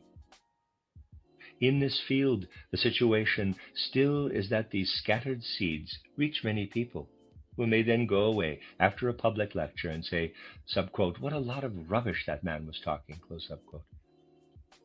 Looking at the way we do in everyday life, it is rather like all those fish embryos in the ocean being lost. But not if one takes a deeper look. The souls who came because of their karma and then went away saying, subquote, "What a lot of rubbish that man was talking," close subquote, are not yet right to take in the truth of the Spirit.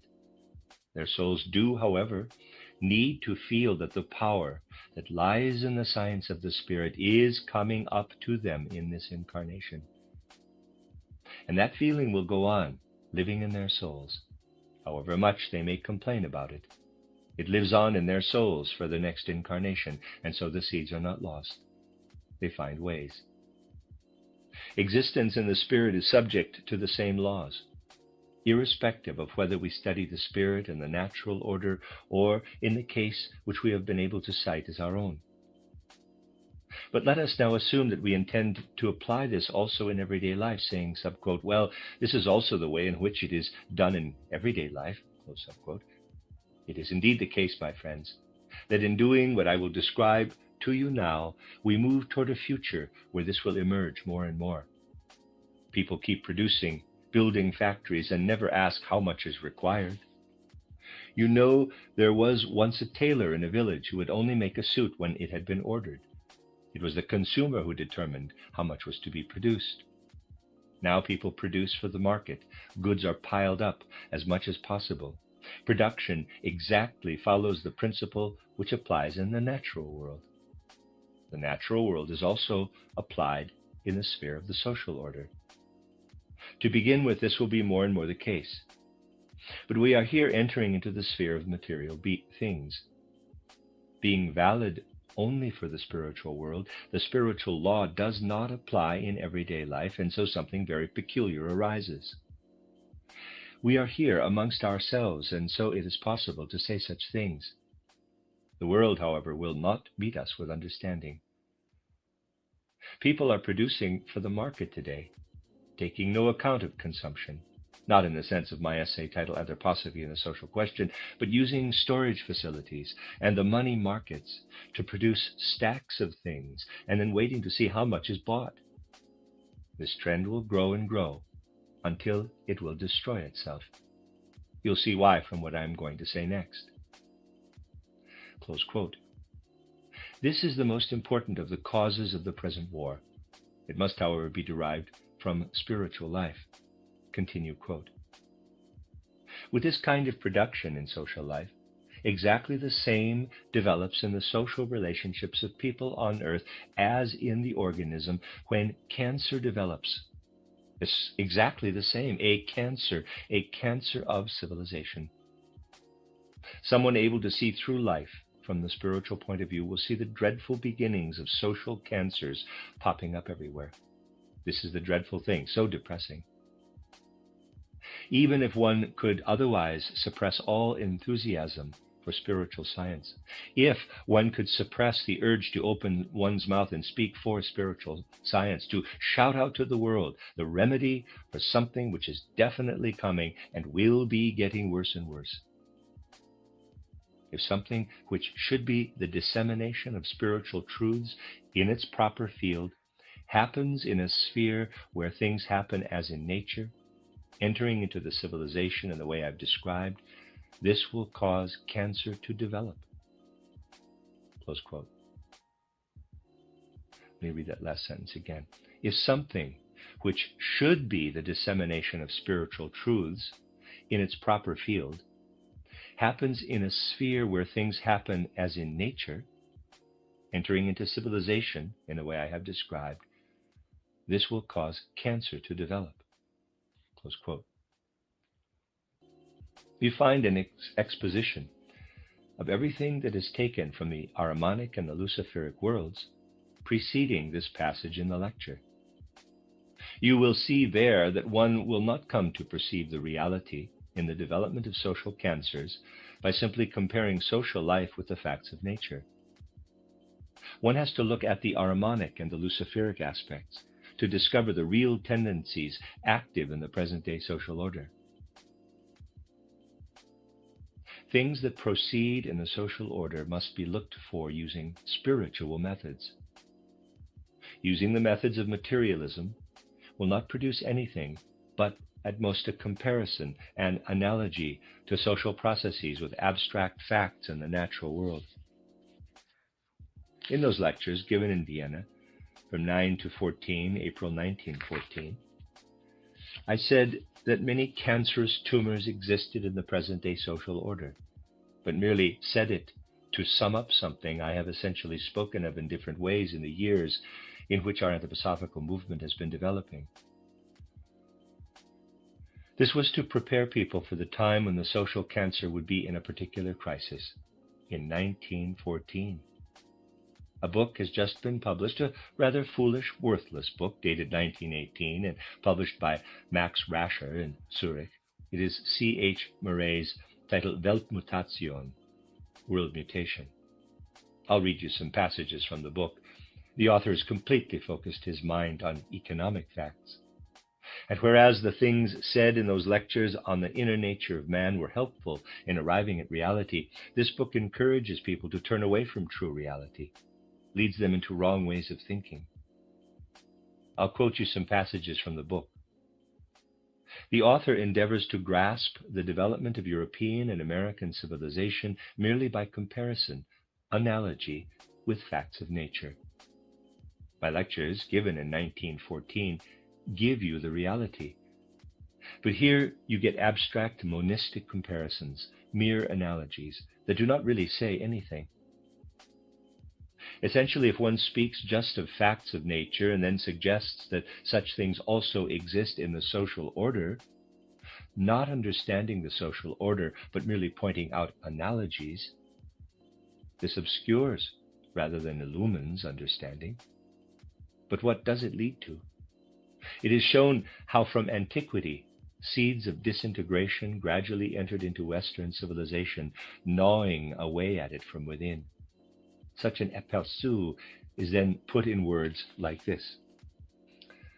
Quote, "These pathological changes started in the early Renaissance cities as they came into flower, in the city republics of still purely productive middle classes, when they had to feed their giant cell, cancer, adapted to the need and so had to become an apparatus for feeding a cancerous nodule. The development of this institution, this organization, which then became the structure of a modern state, went hand in hand with the transformation of the productive tissue, a tissue which must definitely not be considered to be part of their own life." Close quote. He refers to civilization, the order of civilization, as a productive tissue. That is, he merely raises a tissue of natural facts and not the genuine spiritual fact. Quote, "For foreign elements cannot normally be in contact with one another in bodies without causing inflammation, as initially such inflammations also occurred when the Burgraves soldiers came in contact with the burghers. Think of the bells being rung to call the burghers together.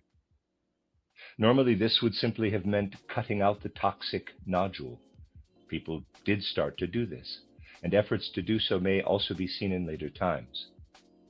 Yet the moment the two elements, the cancerous nodule and the tissue at work or trade, were able to tolerate one another without getting inflamed, an anomaly arose which could only maintain itself under pathological conditions.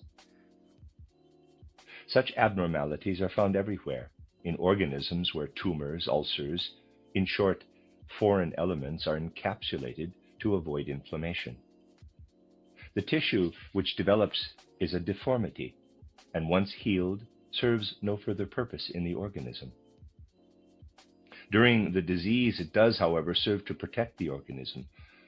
It is an arrangement which makes the poison harmless in the body, though it may, on occasion, hypertrophy, grow beyond all bounds, and then be a seriously morbid element in itself.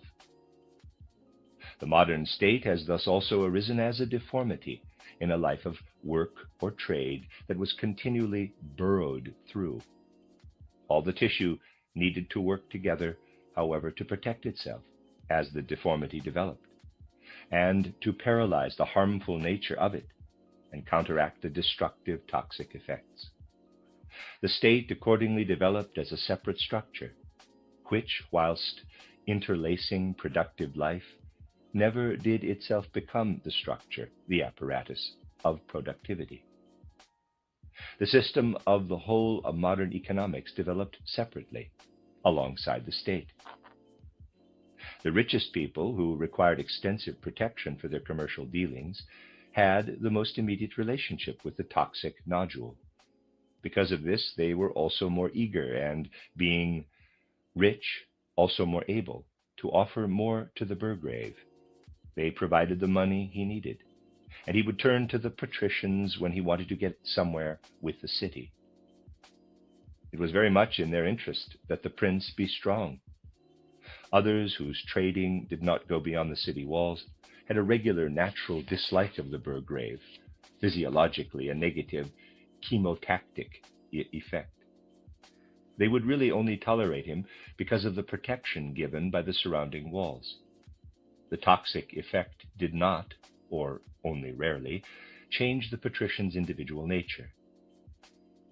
They would only rarely become warring nobles, for they did already belong too much to the anti-toxic tissue of work or trade.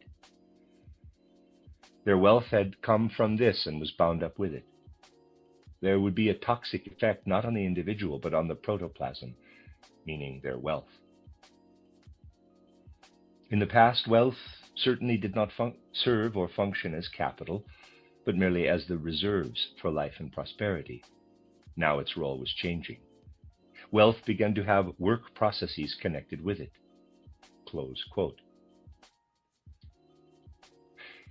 At this point, I'd ask you to recall that in 1908, I pointed out in lectures I gave in Nuremberg, which have now also appeared in print, that the modern economic order is removed from direct personal influence, and how money, capital as such, begins to work.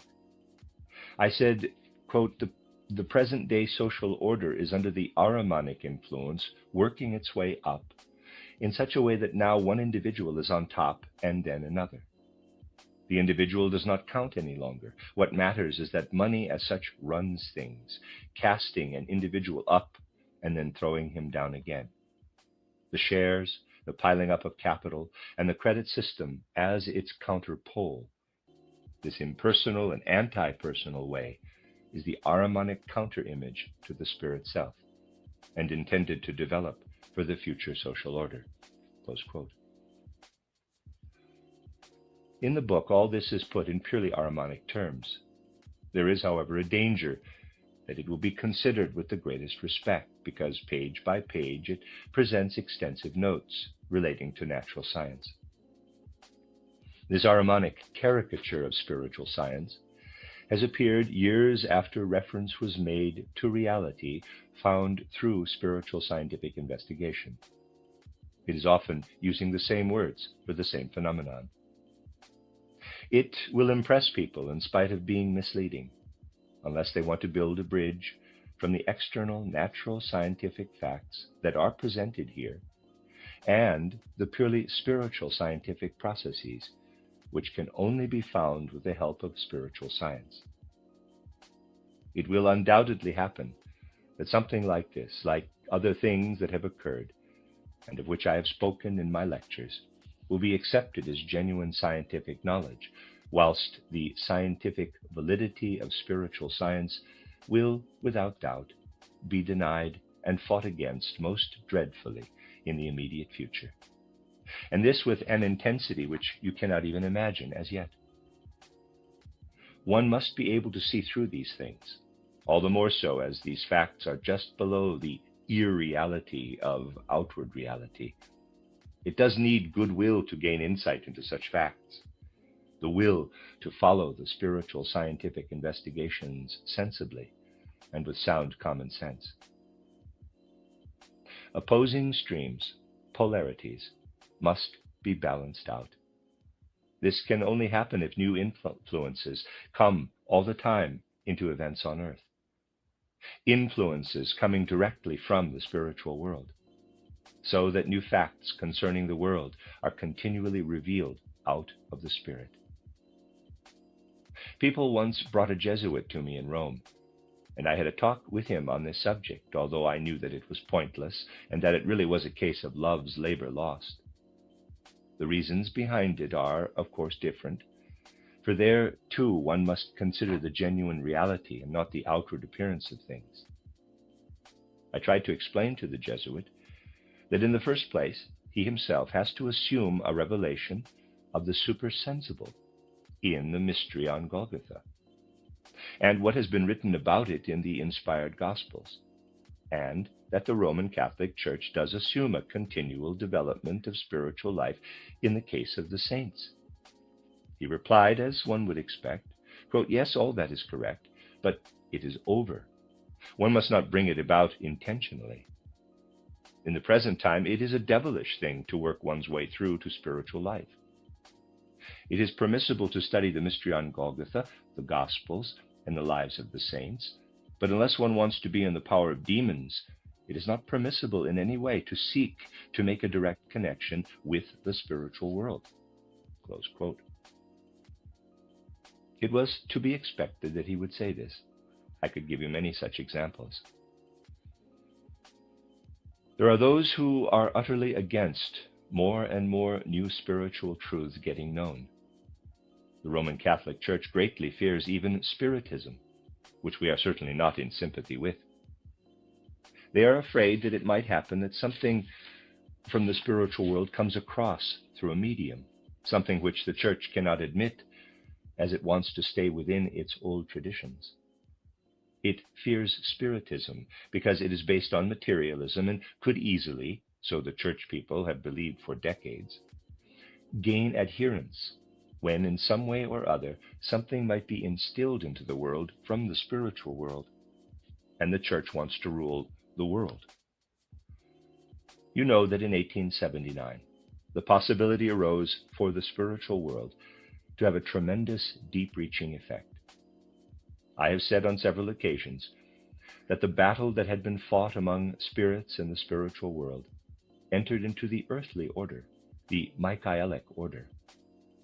Since then, there have been occasions when things of the spirit were taken in by human beings who wished to do so. Please do not think that the initiates in the Roman Catholic Church do not know this. They know these things, of course, but build dams to keep them away. It is exactly in connection with this fact that spiritual life has been especially nurtured by the spiritual world since 1879, that the Roman Catholic Church has, with foresight, established the dogma of papal infallibility as a dam to hold back the possible influence of any spiritual truths. Now, of course, if people are, thanks to the infallibility dogma, only permitted to work inwardly through things proclaimed ex cathedra from the papal chair, as they seek to develop a philosophy of life, that is a mighty dam to block the inflow of spiritual truths directly from the spiritual world. This is the Roman element, which had its conditions pertaining to nature in the past, and from these brought across the rigidity in its traditions, the rigidity in excluding any spiritual substance that might enter into human souls.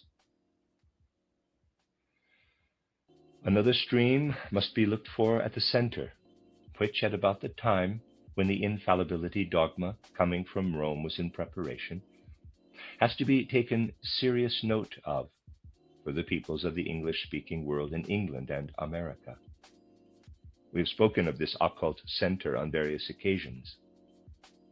Traditional and falsely idealistic elements in the head allow Ahriman to make himself felt in the lower human being.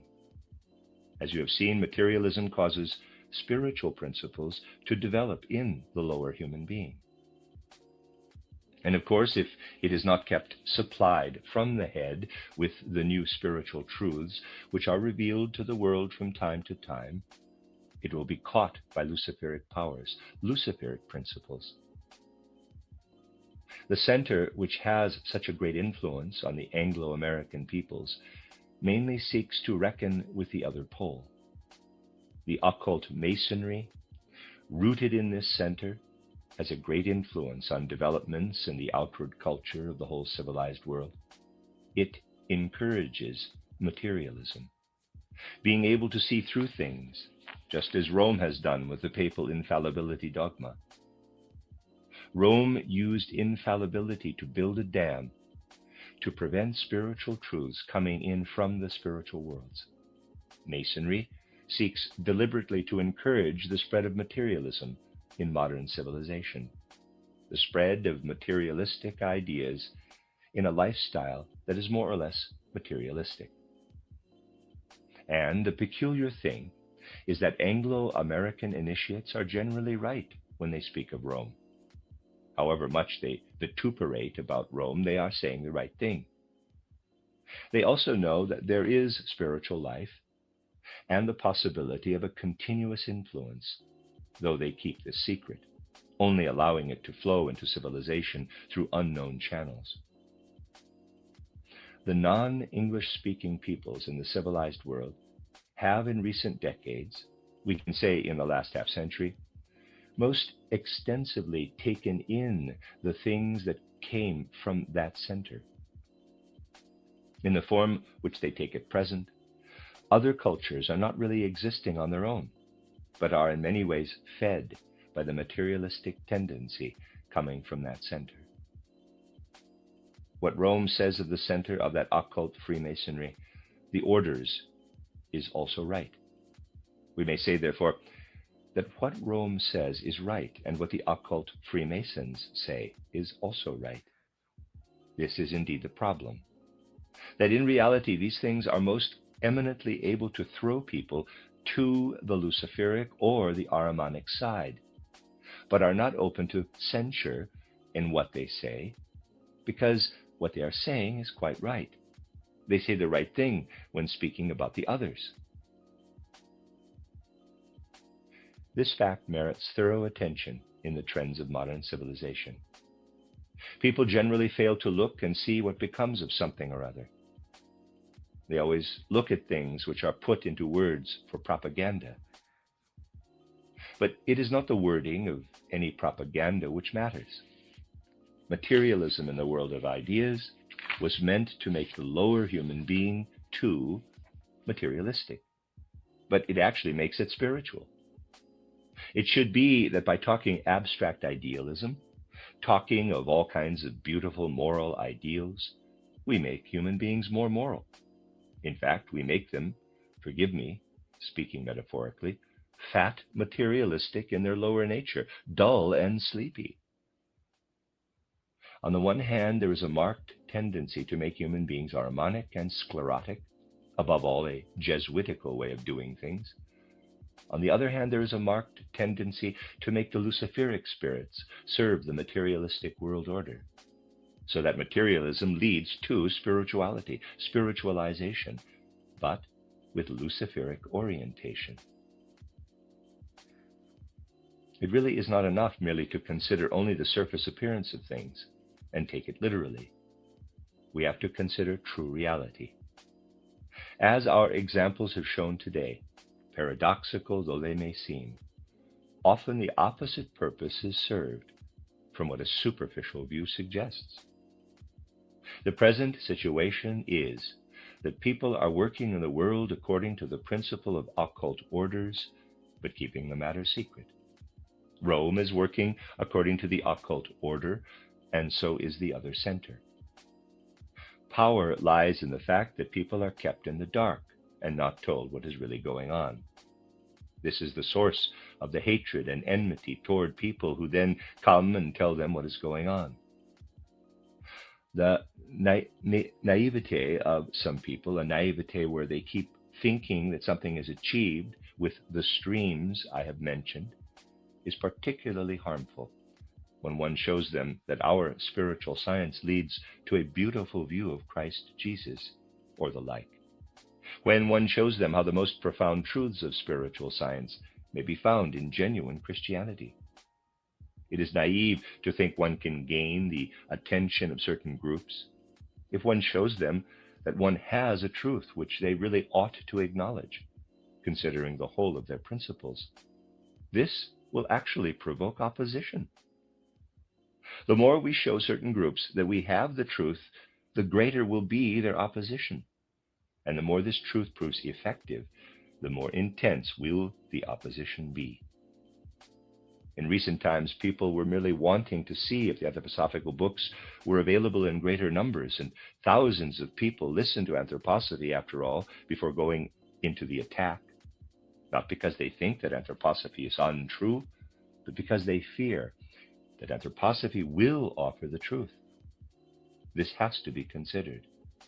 There should be no naivete in our ranks, but penetrating perception, looking at things without prejudice or bias. It would please me if you were to take a sentiment and impression home with you from this lecture. Let me repeat once more what I said at the beginning of today's lecture. It is not so much the details which matter, but a general impression, a sentience of the whole spirit of this lecture. Gaining this, we can make ourselves more and more capable of taking our place in our present civilization. and in present-day life as it behooves someone who is truly awake and not asleep in the present time.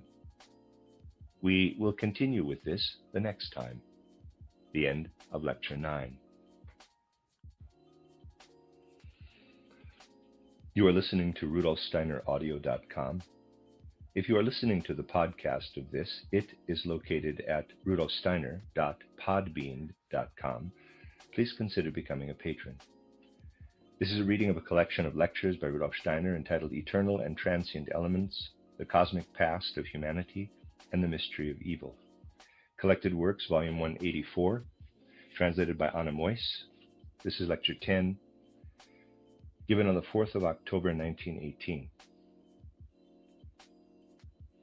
Today and in the next few days, I want to draw some conclusions from the things said up to now, conclusions for human life itself. Let me say beforehand that in the world at large, people have ideas about anthroposophy with regard to which we should really develop a view which we must then also stress. Things we want to assert for life in the spirit, for the spiritual order, are generally acknowledged today, but for the natural order. The anthroposophical view must inevitably be misunderstood if it is mixed up with any old established errors or mysticism bordering on superstition. We must get in the habit of using terms like Ahrimanic or Luciferic, terms commonly used for the spiritual order, but at a higher level of existence. We may use them just as natural scientists use terms like positive and negative electricity, positive and negative magnetism, or the like. But in contradistinction to common or garden variety natural science, with all its prejudices, we must be clear in our minds that with regard to the spiritual order of the world, terms which in natural science have a definite and indeed abstract meaning must be taken in a more concrete, distinctly more spiritual sense. We know that human beings, as we know them in the life between birth and death, present one aspect which we have got in the habit of calling the physical body. Then the principle we call the ether body, or in the endeavor to make a passable term, the body of creative powers. Then, and this already has spiritual character, the astral body, though it does not yet have the conscious mind character that fills the present-day conscious mind, which is closest to us. The principle which we call the subconscious, the term used by many people today, would be part of the astral body. Then there is our ordinary conscious awareness, as we call it, alternating between sleep and waking states. This sends only chaotic dreams into our sleep states, and in its waking states does not content itself with views or opinions, but takes recourse to judgments and abstract concepts. All this we refer to as the human I, capital. We might say that people of today only know where they are at when it comes to this last principle, the I as such. This I is mirrored by the conscious mind. It is where all thinking, feeling, and will to act actually take place. Everything else, astral body, ether body, and the physical body, in its true configuration, are below the level of consciousness, and also of the I. Anything that can be said about the physical body in anatomy, physiology, and so on, is merely the outside. Essentially, it is nothing but the awareness of the human physical body we gain in the same way as we gain other information through the senses. It is the outer image of the physical body for the conscious mind, but not the physical body itself. The three parts of essential human nature, which we call pre-earthly, as far as their evolution is concerned, you know this evolution from my title, Occult Science, are initially outside the field of conscious awareness. You know that with regard to the spiritual order, we speak of the spirits in hierarchies that are above man, whilst three worlds of nature, animal, vegetable, and mineral, are below man. As soon as we consider the human being spiritually, we can no longer speak of the details of the astral, etheric, and physical bodies, of which ordinary sciences, or also anthroposophists, speak, when they are only concerned with human life as it is perceived through the senses. As I said in earlier lectures this autumn, the spirits of the individual hierarchies are connected with these lower levels of essential human nature if we consider their true nature. In the sense of what I said the other day when speaking of Goethe's philosophy of life, we can say that insofar as human beings develop in time with these three aspects of their nature, insofar as they go through the development which we can follow from birth to death, they relate to particular spiritual powers which are behind that development. I tried to explain this by saying that when we take this, there's a picture, to be the essential nature of modern man, we have to take a retrospective view and think of present-day human nature connected with the spiritual powers which we have identified as members of the higher hierarchies. As you know, these spiritual powers do not have a direct influence on the I of normal individuals, except for the spirits of form, or exousiae. Apart from the exousiae, therefore, which give man his own original form, the other spiritual powers do not influence the present-day conscious mind of man. We get a limited, but at least somewhat reasonable idea of the spirits of form if we turn our attention to the form, only a part of the general conformation, which human beings assume in their physical life. We are all born as more or less crawling creatures. The vertical is not within our power. A tremendous proportion of our general nature as human beings is connected with our uprightness. Not exactly mathematical verticality, but the power to be upright. If we consider the difference between human being and animal, purely in terms of external characteristics, we should not concern ourselves with the things which are usually considered, the number of bones and muscles and so on, which human beings essentially have in common with the animals. But indeed, this power to be upright, which gives developing human beings their form. This is merely a part of what is involved, but an important part. The power which intervenes in our physical development as power to be upright is of the same kind as all the powers which give us our form as earthly human beings. Only powers of this kind intervene in our I. Other powers do intervene. We call them the powers of cosmic movement, cosmic wisdom, cosmic will, referring to them as dynamis, kuriotetes, thrones, which are the old names for these entities now seen in modern terms. They intervene in something which does not come to human awareness, belonging to the astral body, ether or creative powers body, and physical body. If you observe these elements of essential human nature, without the spiritual content of which I have been speaking, you have really nothing but an illusion, a structure that merely seems to be something. In reality, we are not in that outward, unreal body, but in the spiritual powers to which I have been referring. The two powers we called Luciferic or Ahrimanic influence human beings temporally, as it were, as I said the other day when referring to Goethe's philosophy of life, though they do not relate directly to their development. We may say that the Luciferic powers do so in a more mental and spiritual way. There's a figure. And the Ahrimanic powers more from the subconscious. Human beings are thus cosmically placed in existence in a threefold way. We may say that there are spiritual powers in essential human nature which are directly connected with the stream of human development. Two other streams, the Luciferic and the Ahrimanic, are not connected with the immediate stream of development, but influence human beings temporally, being additional to what really belongs to the human being. Let us now look at life. When we do so, we see not only the stream that belongs to us, but always something in which the three streams have come together. Whatever we survey, be it the outside world perceived through the senses, or human history with its pleasure and pain, joy and sorrow, activity and inactivity, what we see is that the three streams have flowed one into the other. In ordinary life, we do not do as a chemist does, who does not simply accept water as the fluid which one sees, but separates it into hydrogen and oxygen.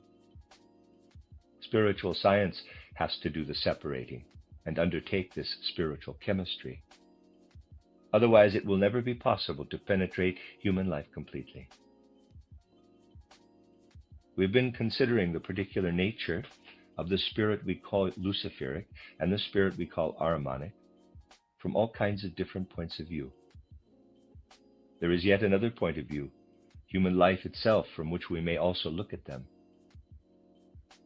We may ask, quote, where is the point in human life where the Luciferic powers have a real influence? And where is the point where the Ahrimanic powers gain particular access? If only human beings could just go through the steady development that is intrinsically theirs, but they cannot. You know from what I said on earlier occasions that they would only gain some self-knowledge in the second half of their life, but this would only be if they were not exposed to Luciferic and Ahrimanic influences. In the real life, which we have to live, however, human beings are exposed to them, and must indeed reckon with those Luciferic and Ahrimanic powers.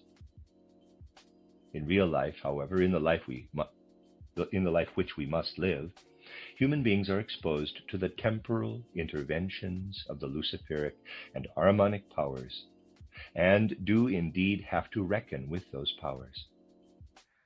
In everything in us that belongs more to the sphere of the conscious mind, but in such a way that we do not merely come to it naturally, but by going beyond the natural course, having self-knowledge already in the first half of life, for example. In everything human beings aim for, by using the conscious mind, there is something which we cannot call anything but hyper-conscious awareness. Our conscious mind would be very different if there were not this hyper-conscious element in it. The hyper-conscious state of mind makes people put more into historical life than they would put into it if they gave themselves over to their purely physical development only.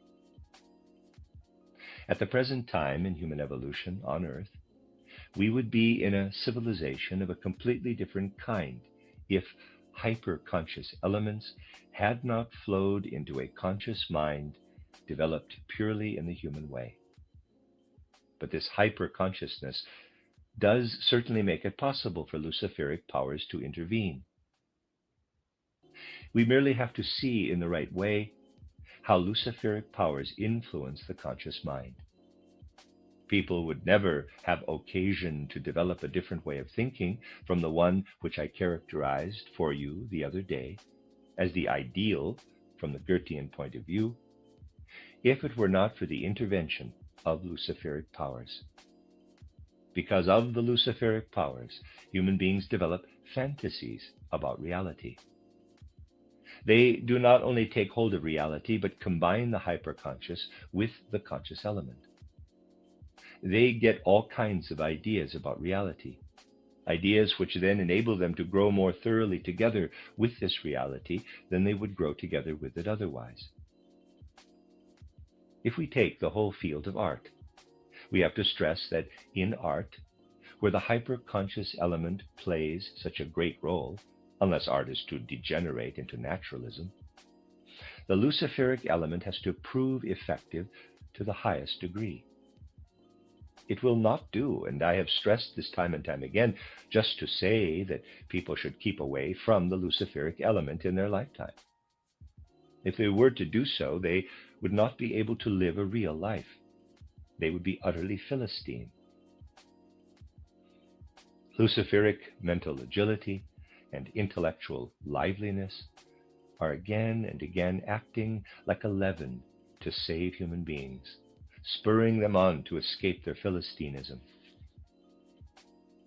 But in a way, we might say, this Luciferic agility and liveliness does also make people inclined to take a bird's eye view of the world. Everything by way of program, of really good ideas coming up, which people always think will bring the golden age in some way or other. All this comes from the Luciferic inclinations that flow into human beings. Everything which makes people endeavor to escape from being together with reality, every means by which they would seek to raise their wings above the situation in which they have been placed as human beings, all this suggests a Luciferic element. The Luciferic principle in human nature is the drive, which makes us again and again grow less interested in others. If we were to follow our own inherent human nature, that is, the powers of development that belong to the actual human stream, our interest in others would be much, much greater than it actually is. The Luciferic spirit, which is part of human nature, leads to a certain lack of interest in others. We should attach considerable value to this very point in studying the essential nature of the human being. Many things would be different in this world if we were to acknowledge this real urge we have to be much too interested in anything we concoct ourselves, and take far too little interest in anything which other people think and feel and do. We only gain true insight into human nature if we let a question illuminate our view of the human being, and that is, quote, what drives me away from developing an interest in others, close quote. It will have to be a task set for future human civilization to develop exactly this insight into human nature. Today, we often still call it knowledge of human nature when someone says that what he imagines to be human nature is or ought to be such and such. To take people as they are and be clear in one's mind that people as they are, even if criminals, which is something that also has to be said, will tell us something about the world that is more important than the fantasies we have about essential human nature, however great our ideas on the subject. To say this to oneself is to give the Luciferic element the right degree of equality in us. Such endeavor to understand human nature would tell us infinitely much. The present age is really further removed from the nature of human evolution on Earth than any other. Do not confuse what I mean here with being uncritical about human nature. Of course, anyone who makes it his rule to say, quote, you must consider everyone to be good and love everyone equally, close quote, will make things nice and easy for himself in a Luciferic way, for he is really and truly basing himself on fantasy. To consider everyone to be equal is really and truly a Luciferic fantasy. It is not a question of cherishing a general idea, but exactly of taking each individual in real terms and developing understanding that is full of love, or perhaps better put, quote, full of interest, close quote. Now we may ask, quote, what is the point of all this Luciferic power in us if it prevents us from being tolerant of human nature in a way full of wisdom and developing an interest in it, close quote. That power has its justifiable place in the human mind and spirit. This Luciferic power does have to be there as well. For if we were only in the ongoing stream, developing the inclination to gain insight into every human being, we would simply drown quite miserably in our knowledge of the human being. We would drown. We would not be fully ourselves. It is connected with many of the secrets of existence, that there is really nothing to be found in it, which, if consistently followed, its consequences taken to their extreme, will not then turn into evil, into misfortune. the principle which really and truly unites us with others, which lets us find the other person in ourselves, would make us drown in our knowledge of humanity if that luciferic element were not always there, again and again picking us up away from drowning, again and again taking us to the surface, to find ourselves and develop our interest in ourselves again. In our relationship to others, we are constantly alternating between our own inherent power and the luciferic power. And anyone who says that it would make more sense for people to follow only their own inherent power and not be touched by the luciferic power at all would be the kind of person who, seeing a balance with its beam and two scales, would consider it better to take away one scale and weigh things only on the one single scale. Life proceeds in states of balance, not in absolutes. Speaking of the luciferic influence, initially with regard to human life, we may say that it takes hold of the conscious mind, but in such a way that hyper-conscious elements enter into it. The Ahrimanic influence is initially on subconscious human life. The Ahrimanic powers enter into all the subconscious, often most artful drives which are part of human nature. To characterize Ahriman and Lucifer as persons, let us say, we might say, quote, Lucifer is an arrogant spirit which prefers to flip up into bird's eye view, getting a great overview. Ahriman is a morally isolated spirit which does not easily show itself, active in the human subconscious, influencing the subconscious mind, conjuring up judgments from this subconscious sphere. Close quote. People then think that they form judgments in the conscious mind, when in fact they are often conjuring them up from their artful subconscious impulses, or also let them be conjured up by Ahrimanic powers.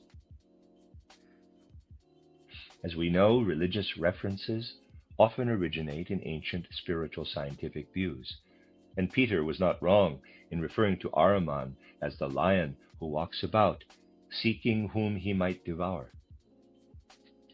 Peter called Ahriman this because Ahriman does indeed prowl about secretly in the subconscious mind and seeks to achieve his goal in the world by drawing the subconscious power of the human being to himself, using it to achieve goals in world evolution that differ from those which are reached by following the straight line of human evolution. With regard to historical life, it is always the luciferic powers which make us think up great cosmic dreams, which, however, are not in accord with human nature. Think of all the great utopian ideas people have thought up. This happens because such luciferic thinking has the bird's eye view perspective, ignoring all the lesser life down below.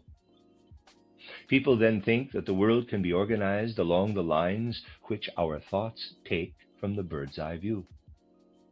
Such ideas about creating an ideal world are luciferic by nature.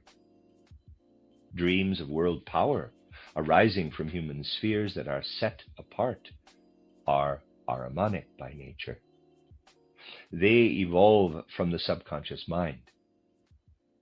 It is Ahrimanic to take a certain sphere of human existence and aim to encompass and embrace the whole world in that sphere.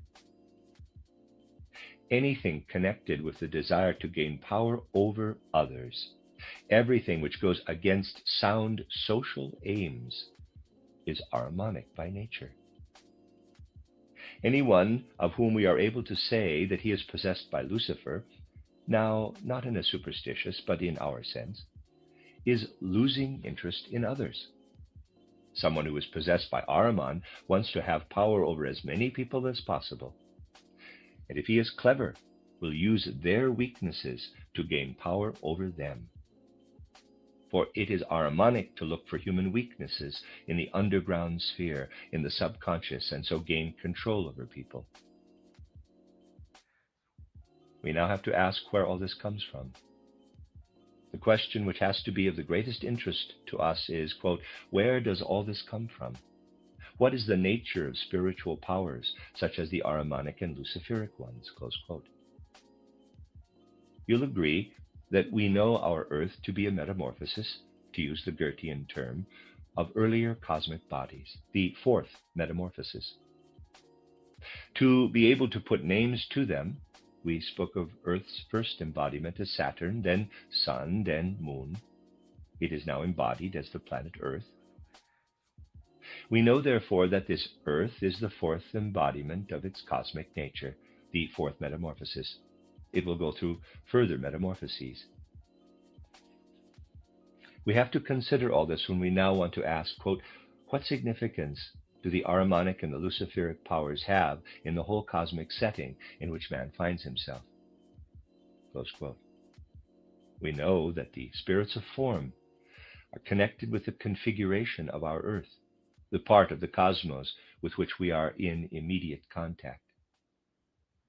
When we consider the special characteristic of the Earth's configuration, we find that it is identical with the quality which, as I said earlier, is found in the way in which we overcome gravity in our power to be upright. This may be just a very small part of it all, but still it is there. The spirits of form are, as it were, the ruling powers in earthly existence, in the present metamorphosis of our planet. And we know that they act through other spirits, to which in our modern way we give the ancient names of archai, archangeloi, and angeloi. The first of these to interest us are the archai, the prime origins or powers. We know that in the ranking order of the hierarchies, the spirits of form come, as it were, immediately above the archai. In the course of evolution, intrinsic to man, bracket shown as simple white chalk lines in figures 9 and 10, close bracket, the powers of the archai are, as it were, serving the spirits of form. Archai and exousiai influence our human nature. Spirits which we call the prime origins, the spirits of form. But apart from this, the following is also always the case. Some spirits of form disguise themselves as prime origins, as archai. They could be exousiai, but do not show themselves as such, but as archai. They are in disguise. As a consequence, anything which is part of the outward form of Earth may be as dependent on them as it is on the actual spirits of form. The important point is, however, that in our earthly existence, everything connected with space, taking form in space, configures itself out of something which is non-spatial.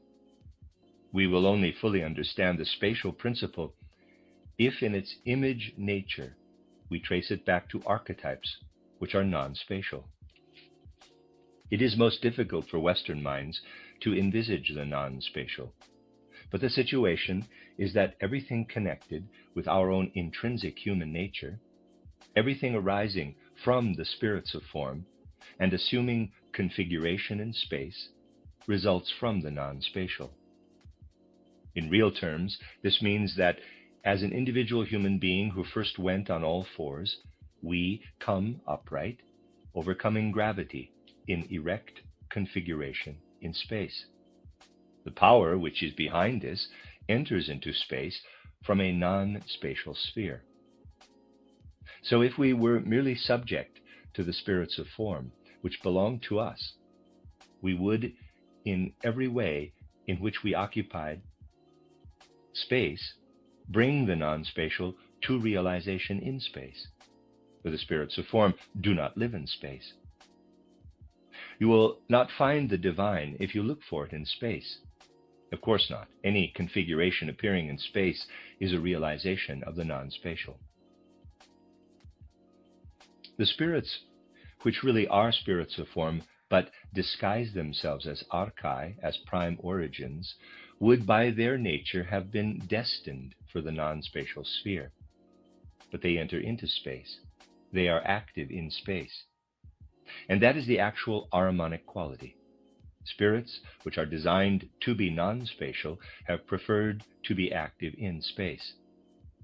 This makes it possible to configure things in space in such a way that the configuring does not shine in directly from the non-spatial sphere, but that the spatial is reproduced in space, the one by the other in space.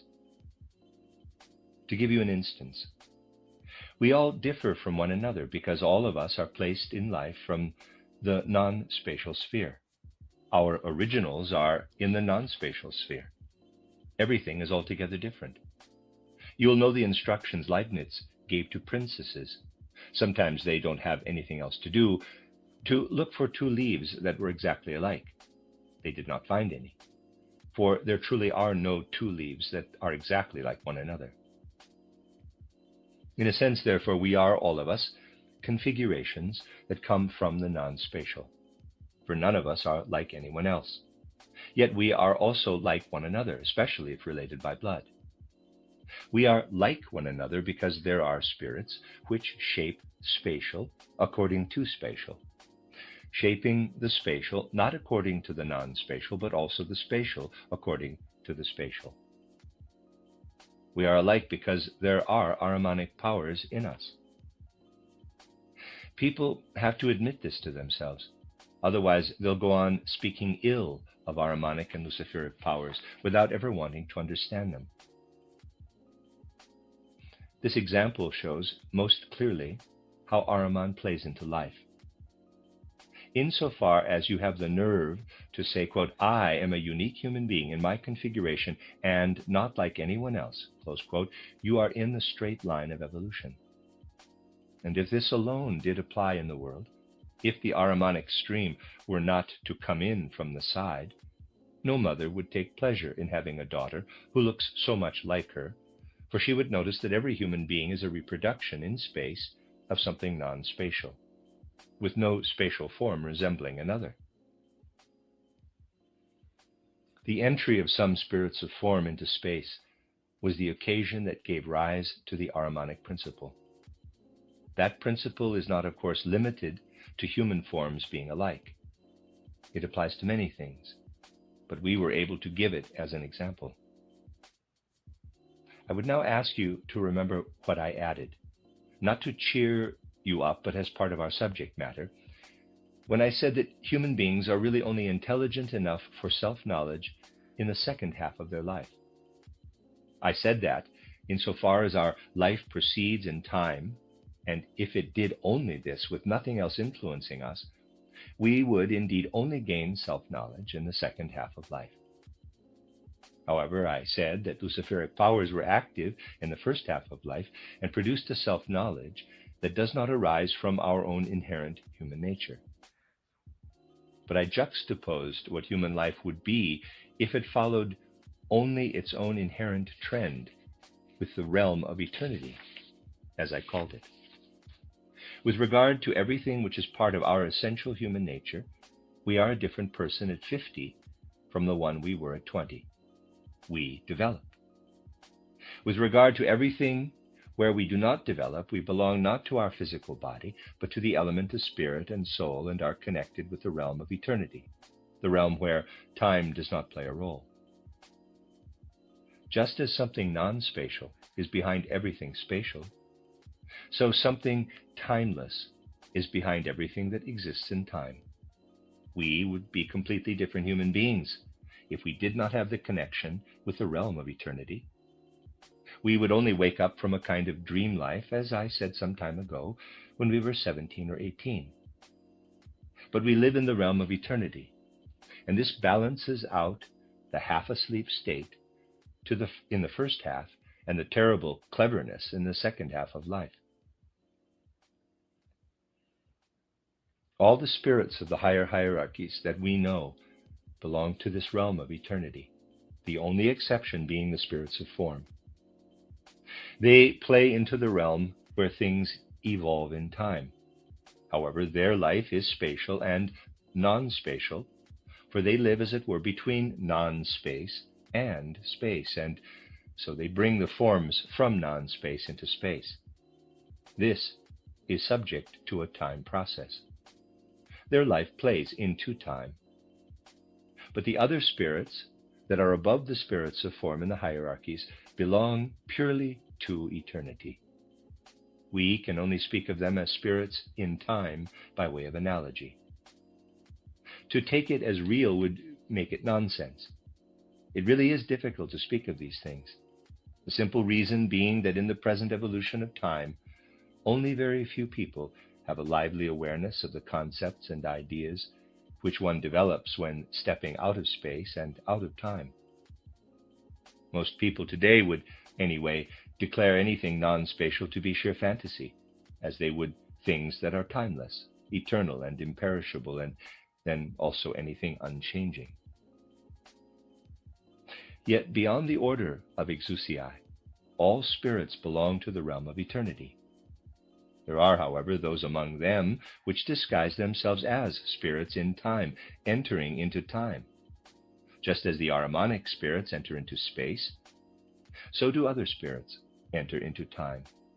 These are Luciferic spirits, which in the hierarchic order really belong to the spirits of wisdom, but act as spirits of form, because they are doing so in time. They move the elements, which otherwise would be timeless in the human soul, into time.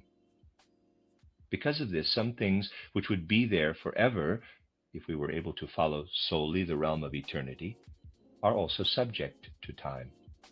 We may forget them, for instance, or recall them to a greater or lesser degree, which happens because of our body and soul nature, and not our spirit and soul nature. Recall, memory. The Luciferic powers are spirits of eternity, disguised as spirits of time. They are really spirits, spiritual powers of a most elevated nature in the cosmic order, ranking above those of which some parsons who consider themselves well versed in theology speak when speaking of the divine principle. In fact, they are talking about much less sublime powers, as we have mentioned earlier here in this place. These Luciferic powers have the potential to translate into time, as it were, things which otherwise, from our human point of view, would seem to us to be purely spiritual and eternal. They make it appear to progress in time. And it is this apparent progress of certain phenomena in time which solely and only makes people say that their mental and spiritual activity is connected with processes of a material kind. If our souls were not filled with Luciferic spirit, as it were, our mental and spiritual activities would be immediately evident as being spiritual by nature. We would never even think that mental and spiritual activity could be attached to matter. We would be aware that the only image which I often use is also the only correct one. That anyone who thinks his mental and spiritual activity has a material basis is like someone who stands in front of a mirror and thinks that the image in the mirror comes from an entity that is behind the mirror. Yes, the image does depend on the form of the mirror. In that way, our thinking also depends on our bodily nature. But in this respect, the body functions in much the same way as a mirror. This would be immediately apparent to the beholder if it were not for the Luciferic illusion that the mental and spiritual activity is configured on the basis of physical matter. To the degree to which Lucifer enters into the hyperconscious, he is again producing the illusion which fools us much in the way in which we may be misled to shatter a mirror in order to see what the person behind it is like. The illusion that something non-physical can derive from physical matter is essentially Luciferic. We may say that anyone who says that things of the mind and spirit are the product of matter is making Lucifer his god, even though he may not actually say so. To say that anything mental or spiritual arises from physical matter is exactly the same as saying that the mirror produces the mirror images as if the entities were behind it. To say such a thing is wholly identical with saying, though not in explicit terms, that Lucifer is God. We may also inquire into the opposite pole. It is a Luciferic notion that the mirror, physical matter, lets something flow from it that is non-physical by nature. The opposite pole is that human beings are also under the illusion that things in the world which we perceive through the senses could ever really have an influence on our inner life. If it were not for the Ahrimanic illusion created by powers that enter from non-space into space, people would realize that powers which are anchored in the sphere of matter can never influence essential human nature. To say that powers, energies anchored in matter, can take effect in human beings is purely Ahrimanic. Those who say this declare Ahriman to be their God, even if they do not explicitly say so. However, human beings float between these two illusions, one which again and again makes them think that the mirror lets images flow from it that are real entities, as if matter could generate mental and spiritual activities. The other illusion is that the external existence we perceive through the senses contains energies which can lead to human activities if converted in some way. One is the Luciferic, the other the Ahrimanic illusion. It is a characteristic of our time that people have no inclination to concern themselves with things of the spirit the way they do with the natural order. It is, of course, easier to talk about the spirit from a point of view of nebulous mysticism or of abstract concepts relating to nature than it is to enter into spiritual processes and spiritual impulses in a truly scientific way, the way one does for the natural world. We do live in an age when people must start to enlighten themselves about the principle which is active in their soul sphere. We know why the time has passed when people could find the impulses that would take them further in their unconscious. Today we must start to enter consciously into the field in which the soul lives and generates conscious awareness. We may say, therefore, that human beings would really be very different from the way they are now if they followed just their own inherent nature and the good spiritual powers in the world as they develop. The fact is that they follow this original development and are at the same time also under the influence of Luciferic and Ahrimanic powers, which are active in time.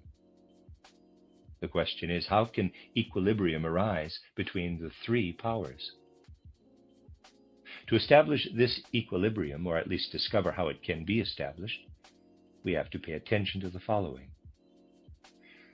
People take things easy in external natural science, for in certain areas they base themselves on the principle, quote, one needs a knife to eat, so one takes a razor from its case and uses it to cut up the food on the table, close quote. Many scientific views are developed in this way. For instance, the one about death. In modern natural science, people tend to use not much more of the concepts at hand for the phenomenon of death, but the cessation of an organism.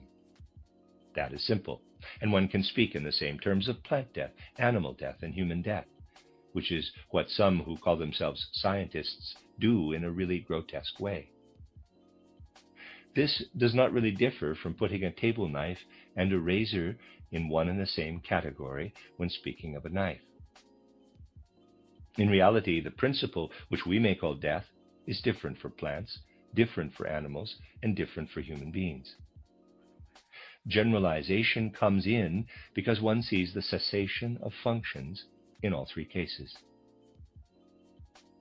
If we study death as part of human nature, we have spoken of the phenomenon of human death on several occasions. The nature of death is such that in a way we may see it as the power that balances out the Luciferic powers. Death, after all, is not a once-only phenomenon, for human beings actually begin to die as soon as they are born. The impulses for dying are in them, and death ensues at a particular point in time. All the impulses that lead to death are also the powers which establish equilibrium with the Luciferic powers. For with death, human beings are taken from the realm of time into that of eternity. We know the nature of the Luciferic powers to be such that they actually belong to the realm of eternity and take the things they should be doing in that realm into the realm of time. This could not be balanced out if death were not part of the realm of time. It takes human beings from the realm of time into the realm of eternity. Death balances out the Luciferic. The Luciferic element takes eternity into time. Death takes time into eternity. That is putting it in an abstract way, but there is a vast amount of reality in this abstract notion. What was it that we had to say of Ahriman? He makes the similar similar. I gave the example of similarity in human nature, which is connected with the Ahrimanic principle. A counterbalance has to be created, or must have been created. We can't be teleological about this, hence, quote, have been created, close quote, for this state of being similar. Let me read that again. A counterbalance has to be created, or must have been created. We can't be teleological about this, hence, have been created, for this state of being similar. There has to be this counterweight, which acts against the similarity. Oddly enough, people often use one of the confusing ideas which one gets if one does not enter into deeper connections in ascribing this similarity to the very counterbalance. The counterbalance for similarity actually is the power of heredity. We are similar not only in the form which leads to our configuration, but also have inner powers of heredity in us. With these inner powers, we actually counter that similarity of form. A science must be confused if it puts similarity and heredity together. We look like our parents, but at the same time, our parents have passed on certain powers which we have in our inner being. Powers that seek to take us back again to the original image of man.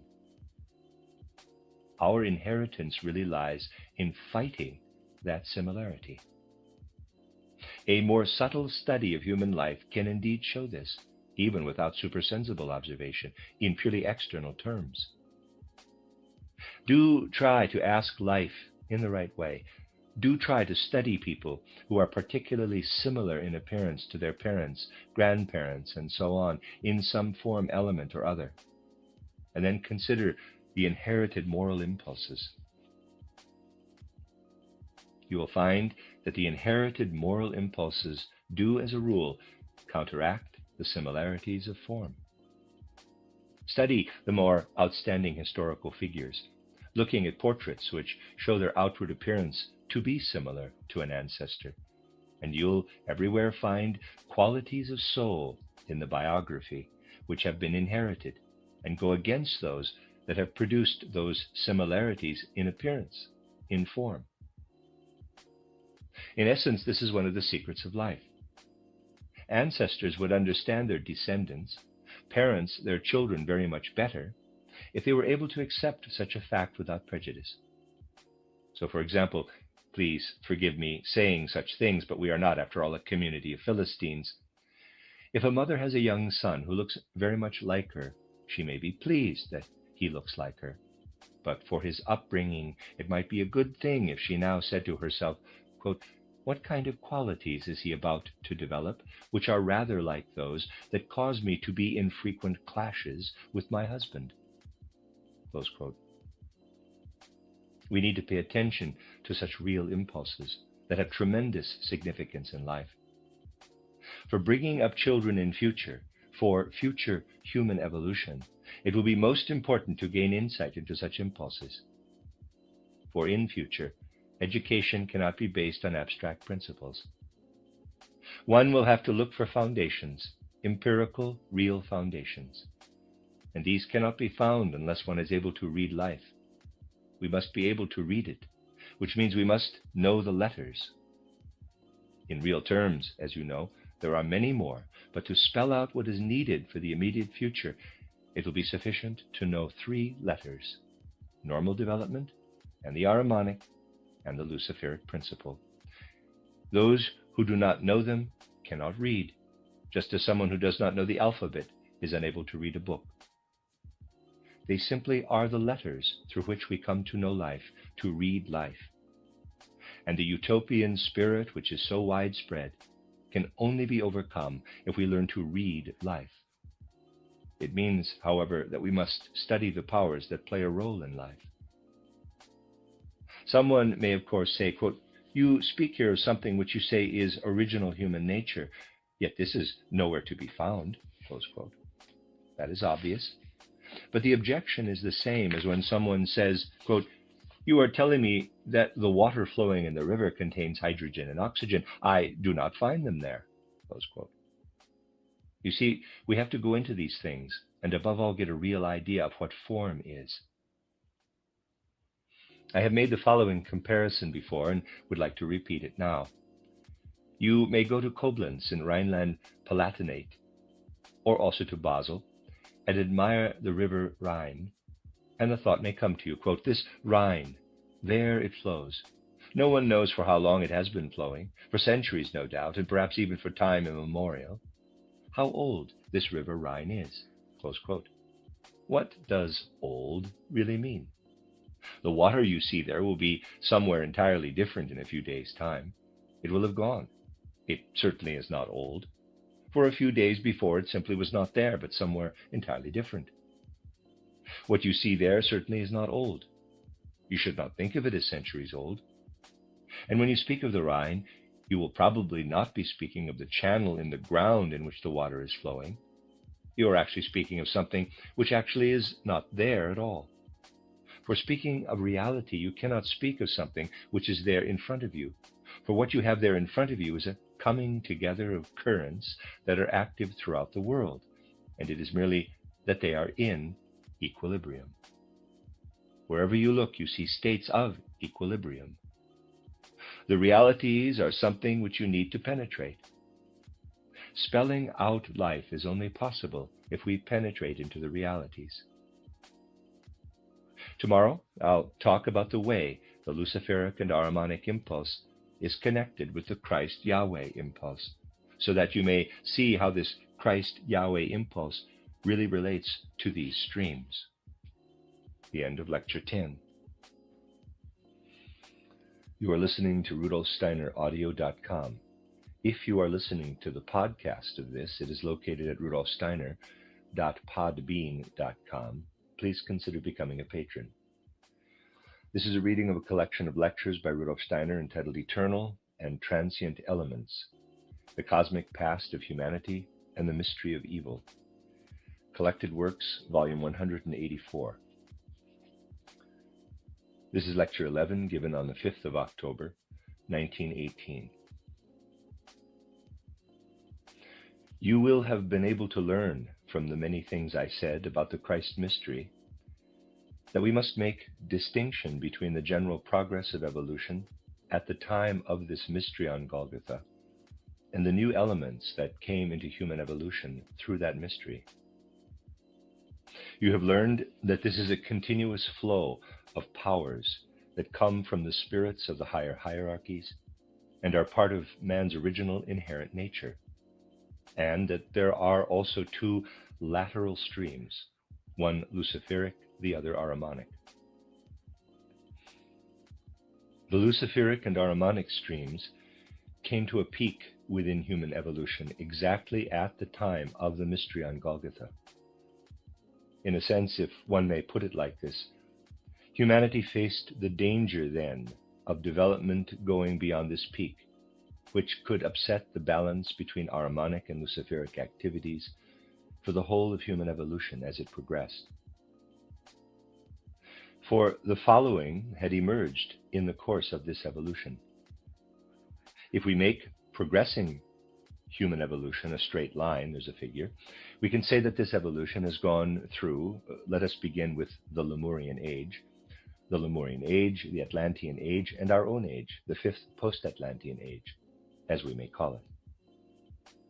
Now I add the strength of the Luciferic influence as a red line, say something like this. We may say that there was a certain strength to it in the Lemurian Age, and it grew, then became less, and this Luciferic strength diminished greatly and was then lost altogether in the Atlantean Age, to rise again in post-Atlantean times. During the Atlantean Age, I am speaking not of individual human beings, but of the evolution of humanity. Essentially, there was little direct Luciferic influence. But Ahrimanic evolution, I'll put it in yellow, was particularly strong in the Atlantean Age, growing weaker here in the post-Atlantean Age. I am speaking of historical development, and we have to be clear in our minds that when we characterize anything like this, we must always take account of what I said the other day. Quote, when Lucifer is particularly powerful, he calls up Ahriman in the subconscious. Close quote. So if the Luciferic curve is a strong one in our fifth age, this does not mean that Ahriman is outside our sphere. Quite the contrary. With Lucifer most active among the historical powers, Ahriman is particularly active in the subconscious regions of human beings. You see that there is a kind of wavy line for Ahrimanic activity and for Luciferic activity in the course of human evolution on Earth. A balance must be established between the strengths of the Ahrimanic and Luciferic elements. This state of balance has never been a perfect one in the course of historical evolution. There were times when the Luciferic activities were most powerful, and times when the Ahrimanic influence was really marked.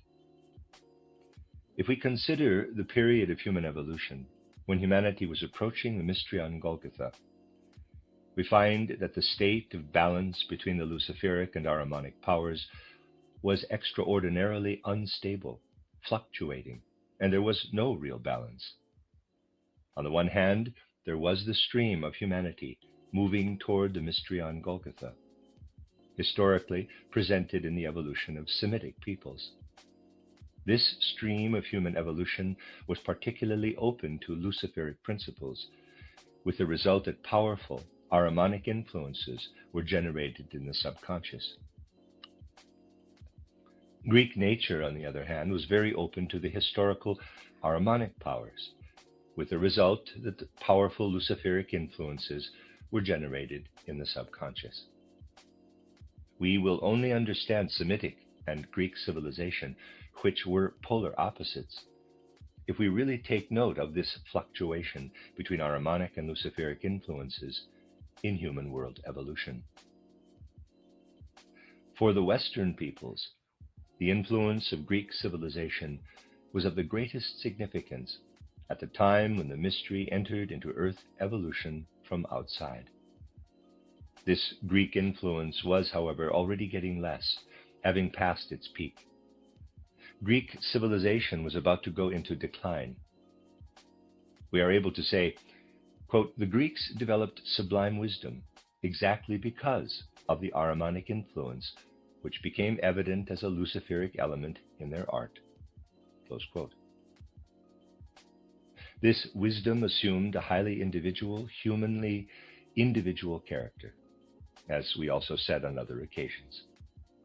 Basically, however, it was the greatest, where the things which the spirits themselves had taught human beings shone into Greek wisdom from very early times. We know that in very early times, the teachers of humanity were initiated directly from the spiritual world. The spirits of the world themselves spoke through them. And looking back to most ancient times in human evolution, we can, even at the beginning of the fifth age, still discern a marvelous original wisdom. Its concepts and ideas had been purified to such effect that it had adapted itself to essential human nature. In earlier times, it had been presented more in the form of pictures, of images by the great initiates. but the Greeks put it in ideas and concepts, adapting it to human nature. The most admirable thing about the Greeks, however, is the original wisdom which humanity had received from the lips, we might say, of the gods themselves, a wisdom still to be found in Plato's philosophy. Now, however, humanity was in danger of losing this wisdom.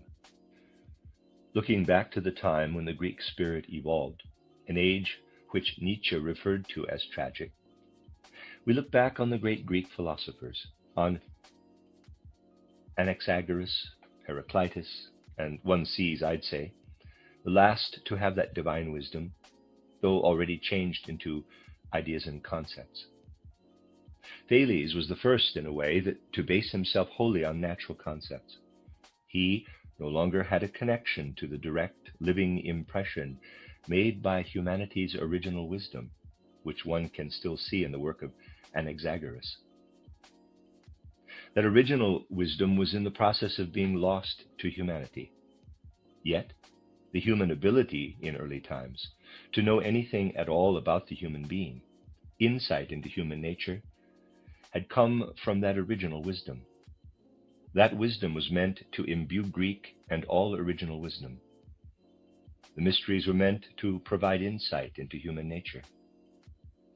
Come to know yourself was one precept, but that ancient insight into human nature was conveyed in a roundabout way through Lucifer, and human beings gained it with the help of Ahrimanic powers. It was entirely bound up with the state of balance between Ahrimanic and Luciferic powers.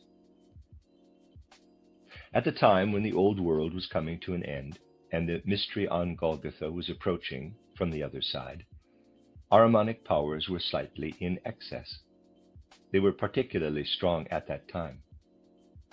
The strength of the Ahrimanic powers, above all, caused the inner life of human beings to drift toward abstraction, even the high degree of abstraction we see in the Romans. We have to ask ourselves, what would have happened to humanity if evolution had proceeded solely in the stream which I have just characterized, and there had been no mystery on Golgotha? What would have happened is that people would no longer have a notion, an idea, sentience of the nature of the individual human being. This is an extraordinarily important statement. Humanity was threatened by this because they could no longer be told anything in the way that had come from the gods, because even the tradition of that way had been lost, and they were becoming more and more of a riddle to themselves. We need to get a strong feeling for the truth of this. If it had not been for the mystery on Golgotha, human beings would have been in danger of becoming more and more a riddle to themselves. They would have been able to gain wisdom, but only about nature, not about themselves. And they would have been forced gradually to forget that they were born of the Spirit. They would have had to lose their knowledge completely. Then came the mystery on Golgotha. It can be considered from many points of view, including the one that with the coming of the mystery, humanity was made able again to grasp themselves as individuals from the spiritual heights which in the earthly field had been lost. The Christ impulse made it possible for people to see themselves again as individuals, but now doing so with powers that came from within. Today, it is extraordinarily difficult for people to imagine how those early people gained their awareness of individual nature. For modern people won't believe, one, how very different the external philosophy of life was in those days. One cannot understand the whole significance in world history of Julian the Apostate, unless one knows that he was one of the last people who still saw the sun in a different way from the way we